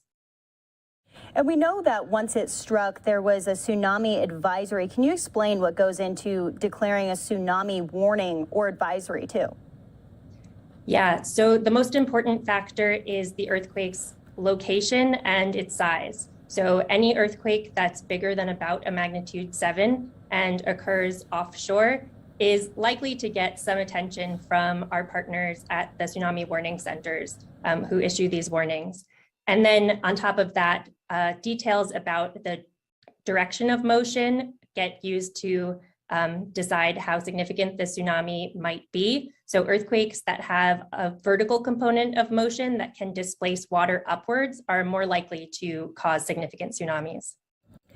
Here, a little bit closer to home, California experiences earthquakes. We all know that. I've been involved in them myself. And there's always the warning of seismic activity to come the following days after that, aftershocks, whatnot. So what can they be expecting in the next couple of days? Yeah, so once a significant earthquake happens, the surrounding area has to readjust to the new state of being in that location, and that inevitably causes aftershocks. So we know that the larger an earthquake is, the more aftershocks we will get. So a magnitude 7 earthquake is likely to have more felt earthquakes in the days, weeks, and maybe even months to come. And so we're seeing in some of these videos, obviously the shaking, the moving, there's been damage and power outages, but it could have been a lot worse. Can you talk about Japan's infrastructure to help withstand these types of earthquakes? Well, first I want to note that the depth that an earthquake happens at has a significant impact on the way that it's felt at the surface. So this earthquake was located about 40 miles below the Earth's surface. And so an earthquake that is shallower would have likely had even more significant shaking felt at the surface. But Japan is a leader in earthquake resilience and research and warning, and of course, building codes. So over the last many decades, they've developed advanced building codes that include base isolation and dissipation units that significantly reduce the felt impact and then the damage from earthquakes of this size. We do know that Japan has an early warning system, and this continues to get more advanced as we learn more about activity, seismic activity. Do we know if this time it worked, and are there ways to make it better in the future? You know, I'm not sure about the performance of the early warning system for this earthquake in particular, but what I will say is that Japan's early warning system is one of the most advanced in the world, and we in the US have learned a lot from their warning system and actually implement a lot of the tools that they have used. And because Japan is so seismically active, they have a lot of earthquakes with a lot of rich data sets that we can use to make sure that our early warning systems will work well when an earthquake inevitably occurs in our country as well. And if you could just talk again, I know we touched on it in the beginning, but talk about the history of the location where this hit in North Japan, because there was a disaster back in 2011 that involved obviously problems and natural disasters, and that was near a nuclear plant. So how close was it this time around? That's right. So just a few days ago was the 11th anniversary of the magnitude 9.1 Tohoku-oki earthquake that occurred in a very similar region. So that earthquake obviously was much bigger, a magnitude 9.1 versus this morning's magnitude 7.3. And it was also occurred at a much shallower depth, which, as I mentioned earlier, usually causes significantly more shaking at the surface, and it displaced a significant amount of water in a vertical direction, which led to the devastating tsunami that we all saw unfold on the news 11 years ago. Well, Well, Dara, we appreciate your expertise in this. Anything to tell to the viewers who are sitting at home who probably saw it pop up on their news feeds? Did we learn anything from this? What should be our takeaway? The takeaway that I want to share with your viewers is always earthquake preparedness. If you live in an area that has seismic risk, make sure to pack an earthquake kit. And if you do feel shaking, don't forget to duck, cover, and hold on. That's the guidance that we say to everyone in case of an earthquake. And that's the best advice that we have to protect yourself from an earthquake if you are in a region that has one.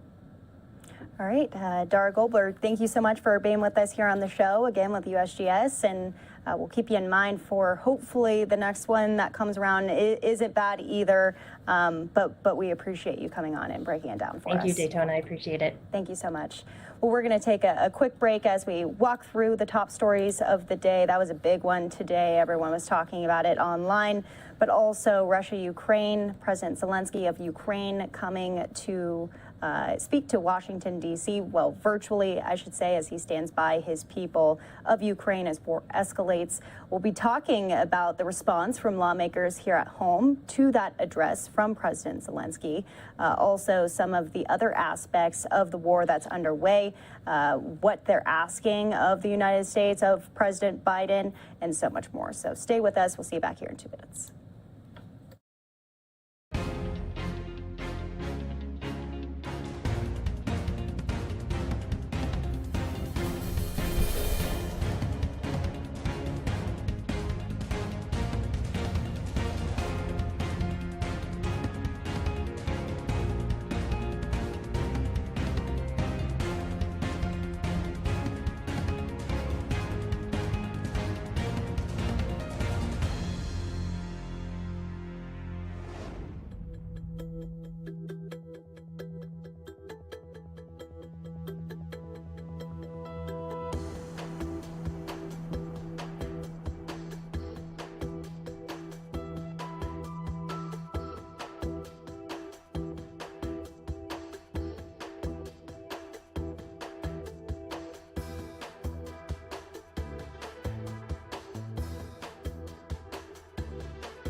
For decades, the U.S. military has given its leftover equipment to state and local police agencies, but now departments around the country are shipping tactical gear to Ukraine to defend against Russian forces. Fox's Austin Westfall joining us live now from Sarasota, Florida, where the local sheriff's department just shipped a lot of tactical gear. Isn't that right, Austin? That's right, Daytona. The Sarasota County Sheriff's Department says that they were inspired by a lot of those images that were coming out of Ukraine and that they just wanted to help the effort. So now they're saying that they're doing whatever they can in order to help save lives. It will stop certain rounds and obviously protect you from headshots and falling debris and some of the things that we're seeing on TV. The Sarasota County Sheriff's Office recently boxed up and shipped 340 ballistic helmets to Ukraine through a connection that they have with a Department of Defense contractor. Despite being in good condition, Sheriff Kurt Hoffman says these helmets must be replaced and destroyed every 5 years due to liability purposes. And these would have soon been destroyed in favor of newer helmets. Rather than be destroyed, they can be put to good use, hopefully protecting what appears to be a fragile democracy. The Sarasota Sheriff's Office isn't the only agency stepping up to help the fight. The Colorado Department of Public Safety shared this video of at least 750 helmets and 80 sets of body armor being donated by over 24 Colorado law enforcement agencies. And the Ukrainian community handled the whole logistics end of this. The Falls Township Police Department just outside of Philadelphia is also donating personal hygiene products, rugged police uniforms, and more tactical vests with the help of the nearby Ukrainian Educational and Cultural Center. All we had to do is function as a collection point. And they literally came to headquarters with a truck, picked everything up, put it on a plane, and flew it over to Poland. These donation efforts have been happening for weeks, and Sarasota's Sheriff Hoffman says it's likely to continue. It appears from the emails and from the text messages that I've received from other law enforcement agencies, Texas, Oregon, California, Minnesota, that there's a lot of people that want to help the people of the Ukraine. Now, we did hear from law enforcement agencies in many other states, too, including Vermont, including Ohio. They're starting to collect some of those materials now. They're hoping to get more shipments out in the coming weeks, Daytona. This is such a cool story and an opportunity for them to, give away gear that they were going to throw in the trash. It just seems so practical to me. Have they heard back from any of the Ukrainians that are actually using this gear on a daily basis? We asked them that exact question, and as of yesterday, they have not heard anything back. They have heard from the Department of Defense vendor, who, of course, very appreciative. The police department over there in Falls Township, working with that local Ukrainian organization. A lot of thanks being given on their ends, but so far, at least from what I've asked of the police departments that I've spoken to, they haven't heard exactly where these materials have gone, as far as what areas of Ukraine they've possibly gone to or who exactly they've helped. But one thing that the sheriff did say when we interviewed him yesterday was he hopes he sees some of those helmets on television helping people sometime soon. Yeah, very, very cool to hear this coming as President Zielinski is obviously asking for more from President Biden, from the United States. So hopefully this is just one step in a new direction, a wave of donations to Ukraine, because this is not ending anytime soon. Fox's Austin Westfall, thank you so much. Daytona, thank you. For decades, the U.S. military. And so that conversation a little bit earlier here on Live Now from Fox, as we said, President Zielinski asking for aid, and now lawmakers on Capitol Hill reacting to his remarks. Here's the latest from Fox News correspondent Madeline Rivera. In his remarks, President Vladimir Zelensky did not mince words, accusing Russia of turning the Ukrainian sky into a source of death for thousands of people. This is a terror that Europe has not seen for 80 years. Speaking virtually from an undisclosed location in Kyiv, Ukrainian President Vladimir Zelensky updating U.S. lawmakers on the Russian invasion. He's calling for the U.S. to implement a no-fly zone, provide more aircraft and air defense systems, and issue additional sanctions on Russia. He also delivered a direct message to President Biden. I wish you to be the leader of the world. Being the leader of the world means to be the leader of peace. President Biden called Zelensky's speech convincing. His administration is sending an additional $800 million in security aid to Ukraine. We're going to give Ukraine the arms to fight and defend themselves through all the difficult days ahead. Lawmakers from both parties praised Zelensky's message and agreed more military assistance should be delivered. He spoke not just to American ears, but to America's very soul. Many, however, oppose implementing a no-fly zone, fearing the move would be an escalatory risk. You put a NATO aircraft against a Russian, someone's going to shoot the other one down, and it's automatic World War III. Russia and Ukraine continue to hold peace talks amid the fighting, and President Biden is planning to travel to Belgium for a NATO summit next week to discuss the latest response efforts. In Washington, Madeline Rivera, Fox News.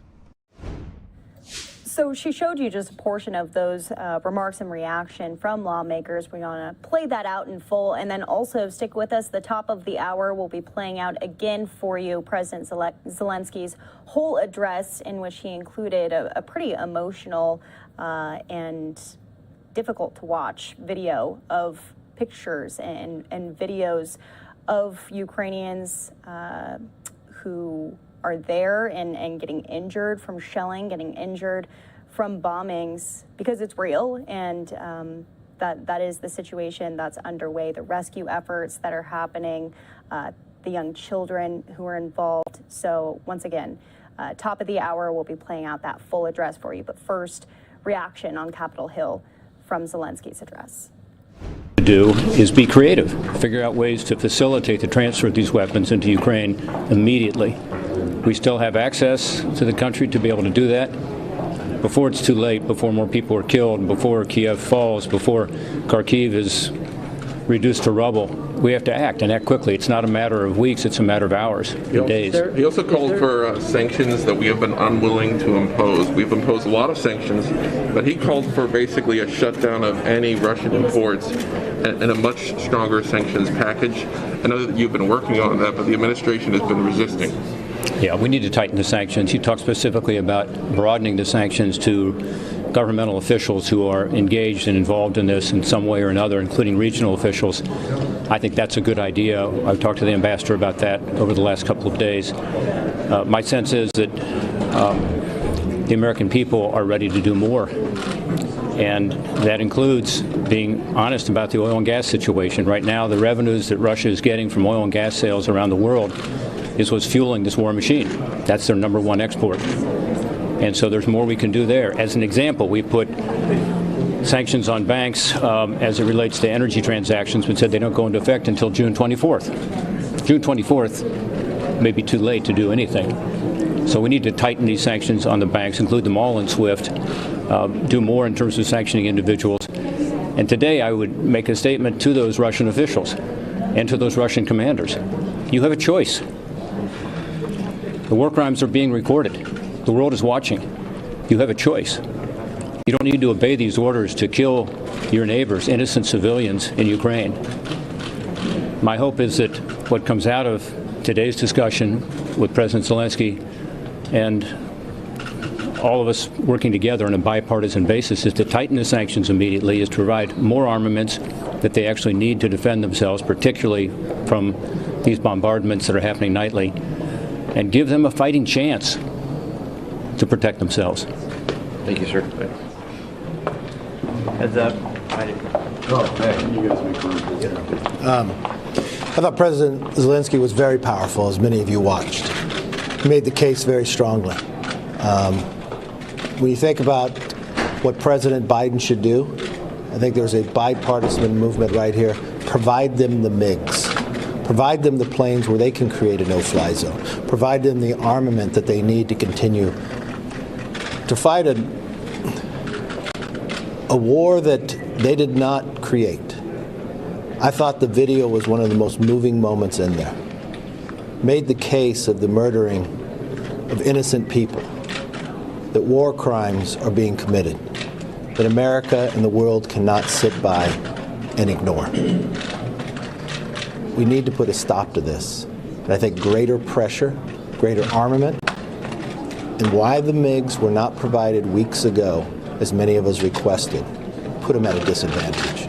Is there any scenario where a no-fly zone, the no-fly zone that he requested, would be supported by you and by the United States? Look, I think right now, provide them the MiGs that they can create a no-fly zone.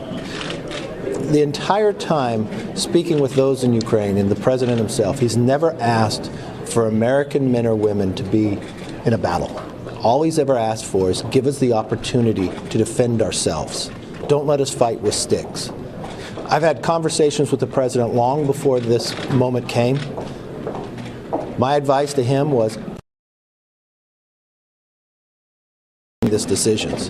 And the entire time, President Biden always said it would be the sanctions afterwards. And then when the sanctions came, he said it'd take months to work. Well, Ukrainian people cannot wait months. The world cannot wait months if we sit by and watch innocent people being murdered. With that, let me turn it over to our whip. Thank you. President Zielinski just gave an incredibly powerful address to Congress, and I think people got to see once again what we've been seeing for weeks, and that is just why President Zielinski is inspiring the people of Ukraine and people all around the world who are rallying behind these strong, incredibly tough people during a brutally brutally difficult invasion by Putin. When President Zielinski showed that video, you really got to see firsthand the sheer brutality of what Putin is doing inside Ukraine. It was very difficult to watch. It was heartbreaking.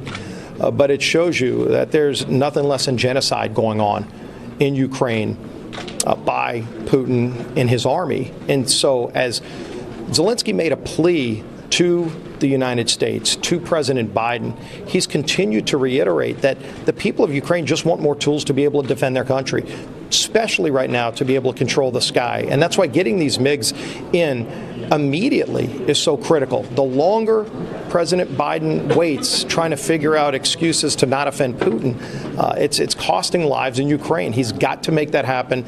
It's a plea Zielinski continued to make, as well as a plea for other things that I think the American people want to do to give them the tools that they need to defend their country. So as we look where we are, this is another opportunity for America to step up too and take away Putin's leverage on energy. There's no reason that Putin should be pocketing hundreds of millions of dollars a day by selling oil to America and the United States when we could cut that off right now by opening up our reserves, opening up areas that have been closed by President Biden to leasing so that Putin does not have that leverage over America or Europe to finance this brutal invasion. So we're going to continue to stand with the people of Ukraine and pray for them that they're able to have the tools to defend themselves against what Putin's doing. Now I'll turn it over to our conference chair, Elise Stefanik. The American people stand strongly with the people of Ukraine. The speech we just heard from President Zielinski was inspiring and talk about a leader who has risen to a catastrophic challenge and a catastrophic crisis in his country. He outlined the fact that this is the most significant national security crisis in Europe since the end of World War II. The stakes could not be higher. This administration has been far too slow, not only in their implementation of sanctions, but the lack of completeness of sanctions. The Ukrainian people need those MiGs, and they need them now. They needed them yesterday. House Republicans have been united in advocating for strong, tough sanctions for months predating the invasion. We stand strongly in support of MiGs and making sure that the weapons and ammunition that is needed get to the Ukrainian people as quickly as possible. And just as a new mom, it is heart-wrenching to watch the video that President Zielinski just played in terms of the bombing of maternity wards and the war crimes that are being committed today. Make no mistake, there will be consequences on the global stage for Vladimir Putin, who is a war criminal and a thug. And I'll turn it over to our leader, Kevin McCarthy. Questions? Yes, sir.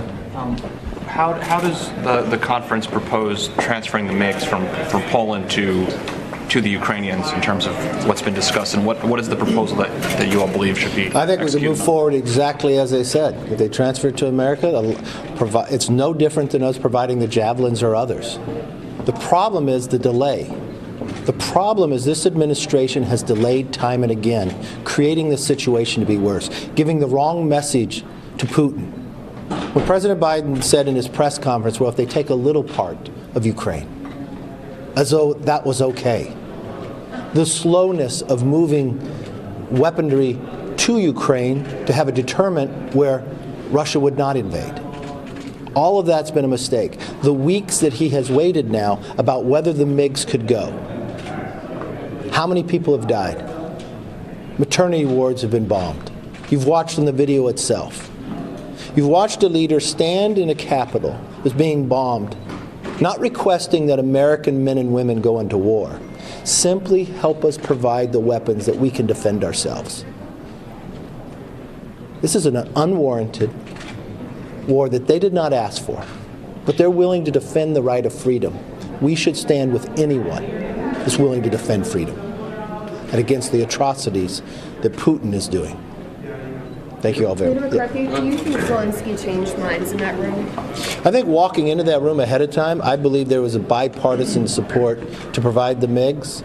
I know on the Republican side, we've been requesting this for quite some time. I think that has changed on the Democrat side, that they're more supportive of it now. I think that room's united to defend and help Ukraine get the weaponry they need to defend themselves. Leader McCarthy, he also called for much tougher sanctions. Rob Portman, who just came back from Poland, is calling for much tougher sanctions on their Russia's global energy revenue, not just, banning their oil imports here, but he wants much tougher sanctions, basically no Russian products coming into the United States and on banks, etc. But the administration hasn't been willing to go there yet. Wondering if there's bipartisan support, do you think, in Congress to do something like that? I believe there is. We should strengthen our sanctions every single day Putin continues this murder until he stops. But we should do more than that. Provide them the MiGs so they can have a no-fly zone created by themselves with their own pilots. Let them defend themselves. That's all they're asking for. But let's ramp up the sanctions as well so Putin and the rest of them feel the pain of the murders they are causing. Thank you all very much. Thank you.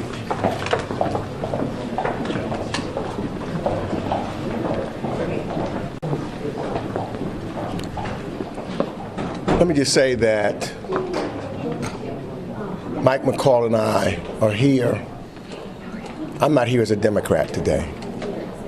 And you'll hear from him, he's not here as a Republican, we're here as Americans.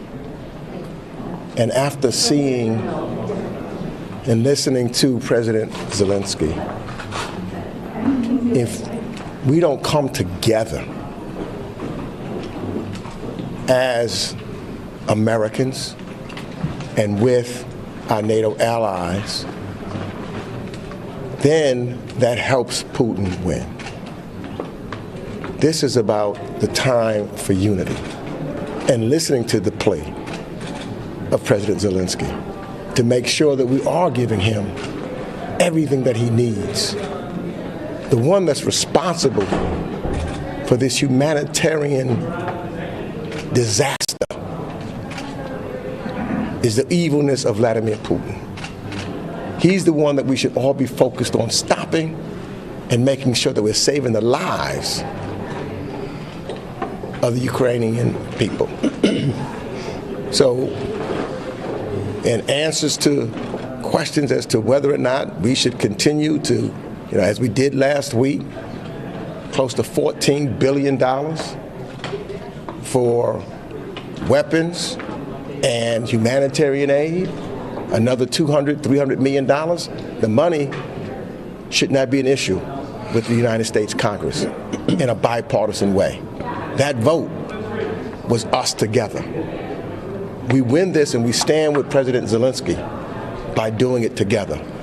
When we went over, Mr. McCall and I, to Poland just about a week ago, a little over a week ago, we went there with one message to our allies in Poland and to our allies in NATO, and of course, the Ukrainian people. We're going to stand with President Zielinski, and we're going to do it together as Americans. Thank you, Chairman. As Chairman Meeks said, we're not standing here as Republicans, Democrats. This is not a time for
rhetoric. This is a time to unify as a nation behind Ukraine against one of the most evil forces we have seen since my father's war, and that's World War II, Adolf Hitler.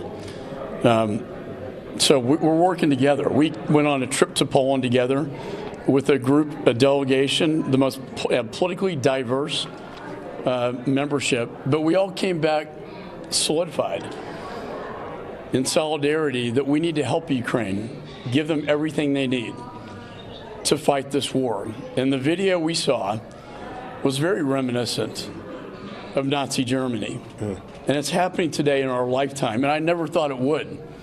It happened in my father's lifetime, but I never thought I would see this happen in my lifetime. And history will judge us. What did you do? What did you do when the bombing started? When the maternity hospitals were bombed and the pregnant women were taking out blood with children? What did you do? History will judge us if we don't act now and if we don't act strongly. So I stand with the chairman, and our committee is the committee.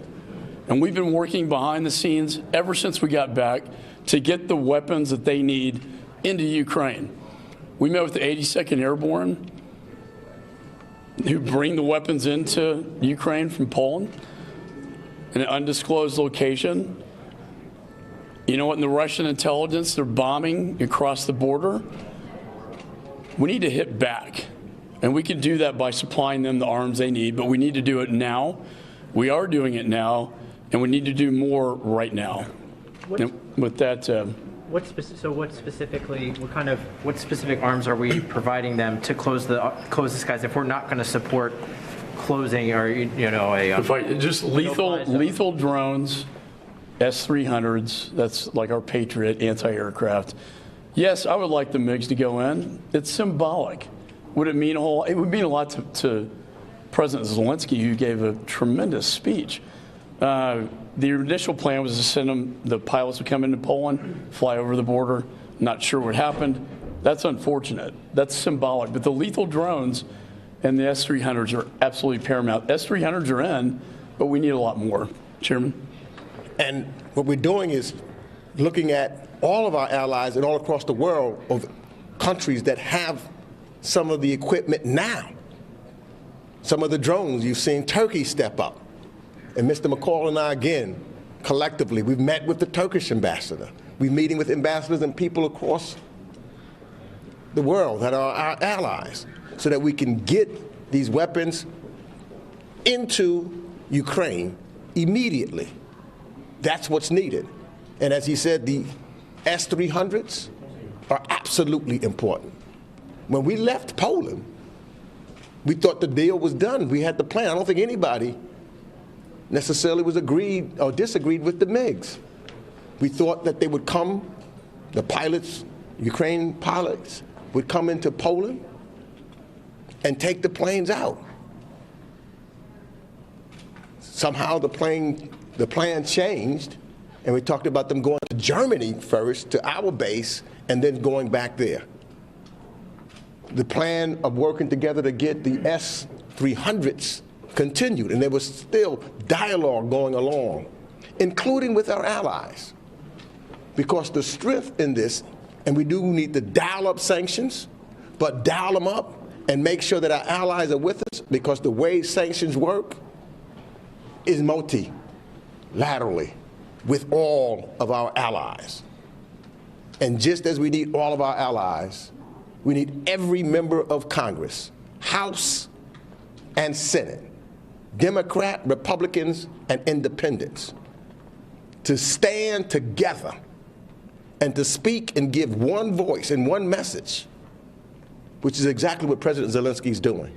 And I do believe with that, we can close those skies and start saving the lives and stop the bombing of the evil Vladimir Putin. Is there ever a time for a no-fly zone? I mean, if this continues for months on end, it's clearly what Zielinski wants. Is there ever a time where the United States should be doing that? You know, I think you're referencing red lines.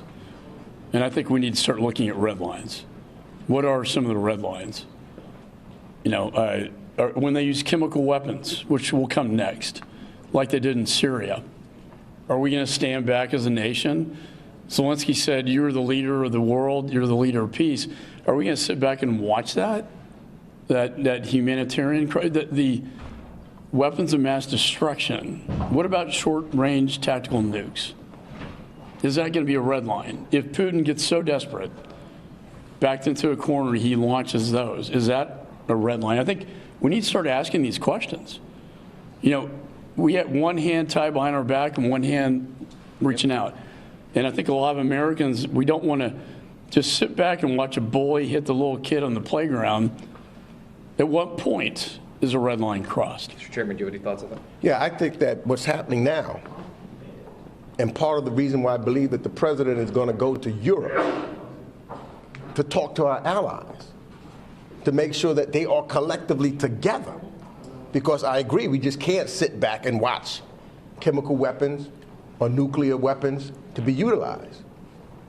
But what that conversation and some of the dialogue that's going on is to bring us together, that same unity that I'm talking about, so that we know. We saw going in, for example, with a number of the other sanctions, what has made that successful and starting to squeeze is the fact that it's not unilaterally, it's multilaterally.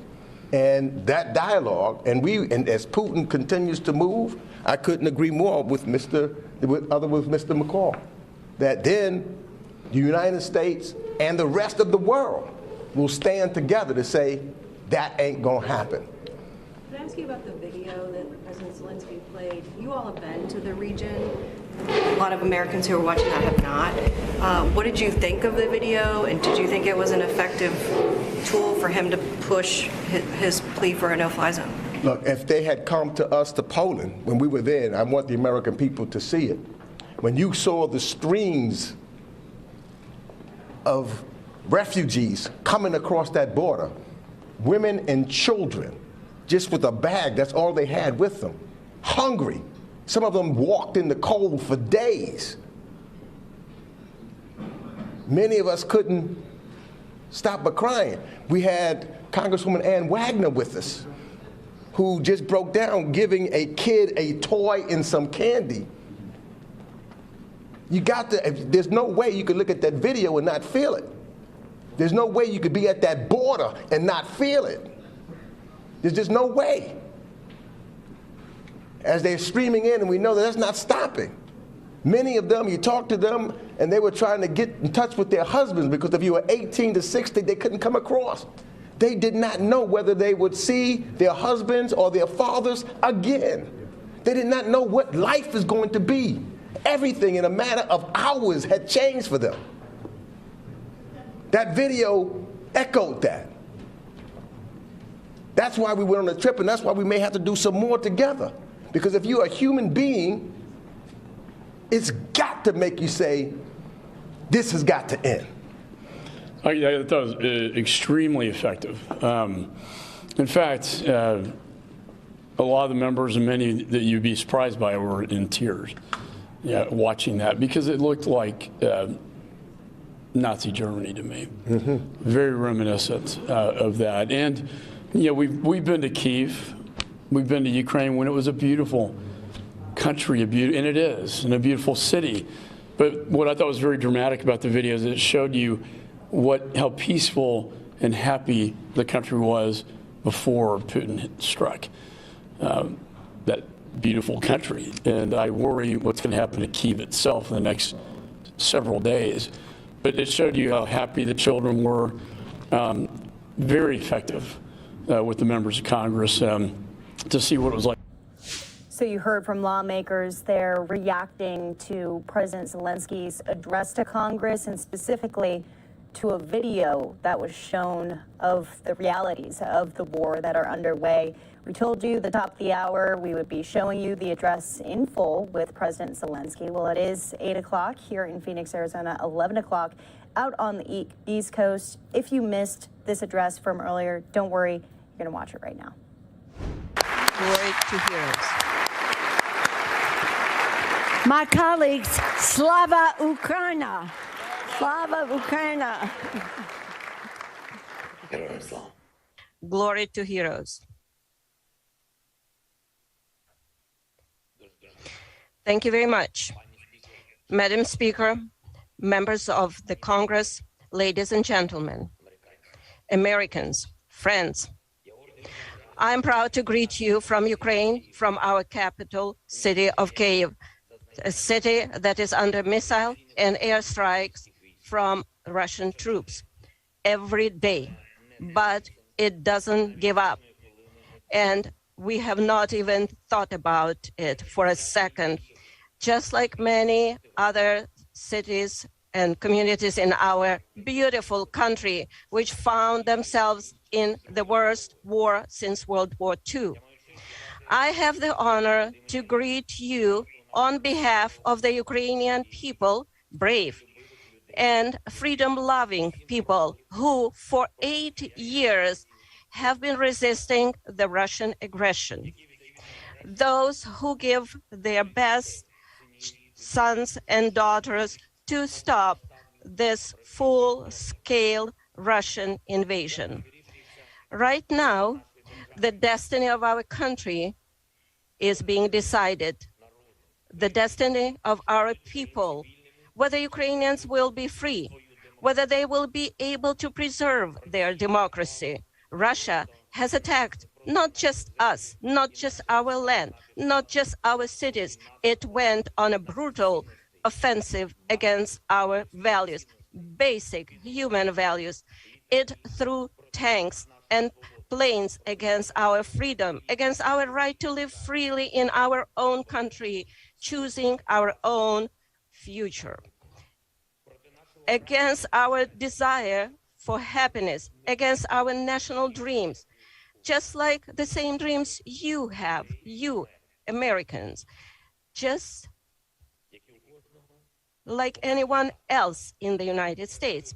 I remember your national memorial in Rushmore, the faces of your prominent presidents, those who laid the foundation of the United States of America as it is today, democracy, independence, freedom, and care for everyone, for every person, for everyone who works diligently, who lives honestly, who respects the law. We in Ukraine want the same for our people.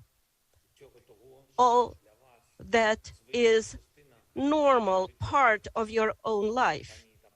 Ladies and gentlemen, friends, Americans, in your great history, you have pages that would allow you to understand Ukrainians, understand us now, when you need it right now, when we need you right now. Remember Pearl Harbor, terrible morning of December 7, 1941, when your sky was black from the planes attacking you. Just remember it. Remember September the 11th, a terrible day in 2001 when evil tried to turn your cities, independent territories, in battlefields, when innocent people were attacked from air. Yes, just like no one else expected it. You could not stop it. Our country experience the same every day, right now, at this moment, every night, for 3 weeks now. Various Ukrainian cities, Odessa and Kharkiv, Chernihiv and Sumy, Zhytomyr and Lviv, Mariupol and Dnipro. Russia has turned the Ukrainian sky into a source of death for thousands of people. Russian troops have already fired nearly 1,000 missiles at Ukraine, countless bombs. They use drones to kill us with precision. This is a terror that Europe has not seen for 80 years, and we are asking for a reply, for an answer to this terror from the whole world. Is this a lot to ask for, to create a no-fly zone over Ukraine to save people? Is this too much to ask? Humanitarian no-fly zone. something that that Russia would not be able to terrorize our free cities. If this is too much to ask, we offer an alternative. You know what kind of defense systems we need, S-300 and other similar systems. You know how much depends on the battlefield, on the ability to use aircraft, powerful, strong air aviation to protect our people, our freedom, our land, aircraft that can help Ukraine, help Europe. And you know that they exist and you have them, but they are on earth, not in Ukraine, in the Ukrainian sky. They do not defend our people. I have a dream. These words are known to each of you. Today I can say, I have a need. I need to protect our sky. I need your decision, your help, which means exactly the same you feel when you hear the words, I have a dream. Ladies and gentlemen, friends, Ukraine is grateful to the United States for its overwhelming support, for everything that your government and your people have done for us, for weapons and ammunition, for training, for finances, for leadership in the free world, which helps us to pressure the aggressor economically. I'm grateful to President Biden for his personal involvement, for his sincere commitment to the defense of Ukraine and democracy all over the world. I am grateful to you for the resolution which recognizes all those who commit crimes against Ukraine, against the Ukrainian people as war criminals. However, now, it is true, in the darkest time for our country, for the whole Europe, I call on you to do more. New packages of sanctions are needed constantly, every week, until the Russian military machine stops. Restrictions are needed for everyone on whom this unjust regime is based. We propose that the United States sanctions all politicians in the Russian Federation who remain in their offices and do not cut ties with those who are responsible for the aggression against Ukraine, from State Duma's members to the last official who has lack of morale to break the state terror. All American companies must leave Russia from their market, leave their market immediately, because it is flooded with our blood. Ladies and gentlemen, members of Congress, please take the lead. If you have companies in your districts who finance the Russian military machine leaving business in Russia, you should put pressure. I am asking to make sure that the Russians do not receive a single penny that they use to destroy people in Ukraine. The destruction of our country, the destruction of Europe. All American ports should be closed for Russian goods. Peace is more important than income, and we have to defend this principle in the whole world. We already became part of the anti-war coalition, a big anti-war coalition that unites many countries, dozens of countries, those who reacted to, in principle, to President Putin's decision to invade our country. But we need to move on and do more. We need to create new tools to respond quickly and stop the war, the full-scale Russian invasion of Ukraine, which began on February 24th. And it would be fair if it ended in a day, in 24 hours, that evil would be punished immediately. Today, the world does not have such tools. The war of the past have prompted our predecessors to create institutions that should protect us from war. But they unfortunately don't work. We see it, you see it, so we need new ones, new institutions, new alliances, and we offer them. We propose to create an association, U24, United for Peace, a union of responsible countries that have the strength and consciousness to stop conflicts immediately, provide all the necessary assistance in 24 hours, if necessary, even weapons, if necessary, sanctions, humanitarian support, political support, finances, everything you need to keep the peace and quickly save the world, to save lives.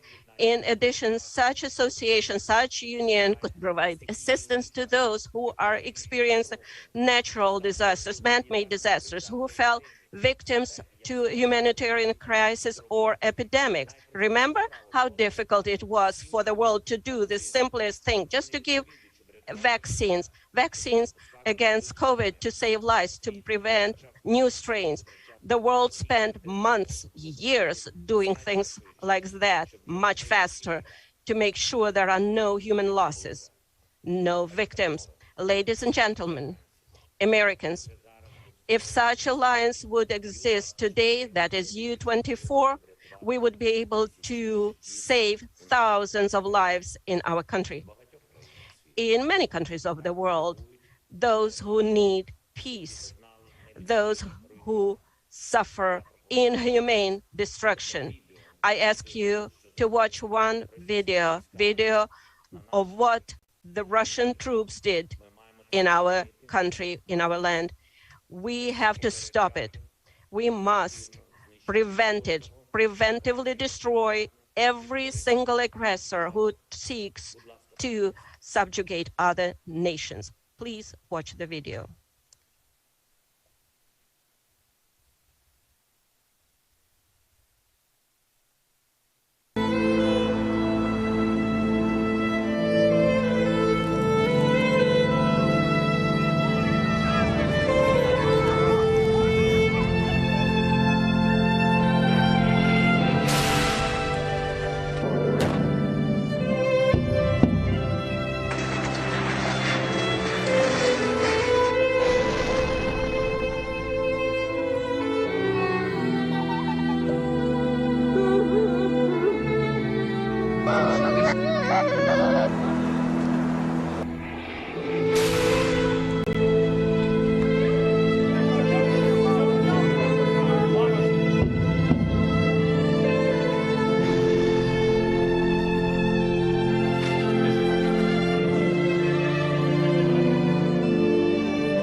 And in the end, to sum it up, today it's not enough to be the leader of the nation. Today it takes to be the leader of the world. Being the leader of the world means to be the leader of peace. Peace in your country doesn't depend anymore only on you and your people. It depends on those next to you, on those who are strong. Strong doesn't mean weak. Strong is brave and ready to fight for the life of his citizens and citizens of the world, for human rights, for freedom, for the right to live decently and to die when your time comes, and not when it's wanted by someone else, by your neighbor. Today, the Ukrainian people are defending not only Ukraine, we are fighting for the values of Europe and the world, sacrificing our lives in the name of the future. That's why today the American people are helping not just Ukraine, but Europe and the world to keep the planet alive, to keep justice in history. Now I'm almost 45 years old. Today my age stopped when the hearts of more than 100 children stopped beating. I see no sense in life if it cannot stop the death. And this is my main mission as the leader of my people, great Ukrainians. And as the leader of my nation, I am addressing the President Biden. You are the leader of the nation, of your great nation. I wish you to be the leader of the world. Being the leader of the world means to be the leader of peace. Thank you. Slava Ukraini. Glory to Ukraine.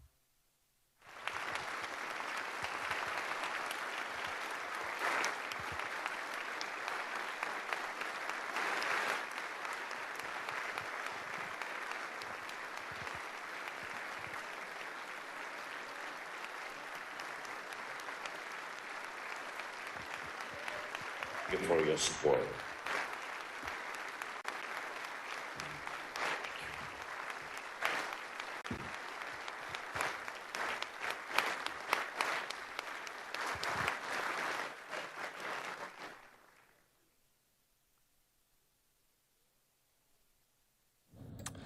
A leader willing to die for his country that is at war right now. That was one of the most stirring moments of the speech.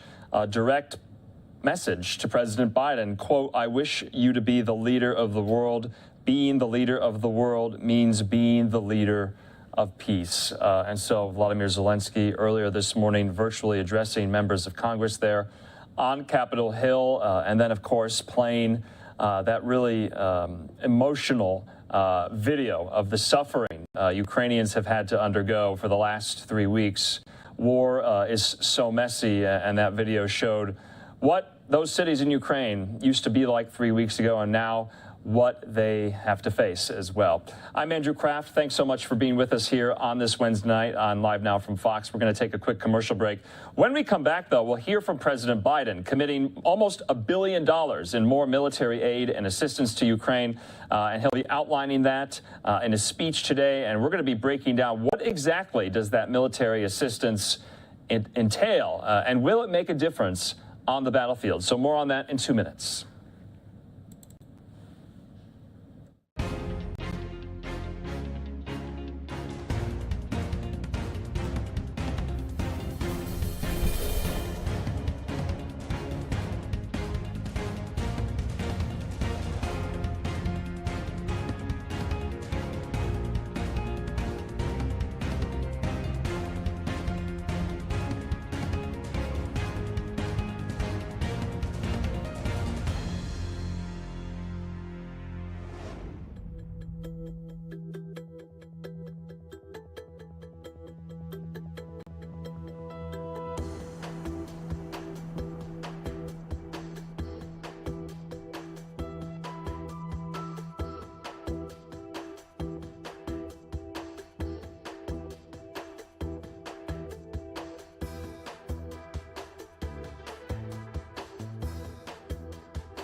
Welcome back here to Live Now from Fox. I'm Andrew Kraft, and thanks for being with us on this Wednesday night. Take a look at this tweet. This is a list of the commitments militarily President Biden signed over to Ukraine. You can see there 800 Stinger anti-aircraft systems, 2,000 Javelins, 1,000 light anti-armor weapons, and 6,000 AT-4 anti-armor systems, and so much more. 400 machine guns, 400 shotguns, 20 million rounds of small arms ammunition. Well, we're going to hear from President Biden right now as he talked about this, responding to President Zelensky's address to Congress today, and signing into law this funding, this supplemental aid package that's going to Ukraine.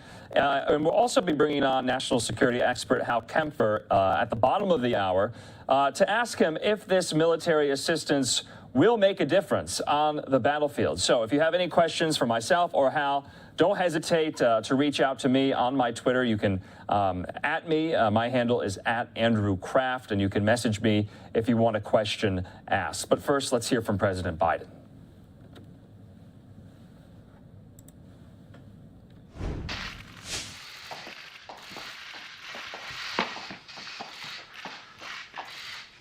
Good afternoon. I want to begin by thanking President Zelensky for his passionate message this morning. I listened to it in the private residence, and he was convincing and significant speech.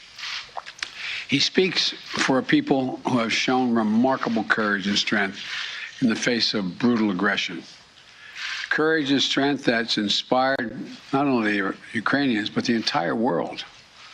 Putin is inflicting appalling devastation and horror on Ukraine, bombing apartment buildings, maternity wards, hospitals. I mean, it's god-awful. I was speaking about this with our commander behind me here, General Milley. I mean, it just is amazing. Yesterday, we saw reports that Russian forces were holding hundreds of doctors and patients hostage in the largest hospital in Mariupol. These are atrocities. They're an outrage to the world. And the world is united in our support for Ukraine and our determination to make Putin pay a very heavy price.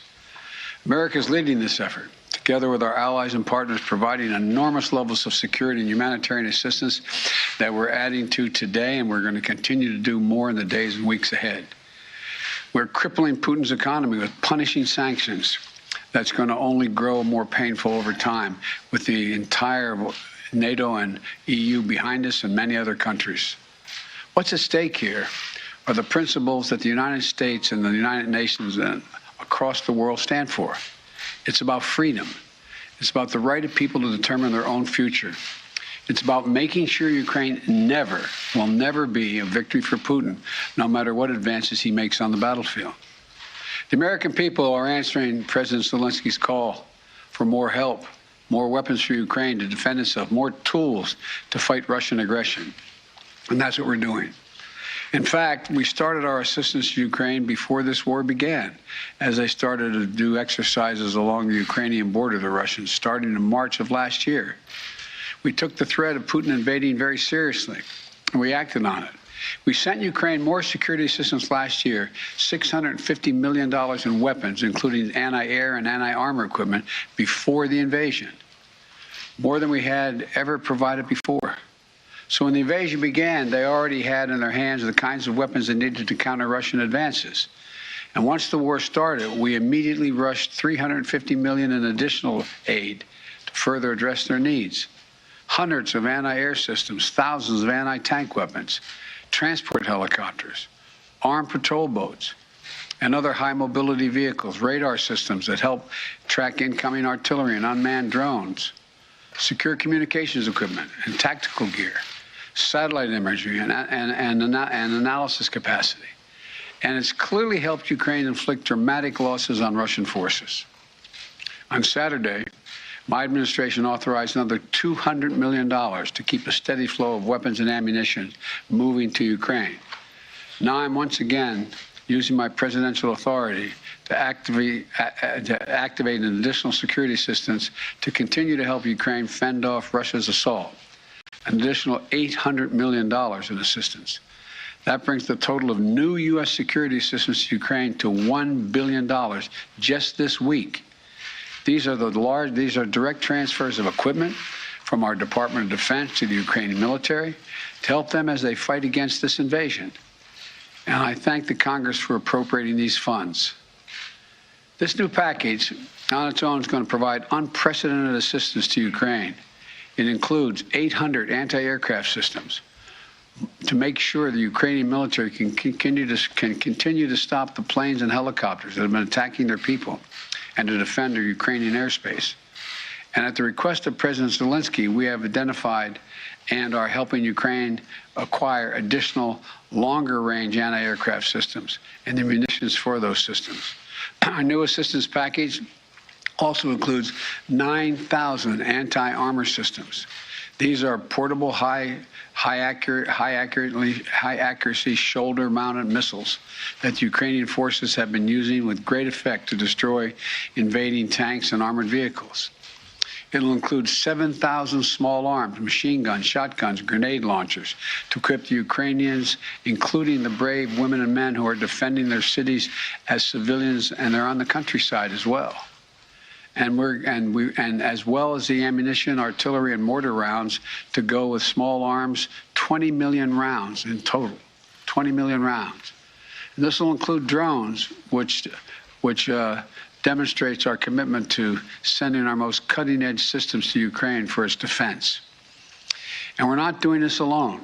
Our allies and partners have stepped up to provide significant shipments of security assistance and will continue to help facilitate these deliveries as well. The United States and our allies and partners are fully committed to surging weapons of assistance to the Ukrainians. And more will be coming as we source additional stocks of equipment that we're ready to transfer. Now I want to be honest with you. This could be a long and difficult battle, but the American people will be steadfast in our support of the people of Ukraine in the face of Putin's immoral, unethical attacks on civilian populations. We are united in our abhorrence of Putin's depraved onslaught, and we're going to continue to have their backs as they fight for their freedom, their democracy, their very survival. And we're going to give Ukraine the arms to fight and defend themselves through all the difficult days ahead. We're going to continue to mobilize humanitarian relief to support people within Ukraine and those who have been forced to flee Ukraine. In just the past few weeks, we provided $300 million of humanitarian assistance to the people in Ukraine and in neighboring countries. Tens of thousands of tons of food, water, medicine, and other basic supplies to support the people in need. Our experts on the ground in Poland and Moldova and other neighboring countries are there to make real-time assessments of the rapidly evolving crisis to get urgently needed humanitarian supplies to the people in need when they need it. And we will support Ukraine's economy with direct financial assistance as well. And together with our allies and partners, we will keep up the pressure on Putin's crumbling economy, isolating him on the global stage. That's our goal. Make Putin pay the price, weaken his position, while strengthening the hand of the Ukrainians on the battlefield and at the negotiating table. Together with our allies and partners, we're going to stay the course, and we'll do everything we can to push for and end this tragic, unnecessary war. This is a struggle that pits the appetites of an autocrat against humankind's desire to be free. And let there be no doubt, no uncertainty, no question. America stands with the forces of freedom. We always have and we always will.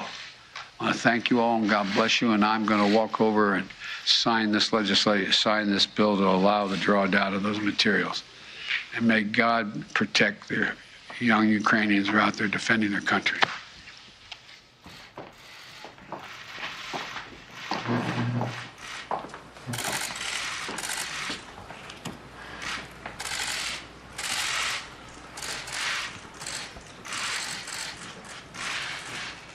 What I'm signing here is the delegation authority under Section 506A1 of the Foreign Assistance Act of 1961, translated into plain English, a total of $800 million in defense arms.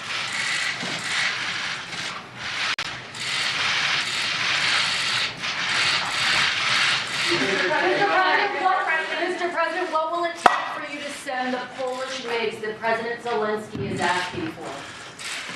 I'm not going to comment on that right now. I'm not going to comment on anything other than what I told you to say. Thank you. Well, Mr. President, He's a war criminal, sir. Mr. President, are you going to go to Poland? Mr. President, quickly, you did just say that Putin is going after maternity wards, hospitals. Are you ready to call him a war criminal?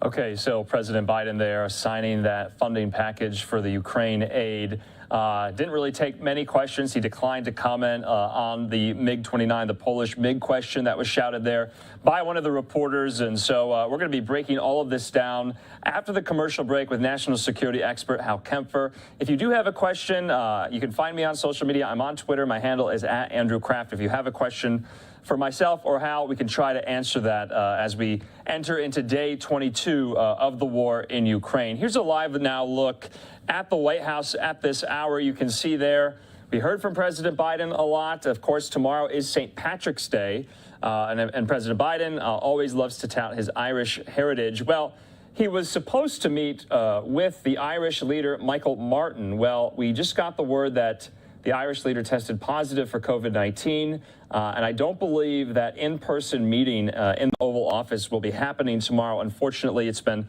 put off because of the pandemic. This is a Irish-American tradition that happens every year with the president and the Irish leader, so it's really unfortunate. We also got word that the second gentleman, Doug Emhoff, also tested positive for COVID-19, was experiencing mild symptoms before a White House event just yesterday. So just wanted to make sure we got that in there. We're going to take a quick commercial break. When we come back, we'll be diving deep into all the latest headlines and developments in Ukraine, militarily, economically, and diplomatically, as we always do. We'll see you in 2 minutes.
Welcome back here to Live Now from Fox. I'm Andrew Kraft. Well, at an event earlier today at the White House, a reporter shouted a question at President Biden, asking him if Putin is a war criminal. Here's his response.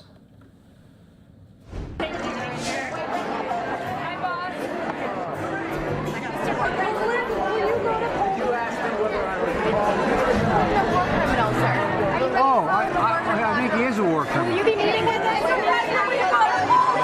Will you go to Poland?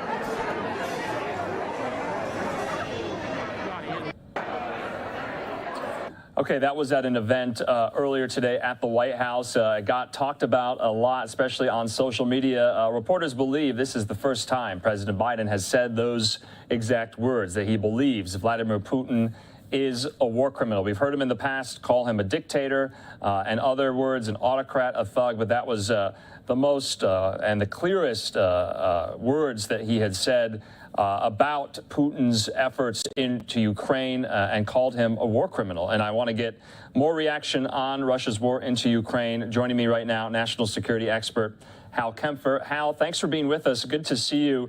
I know we can get into, Vladimir Zielinski's address to Congress from earlier this morning, but that is significant, what President Biden said. I know it doesn't take much, but the fact that the American leader said that, we should take note. Andrew, that is a big change. And what that says, it sends a message not just to Putin himself, but it sends to everyone around Putin and certainly all those who have supported him over the years, that his days as a actual world leader, if you will, a leader of a major nation state who's allowed to travel around the world and engage in a substantive way, is pretty much over. Once you're a war criminal, you're down into where Serbia was at the end of the Balkans. You may be in office right now, but at some point you will end up in the Hague standing trial, or something worse will happen to you, one of the two. So he really delineated that, and I think that was to send a message. Obviously, there was some confusion in the room. It sounds like you couldn't hear the question. We've all been in those big rooms, a lot of background noise and things like that do happen. But it was to send a message to those around Putin that his autocratic rule is going to destroy Russia's position, or is destroying Russia's position in the world order, and to incentivize those who might think it's time for regime change in Russia to maybe take action. And Hal, let's talk now about what the United States has committed as far as weaponry is concerned into Ukraine, almost $1 billion worth. I'm going to put up kind of a tweet laying it all out, and you're going to see this here. This is an $800 million assistance package. And so we have 800 Stinger anti-aircraft systems, 2,000 Javelins, 1,000 light anti-armor weapons, 6,000 AT-4 anti-armor systems, and the list goes on and on and on. I'm going to leave it up for our viewers and for you, Hal, just to kind of go line by line. But my main questions are, will this suffice for now? This is a lot of military equipment. Do you think it can make a difference on the battlefield there in Ukraine? Well, I think it can make a difference, but I'll tell you, when I looked at the list today, my first thought is I'd like to add a zero behind just about every number there. There are some that are better than others. 2,000 Javelins makes a big impact. If you look at the anti-armor line, which has light anti-armor weapons, and I don't know if they mean laws or they're referring to the British NLAWs. That's not quite clear right now. It might be a mix. Those are very substantial weapons. The 2,000 Javelins, if half of those hit their mark with a Russian tank, Russian armor capabilities would be pretty much, they wouldn't be able to do offensive operations. I'm very familiar with the AT-4. It's certainly not as robust as a Javelin or the NLAW system, but it's a solid anti-armor weapon. You can get kills on tanks. You can get much easier kills on vehicles like BTR, the wheeled armored vehicles, which are not as heavily armored.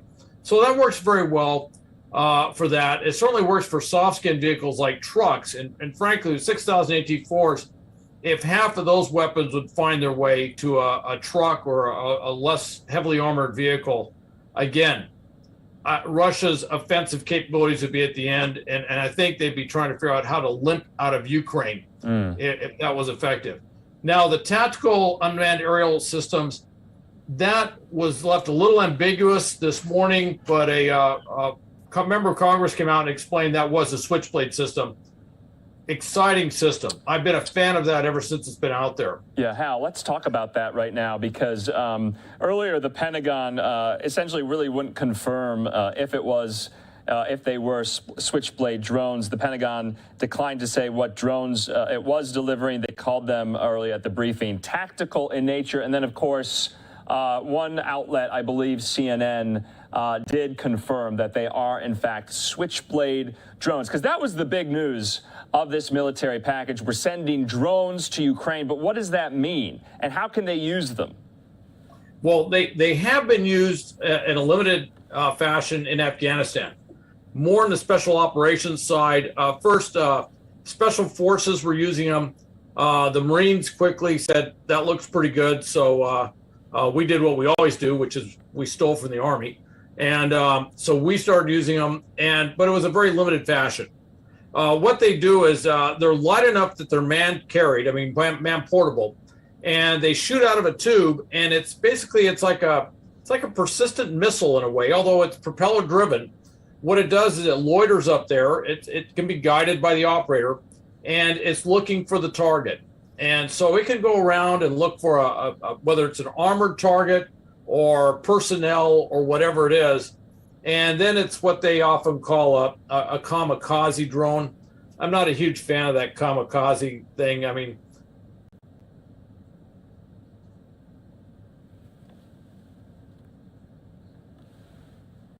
all right, it looks like, unfortunately, we lost Hal Kempfer there. We're going to take a quick commercial break. If we get Hal back, we will bring him. And so we have a lot more to discuss. We'll be back in 2 minutes.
Welcome back here to Live Now from Fox. I'm Andrew Kraft, and thanks for being with us on your Wednesday night. We have been talking extensively about the latest developments and headlines into the war in Ukraine. I'm being joined yet again by national security expert Hal Kempfer. Hal, we are back. We just had a momentary technical glitch there, but we have you, and we were talking about these particular types of drones, these Switchblade drones, that we are going to deliver to Ukraine. What makes them unique? What makes them special? How will they be used?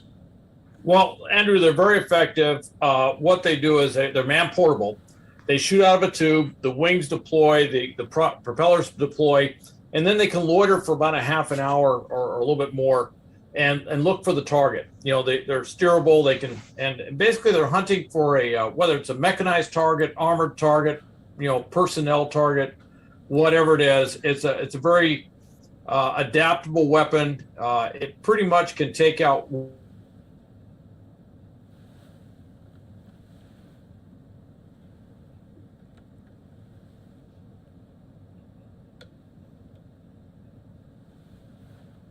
All right, and unfortunately, it looks like we did lose Hal yet again, and we apologize there. We're going to play out some of this video because we had been wanting to talk about as well this really devastating attack today in Mariupol, and Russian forces, essentially people are saying, targeted a theater where hundreds of people were sheltering and were hiding. We don't have an official death toll from that, but it was quite horrifying. The drama theater bombed today in a Russian airstrike where hundreds of civilians were reportedly sheltering inside. So we're going to get to that. I believe we have Hal back. We're going to try this yet again. And Hal Kempfer, thanks so much for being with us. We're just going to play some of this video. And you were describing some of the drones that will be sent over. Let's move on from some of these kind of hardware type questions and get to some of these diplomatic questions as well, because there was a significant contact today, Hal. And that, of course, we got word Jake Sullivan, the national security advisor, made contact with his Russian counterpart. This is the highest official meeting and contact made between Russia and the United States since the war began. I want to read in part from some of the statement put out by the White House. They say that Jake Sullivan reiterated the United States' firm and clear opposition to Russia's unprovoked and unjustified invasion of Ukraine. And Sullivan clearly laid out our commitment to continue imposing costs on Russia to support the defense of Ukraine's sovereignty and territorial integrity, and to reinforce NATO's eastern flank. Hal, I just wanted to get your opinion. Is this progress? What should we make of this? Should we be kind of, somewhat optimistic or not? Or is this just the very, very mild beginnings? Andrew, I think what it is it's progress. I don't want to get overly optimistic on it, but there's a couple of things that we can look at with this. One of which is, you got to remember that Sullivan and others in the White House are dealing with a level of intelligence that we simply don't have. We get to see things, or things are said, which kind of indicate what's going on. One of those is the logistic situation with the Russians. There were multiple reports out that a source in defense intelligence had put out, and I imagine this was intentional, that they were not seeing this massive surge of logistics coming in to help the Russian forces. Now, there are some fresh troops that are hitting the lines. There's been a little bit more activity in terms of scouts and things along some of the lines in Kyiv, but they're not seeing this big surge of logistics, which indicates that either A, they don't care, or B, they probably don't have the logistics, the ammunition, the food, everything else they want to give them. Another report coming out is that they're having to basically tap units or forces around Russia in places as far afield as peacekeeping missions in Armenia, Georgia, all the way over in Siberia, to bring in additional forces, additional manpower to prop up what's going on in Ukraine. Now they're starting to hollow out forces. From a policy perspective, you look at those things and say, it's a good time to start talking to the Russians at a high level, because it indicates they can't sustain their level of commitment. Then also looking at the way that they're using artillery, because they can't do offensive operations. Frankly, there would be much to discuss there, which basically is, how do you plan to get yourself out of this mess that you're in right now? Yeah, and Hal, we got that assessment today from the Pentagon. They said Russia is discussing sending replacement troops, like you were talking about, to backfill for combat losses. So that's quite something. That's a development, although the Defense Department said there's been no appreciable change either in how much Ukraine and Russia are flying in the war. To date, Ukraine is flying kind of 5 to 10 to 15 sorties per day. Russia has been flying about 200. And they say the advance north of Kyiv still stalled. They say cities that were isolated still are, and that Ukraine is still hanging on. So I had been mentioning also that terrible targeted bombing of that drama theater today in Mariupol. Also, we got word that Putin is from the International Court of Justice. They are telling him to cease all military operations in Ukraine. We are also being told the United Kingdom has requested yet another emergency UN Security Council meeting. So things are moving quite fast. Let's talk, though, about how these talks that have been happening between Russian and Ukrainian delegations, it doesn't seem like much is coming out of them. We have some word from the Financial Times today. They said that Ukraine and Russia drew up a tentative peace plan to end the war. The deal includes a ceasefire and Russian troop withdrawal if Kyiv renounces NATO membership and accepts limits on its armed forces, some type of neutrality deal. And so we're getting reaction from European officials. The French foreign minister says Russia is just pretending to be engaged and involved in these talks. What do you make of them? It seems like some of these preconditions and stipulations Russia is putting on the table, those were already on the table before the war began. Andrew, you're absolutely right. And I think probably the short answer is the French are right on this one. I think it is, a lot of it's a pretense. You know, the conditions on saying that they're not going to take NATO membership, which frankly, Zielinski's words were kind of extrapolated quite a bit. There may have been a little bit of a translation piece on that. But basically, in so many words, it wasn't really on the table to begin with before the war. Right. But I will say this, the kind of fierce tone that Putin took talking to his staff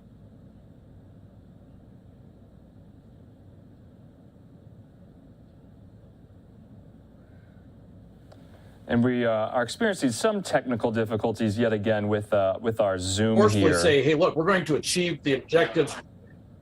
Can you hear me, Andrew? Yes, I can hear you, Hal. Okay. Yeah, I was going to say the fierce nature of the tone that Putin took today or yesterday with his staff, saying we're not going to pull out until we've achieved all our objectives.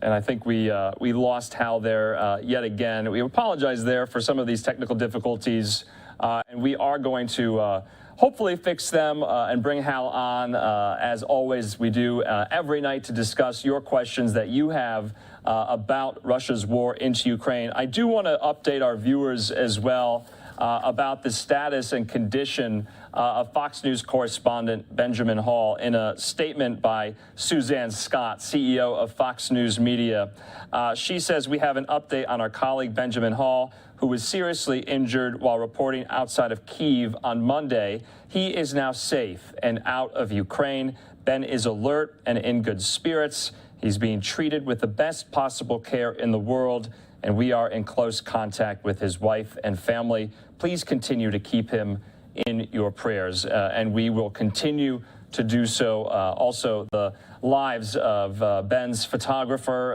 and translator, interpreter, and fixer, who tragically lost their lives on Monday when their caravan, came under attack. And so we are still thinking about them. Many members of the Fox family are still grieving them. We're going to take a quick 2-minute commercial break. We'll be back with more stories on this Wednesday night in 2 minutes.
Welcome back here to Live Now from Fox. Sorry about that. We usually have such a great conversation with Hal Kempfer. We were just experiencing some Zoom issues, but we're going to bring him back on as we have every day throughout the war. He's been guiding us throughout it, offering his expertise and his insight to help us make sense of it. Right now, though, we're going to hear from Republican Senator Lindsey Graham from South Carolina, speaking today after hearing President Zelensky's address to Congress. And doubling down on that statement he made about 2 weeks ago. Remember, he said and tweeted that someone should take out Putin in Russia, essentially assassinate Putin. Well, he's standing by those comments. Let's hear from Lindsey Graham.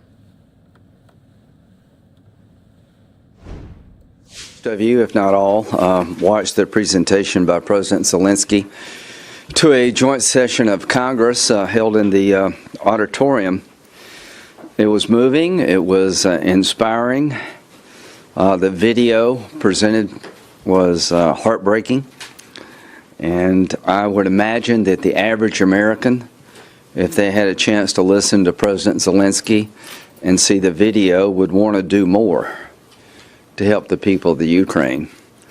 The reason President Zelensky is doing this, he's trying to rally the world to do more. And the question is, can we do more, and should we do more? The answer is yes to both. Let's start with some common ground between myself and the Biden administration. I do not support a NATO no-fly zone. I understand the need from the Ukrainian perspective to stop the bombardment.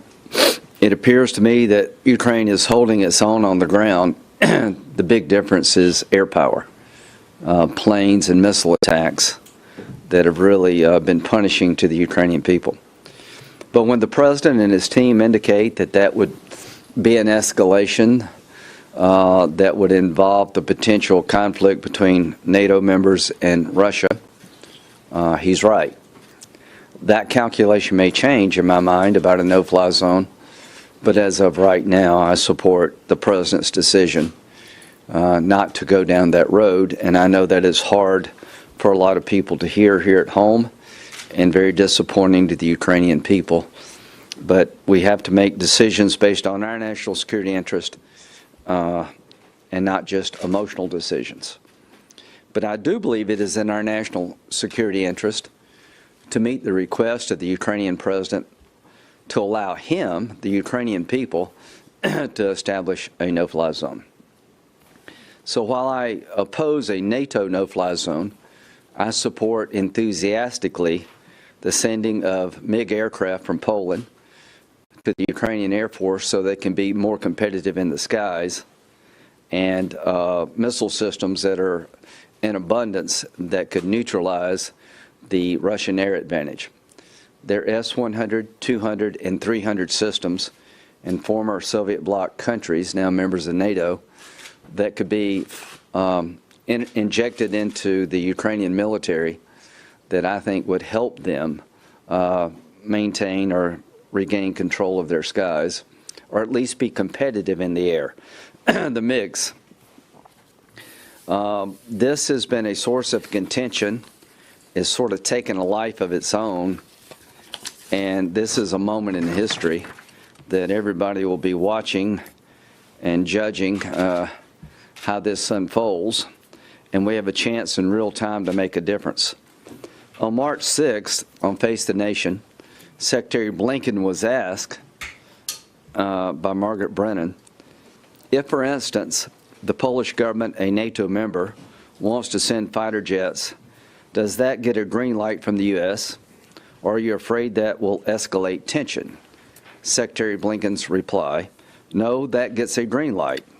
In fact, we're talking with our Polish friends right now about what we might be able to do to backfill their needs if, in fact, they choose to provide these fighter jets to the Ukrainians. That was the position on March 6th. About 3 or 4 days later, I think March 9th, the position of the Biden administration was that the jets would be escalatory. I am urging the Biden administration to reconsider sending the MiGs, as well as additional air defense capability. I believe there's an overwhelming bipartisan support for that idea. I want to thank Senator Schumer and McConnell for allowing the war crimes resolution to go through the Senate yesterday unanimously. And President Zielinski mentioned that. So what we do here is followed by the good guys and the bad guys. And the fact that we could get a resolution through the United States Senate supporting an investigation of Putin and his military commanders as war criminals is very pleasing to me. I think it's sending the right signal at the right time, and Senator Schumer's remarks about the resolution were right on. I've talked to Democratic senators in the last 48 hours, and I think there's more than a handful of Democrats that would like to do something with the jets. So the bottom line is, while NATO no-fly zone seems to be a bridge too far for me and the administration, there is bipartisan support for sending a package that includes fighter jets and air defense systems to the Ukraine immediately so that we can have a Ukrainian no-fly zone manned by Ukrainian pilots and manned by missile systems in the hands of the Ukrainian military.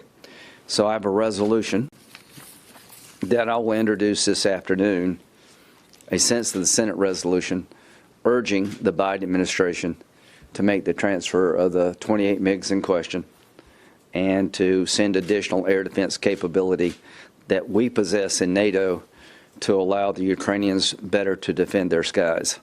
The state of play of the war, I think the Ukrainian military has exceeded every expectation. I think the Russian military has been underwhelming. Thousands of people have died in this conflict. I do not believe the Russian military's heart and soul is in this endeavor. How does this end? We cannot let Putin get away with this. After 20 years of murder and war crimes and thievery, it's led to this moment. Every time he did something outrageous, the world complained, but not enough. And now he has crossed a Rubicon where there is no going back. If he's still standing when this is over, then you can almost bet that Taiwan goes and that Iran will become more belligerent. So what happens here in Ukraine will shape the world one way or the other. A world where Putin wins is a very dark, dangerous world. A world where Ukraine survives against the atrocities being committed against him by Putin and his armed forces is a much brighter world. The video showed Ukraine before the Russian invasion. Peaceful, happy people. They had their share of problems. Corruption was rampant, is a real issue in Ukraine. But a people that were willing to live in peace, raise their children, and go on about their own lives in a peaceful fashion. And you could see the before and after views of this war. I'm just urging the Senate to speak with one voice, to meet the moment. We've been talking, we have written letters, but it's now time to take votes. And I would just say this, that if we had a vote on the resolution to supply the Ukrainian military with the MiG fighters and other air defense systems, it would be a shot in the arm to the Ukrainian people and their military. It would be a blow to Putin. And if we could do this soon, I think it really could help the outcome of this conflict. With that, I will take questions. Senator Graham, can you talk a little bit about what it means to help Ukraine create their own no-fly zone? What does that mean? Would it be something similar to an Iron Dome in Israel?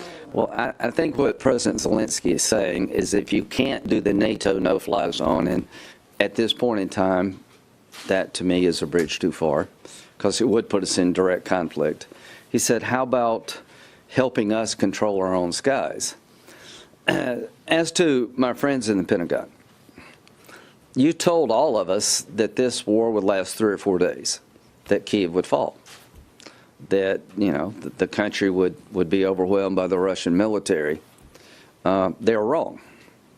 So, quite frankly, I trust President Zielinski's judgment about what would help him in real time more than anybody else on the planet right now. He's proven a level of capability as a wartime leader. The Ukrainian people and their military have exceeded all expectations. So when he asks for MiG jets that his pilots can fly, that they're trained on, that Poland at least at one time was willing to give, I think we should honor that request.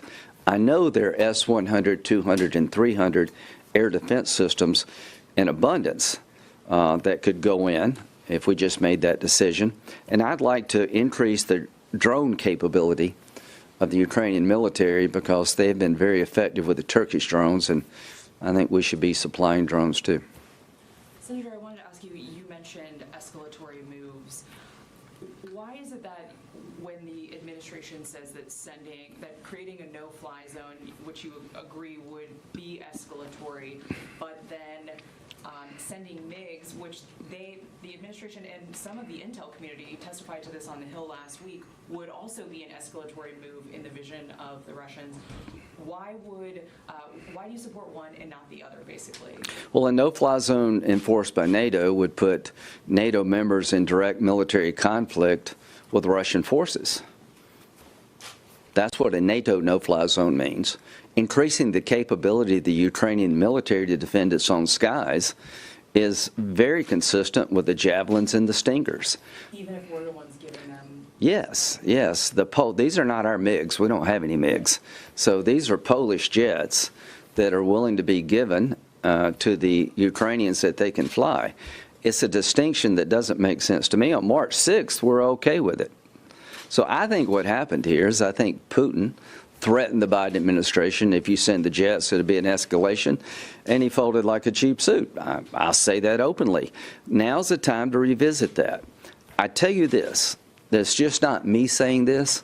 I am convinced if my resolution had a vote on the floor of the United States Senate, it would pass overwhelmingly, well north of 60 votes, with strong bipartisan support, because most of us see the distinction between NATO being directly involved and helping Ukraine with reasonable capability improve their own air defense system. This idea that somehow 28 MiGs in the hands of the Ukrainian Air Force would lead to an invasion of Russia by the Ukraine is nonsense. And the people who are telling me it's escalatory apparently didn't say much on March 6th when we green-lighted it. What changed? I think what changed between the 6th and the 9th was that Putin weighed in and backed the Biden administration down. We cannot let Putin determine what we do in terms of military assistance, economic assistance, and I think that's what we're allowing to happen. Do you still stand by your call to have Putin be assassinated? Do you still stand by your Yeah, I hope he'll be taken out one way or the other. I don't care how they take him out. I don't care if we send him to The Hague and try him. I just want him to go. Yes, I'm on record. Please understand, Senator Lindsey Graham, if John McCain were here, he'd be saying the same thing, I think. It's time for him to go. He's a war criminal. I wish somebody had taken Hitler out in the 30s. So yes, Vladimir Putin is not a legitimate leader. He is a war criminal. He needs to be dealt with by the Russian people. I'm not asking to invade Russia to take him out. I'm not asking to send American ground forces in Ukraine to fight the Russian army. I am asking the Russian people to rise up and end this reign of terror for you and the world at large. That if you follow Putin, you're going to have zero future. I encourage what Zielinski said, that every American company leave Russia right now. Leave today. I encourage the world to strangle the Russian economy. Our war is not with the Russian people. In many ways, they're as much of a victim as Putin as anybody else. The young journalist yesterday who held up the sign, now that takes guts. People like that change history. So how do I think this ends? I think if we stick with it, that if we help the Ukrainians fight for their own freedom, provide them reasonable assistance on the military front to regain control of their skies, help them with food and clothing and economic assistance, and strangle the Russian economy, that there will be forces emerge inside of Russia to end this. So I think the world is better off without Putin. The sooner the better, and I don't care how we do it. Yeah, there's a lot of other senators, Rob Portman, for example, who want much tougher sanctions. And, Zielinski talked about banning all Russian imports, not just oil. Do you think there's a chance of getting some bipartisan support there? Because a lot of Democrats say we need to work with our allies, and a lot of allies are resistant to cutting off all those Russian energy exports. Well, I think we have a historic opportunity here to end the reign of terror of Putin. And the only way you're going to do that is get the Russian people to take matters in their own hands, bring about justice, turn him over to the international court. How would they do that? Well, they can't go to Starbucks. They can't go to McDonald's. There's a group of people in Russia that have come accustomed to a fairly middle-class lifestyle. Now, would this be tough on us? Yes, it would be. But yes, the Ukrainian ambassador called me up yesterday, begging again for the airplanes and the missile defense systems, but she would like to expand the sanctions to regional Russian leaders. She wants to throw a wider net around the Russian infrastructure that keeps Putin in power, and I support that. So I'll work with Rob to expand the current sanctions to a larger group of Russian officials. I will also see if we can expand the sanctions in a wider way in terms of just all economic activity. We need to isolate Russia as the pariah state that it's become. You've said a number of times during this press conference that you don't support a NATO-imposed fly zone as of yet. I'm wondering if you could talk a little bit about what would have to change on the ground in Ukraine for your position on that to change, specifically things like chemical weapons attacks, anything else, what would have to change? If there were a chemical weapons attack, I would change my mind.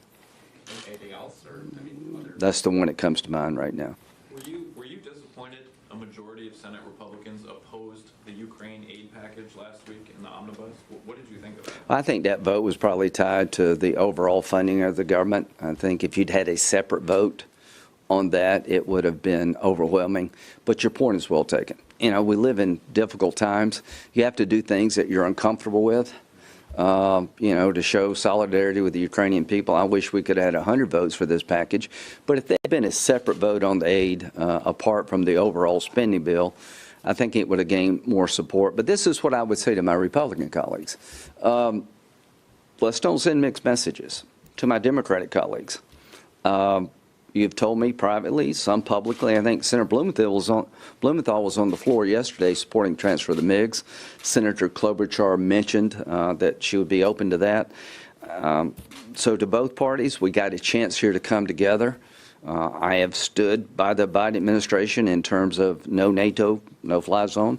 I know the Ukrainian people don't like hearing that. I know it's difficult to say given that video, but I think it's the right decision. I think the idea of backpedaling on the jets has done two very bad things. It's diminished the ability of the Ukrainians to control their own skies, and it's sent a signal that we're not appropriately all in, that it had to be a boost to Putin and a blow to the Ukrainian military and people when we kind of backpedal. So I'm asking the Biden administration to reconsider. Senator, have you heard whether the Biden administration is considering the use of these Switchblade drones or providing these Switchblade drones to Ukraine? And is that something you or other members of Congress might support if it were part of a military aid package? I don't know what a Switchblade drone is, but it sounds like it should be going to the Ukraine. Where they can pinpoint attacks. I know what a Switchblade is. So, yes, ma'am. It's pretty simple. If they think it will make a difference militarily, let's do it. Now, if they ask for a nuclear weapon, I'd say no. But if, they're asking for air defense capability, and drones have proven their worth. The Turkish drones have been wisely used by the Ukrainian military. Here's what I think will happen. The longer this war goes, and I don't see the Ukrainians giving up on their freedom, I think they'll fight to their death. The weather's going to change. The ground's going to get muddy. And the maneuverability of the Russian military is going to be substantially reduced. We see anecdotal stories of Russian units beginning to break. You see things inside of Russia changing, the holding up the sign. The fact that she was let out of jail so quickly tells me that there's some people in Russia that maybe are not all in for Putin. So the answer is yes to the Switchblade drones. Well, you've had one. I'll get right back to you. The jets aside, there's some reporting this morning and some leaders on the Hill have been saying that air defense systems are on the way to Ukraine now. Are you briefed on that? I'm getting a briefing this afternoon at 3:30, and I appreciate that. And I hope that's the case. All I can say is that the request for the air defense systems has been out there for quite a while. We made a mistake as a nation not imposing pre-invasion sanctions. Everything would be provocative. I thought if you told Putin up front, here's what comes your way, he might be less likely to do this. Uncertainty is a bad thing when you're dealing with bullies. The Chinese. Now, there's a report out that the Chinese are going to be all in and helping Putin. I would expect that to be true. Birds of a feather tend to flock together. So if the Chinese begin to help Putin economically and militarily, then I think we should write down what we would do to the Chinese economy and let them read it for themselves. This idea of serious consequences is not enough. Let's don't make the mistake we made with Russia with China. So I would urge the administration to start drafting some proposed sanctions so the Chinese government would understand what they're getting in for if they tried to bail out Putin. Can I follow up? Yes. Okay. Can you know, Senator Portman told me and a few other reporters yesterday that he would be interested in something like an Iron Dome over Ukraine. Is that something you guys talked about? I think yes. I mean, so I've talked to the Israelis. I mean, you know, they have their own national security concerns, but let's look at it this way. The video shows the effect of air power more than anything else. You know, these buildings being blown up and the cities being ravaged is coming from the air. It's coming from manned aircraft and from missile systems.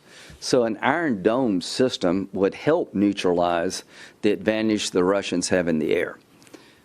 I cannot stress enough, I don't claim to be a military tactician or commander. I've been a military lawyer most of my life, and even I could convict Putin. I think my niece could convict Putin of being a war criminal. The control of the skies is the missing link. It's the big advantage the Russians have. And I am confident that if we inventoried the systems available to us, that we have and that our allies have, and we made a firm commitment to help the Ukrainians control their skies, we could turn the tide of battle even more than is being done today. What's missing here from the Biden administration is that they're worried about what Russia may do if we do something. Russia needs to be more worried about us helping the Ukraine. We're not going to have a nuclear exchange over this. This is a bluff by Putin. If we let him threaten nuclear retaliation every time we get in a disagreement, he owns the world. I am confident that he may be a murderer, but he's not suicidal. And I'm even more confident that the Russian people, particularly the general staff, is not going to commit mass suicide to help Putin, because nobody wins a nuclear exchange. So there's a moment in history here, a moment on the battlefield, that if we went all in providing switchblade drones, Iron Dome type systems, 28 fighters, maybe never in the history of warfare has 28 planes meant so much to so many. That really is such a small contribution. To borrow a turn of phrase from Churchill, the Battle of Britain was won by brave fighter pilots against all the odds, going up day after day, being able to hold off the Germans. 28 planes. Will it turn the tide of the air battle? I don't know. Is it the most effective way to regain control of the skies? I don't know. But I know that President Zielinski believes it will help. And if we reverse course as a nation to give them the planes, it would create momentum for Ukraine and be yet another blow to Putin. Last question. One more follow-up about the transfer of the MiGs. So part of what the administration said last week was that the Polish government was basically asking the planes to be transferred to Ramstein, and then they would, then the Ukrainians could get the planes. Is there a way that you see? Yeah, I'm not so sure that's the best way of doing it. In World War II, we had a Neutrality Act, and Roosevelt and Churchill were pretty clever. We came up with a way of taking World War II fighters to the Canadian border, and they would drag them across the border and send them to Britain. Here's what I believe. There is a way to get 28 planes into the hands of Ukrainian pilots if we want that to happen. Zielinski is saying to the world, not just the ambassador to the world, that these planes matter. Please help me. If you cannot help me with a NATO no-fly zone, here's my second request. And it makes eminent sense that we have a lot of smart people in this country. We can find 20 ways to get 28 planes in the hands of Ukrainian pilots, not American pilots, to defend their skies. Thank you so much. Republican Senator Lindsey Graham there talking with reporters on Capitol Hill and reacting to President Zelensky's address to Congress today and what more the administration needs to do to help the Ukrainian war effort and the Ukrainian people. I'm Andrew Kraft. We're going to take a quick commercial break. We have a few more headlines left to get to on this Wednesday night. We'll see you in 2 minutes.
Welcome back here to Live Now from Fox. Horrible news to report. 9 people have died in a fiery head-on collision in West Texas, including 6 New Mexico University students and a coach returning from a golf tournament, as well as a 13-year-old boy, according to authorities.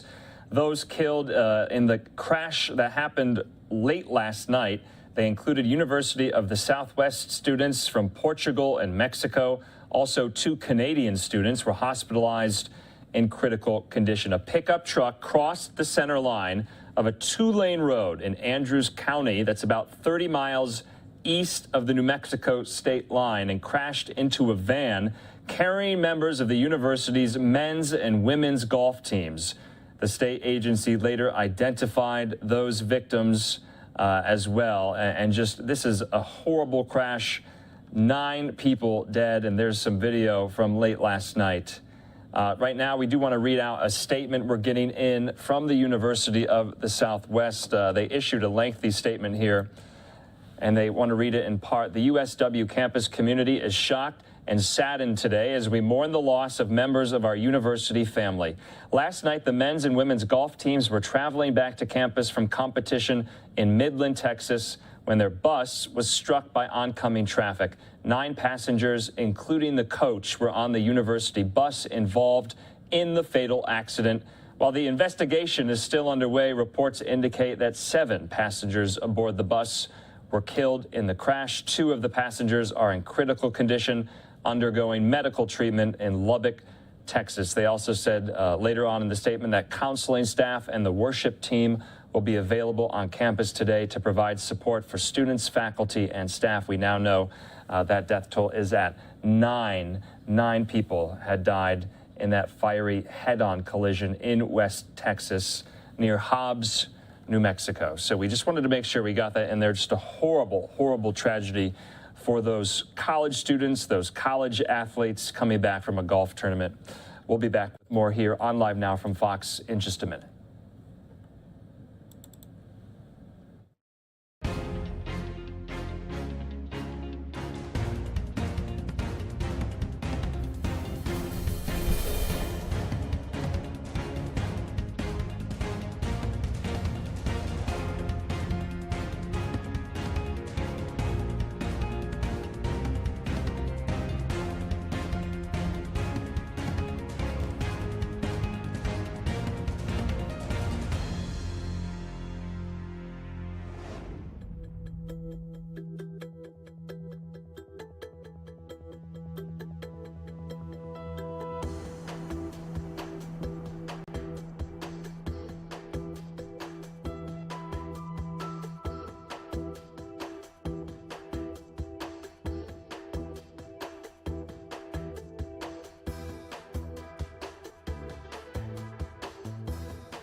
Welcome back here to Live Now from Fox. Beautiful Live Now look at the Manhattan skyline at the moment. That is the Big Apple right there. You can see the Empire State Building kind of glistening in the distance. It usually sparkles at the top there sometimes during night, which is really cool to see. But New York City is the world, the financial capital of the world, if you will. And speaking of that, we want to get into some of these business headlines and economic news, especially out of the Federal Reserve, because they are raising interest rates for the first time since 2018.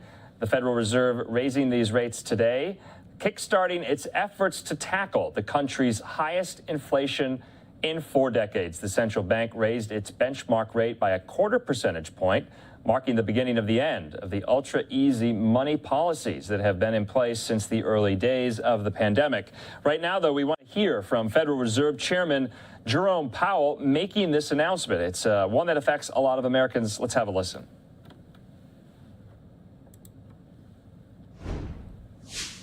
December and participate. Over the following 2 years, the median projection is 2.8%, somewhat higher than the median estimate of its longer run value. Of course, these projections do not represent a committee decision or plan, and no one knows with any certainty where the economy will be a year or more from now. Reducing the size of our balance sheet will also play an important role in firming the stance of monetary policy. At our meeting that wrapped up today, the committee made good progress on a plan for reducing our securities holdings, and we expect to announce the beginning of balance sheet reduction at a coming meeting. In making decisions about interest rates and the balance sheet, we will be mindful of the broader context in markets and in the economy, and we will use our tools to support financial and macroeconomic stability. As we noted in our policy statement, the implications of Russia's invasion of Ukraine for the U.S. economy are highly uncertain. In addition to the direct effects from higher global oil and commodity prices, the invasion and related events may restrain economic activity abroad and further disrupt supply chains, which would create spillovers to the U.S. economy through trade and other channels. The volatility in the financial markets, particularly if sustained, could also act to tighten credit conditions and affect the real economy. Making appropriate monetary policy in this environment requires a recognition that the economy often evolves in unexpected ways. We will need to be nimble in responding to incoming data and the evolving outlook. And we will strive to avoid adding uncertainty to what is already an extraordinarily challenging and uncertain moment. We are attentive to the risks of potential further upward pressure on inflation and inflation expectations. The committee is determined to take the measures necessary to restore price stability. The American economy is very strong and well positioned to handle tighter monetary policy. To conclude, we understand that our actions affect communities, families, and businesses across the country. Everything we do is in service to our public mission. We at the Fed will do everything we can to achieve our maximum employment and price stability goals. Thank you. I look forward to your questions. Thank you. Let's go to Gina at the New York Times. Hi, Chair Powell. Thank you so much for taking our questions. I wonder if you could detail your thinking a little bit about how you're considering the risks of going too fast and potentially tipping the economy into recession, and how you're weighing those risks against the possibility of going too slowly, allowing inflation to become embedded and kind of getting behind the curve. So I guess I would start by saying that, in my view, the probability of a recession within the next year is not particularly elevated. And why do I say that?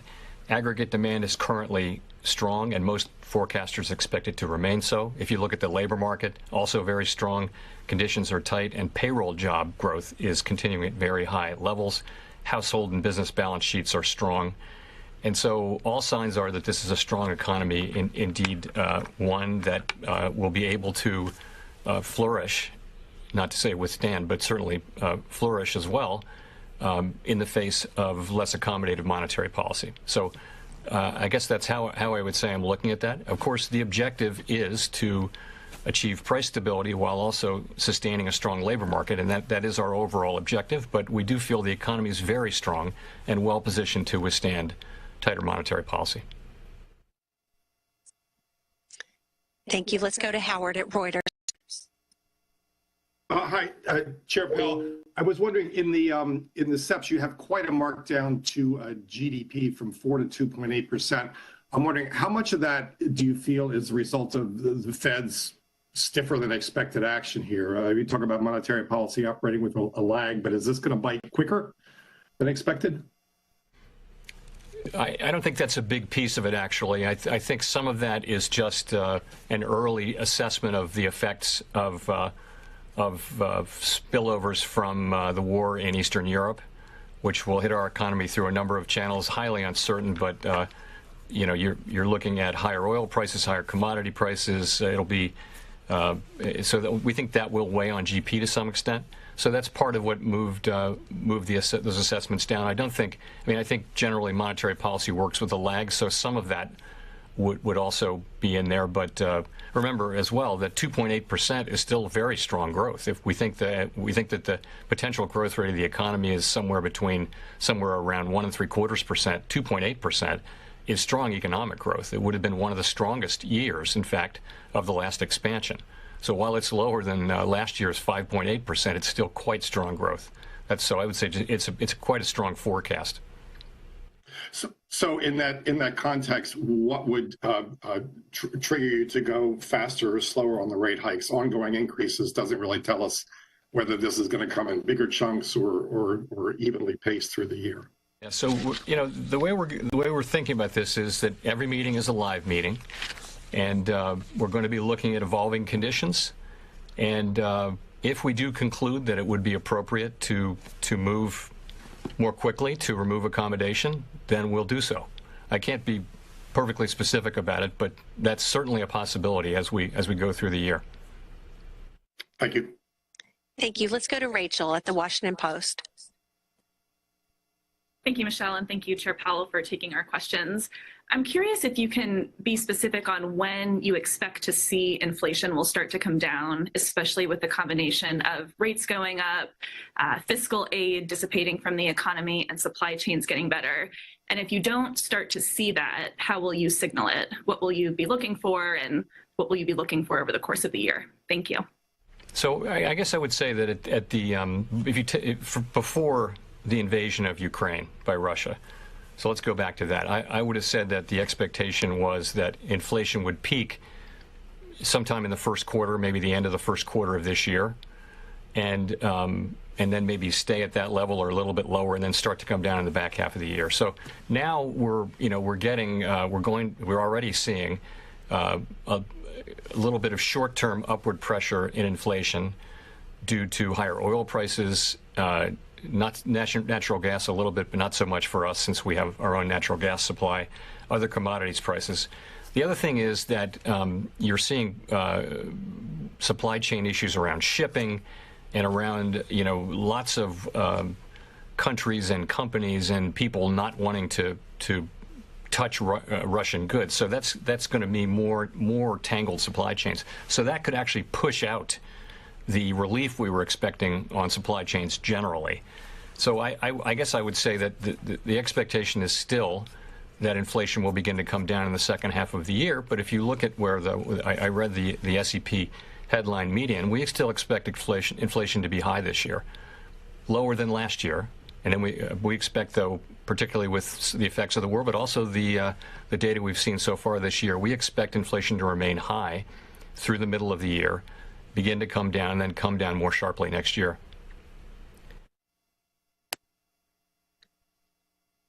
Let's go to Nick at the Wall Street Journal. Nick Timmeros of the Wall Street Journal. Chair Powell, over the last 6 months, the Fed has shifted its policy stance quite a bit. 6 months ago, you were still buying assets. Most officials weren't projecting any interest rate increases this year. And yet, despite the shift over the last 6 months, real rates are as negative today as they were then. So how concerned are you that further inflation surprises will offset the effects of recent policy firming by leading real rates to stay at levels that do not actually provide much restraint to the economy? Thanks. So that's one of many ways of capturing the situation, which is that the committee really does understand that the time for rate increases and for shrinking the balance sheet has come. And I would just say, I would go back to the economy is very strong. As I mentioned, tremendous momentum in the labor market. We expect growth to continue. It's clearly time to raise interest rates and begin the balance sheet shrinkage. And I just wanted to say that as I looked around the table at today's meeting, I saw a committee that's acutely aware of the need to return the economy to price stability and determined to use our tools to do exactly that.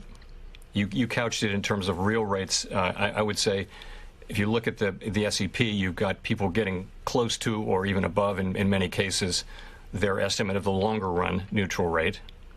So I understand that doesn't do it for real rates, but if you go out a year or two, many people are in their forecasts are having tight policy from a real interest rate standpoint. So that's something that we're focused on. Of course, it's a highly uncertain environment, and we don't know what's going to happen, but we do know that we're going to deploy our tools to achieve our goals, and that includes the price stability goal. Let's go to Victoria at Politico. Hi, Chair Powell. So looking at the summary of economic projections, you all have inflation coming down over the course of the year to 4.3%. And then you also have rates going up to what appears to still be below roughly what would be estimated to be the neutral rate, although I know that's a little bit uncertain. So I was just wondering, how much of inflation coming down do you see as actually being as a result of the Fed itself raising rates? And then also, if I could just ask, given that Sarah Bloom Raskin withdrew her nomination, What do you expect to do with the regulatory portfolio? Do you expect to assign a governor in charge of that? Okay. So sorry, tell me again your first question. My first question is, how much do you expect inflation to come down as a direct result of the Fed's actions?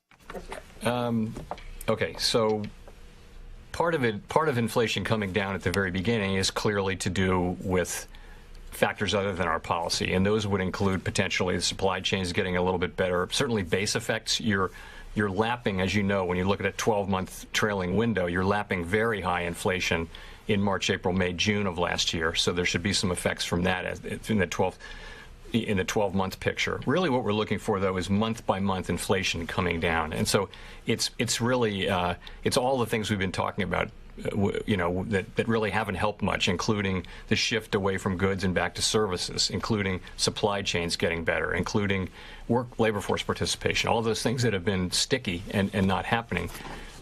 But a big part of it is the base effects I mentioned as well.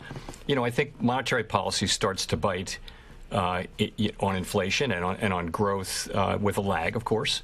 And so you would see that more in 23 and 24. But also remember, we started talking about rate increases last year. For some months now, the financial conditions have already incorporated a significant number of rate increases. So it doesn't start today. In effect, the moves are already priced into the market for a few months now. So so the clock is running on that, and I think some of that will be seen in the second half of the year as well. And on the regulatory portfolio, so I would just say this: we have an obligation to carry out under the law, in supervision and regulation, and we're doing that. That's what we're doing. The committee is not active, so what's happening is things are coming to the full board, and we're voting on them. We're getting our business done. We got the stress tests done. We've looked at a number of proposals for mergers and things like that. So we're working ahead. Of course, we don't have a vice chair for supervision, as you mentioned, but we're making do with the situation we have, and a good number of things have come straight to the board for approval. Let's go to Neil Irwin at Axios.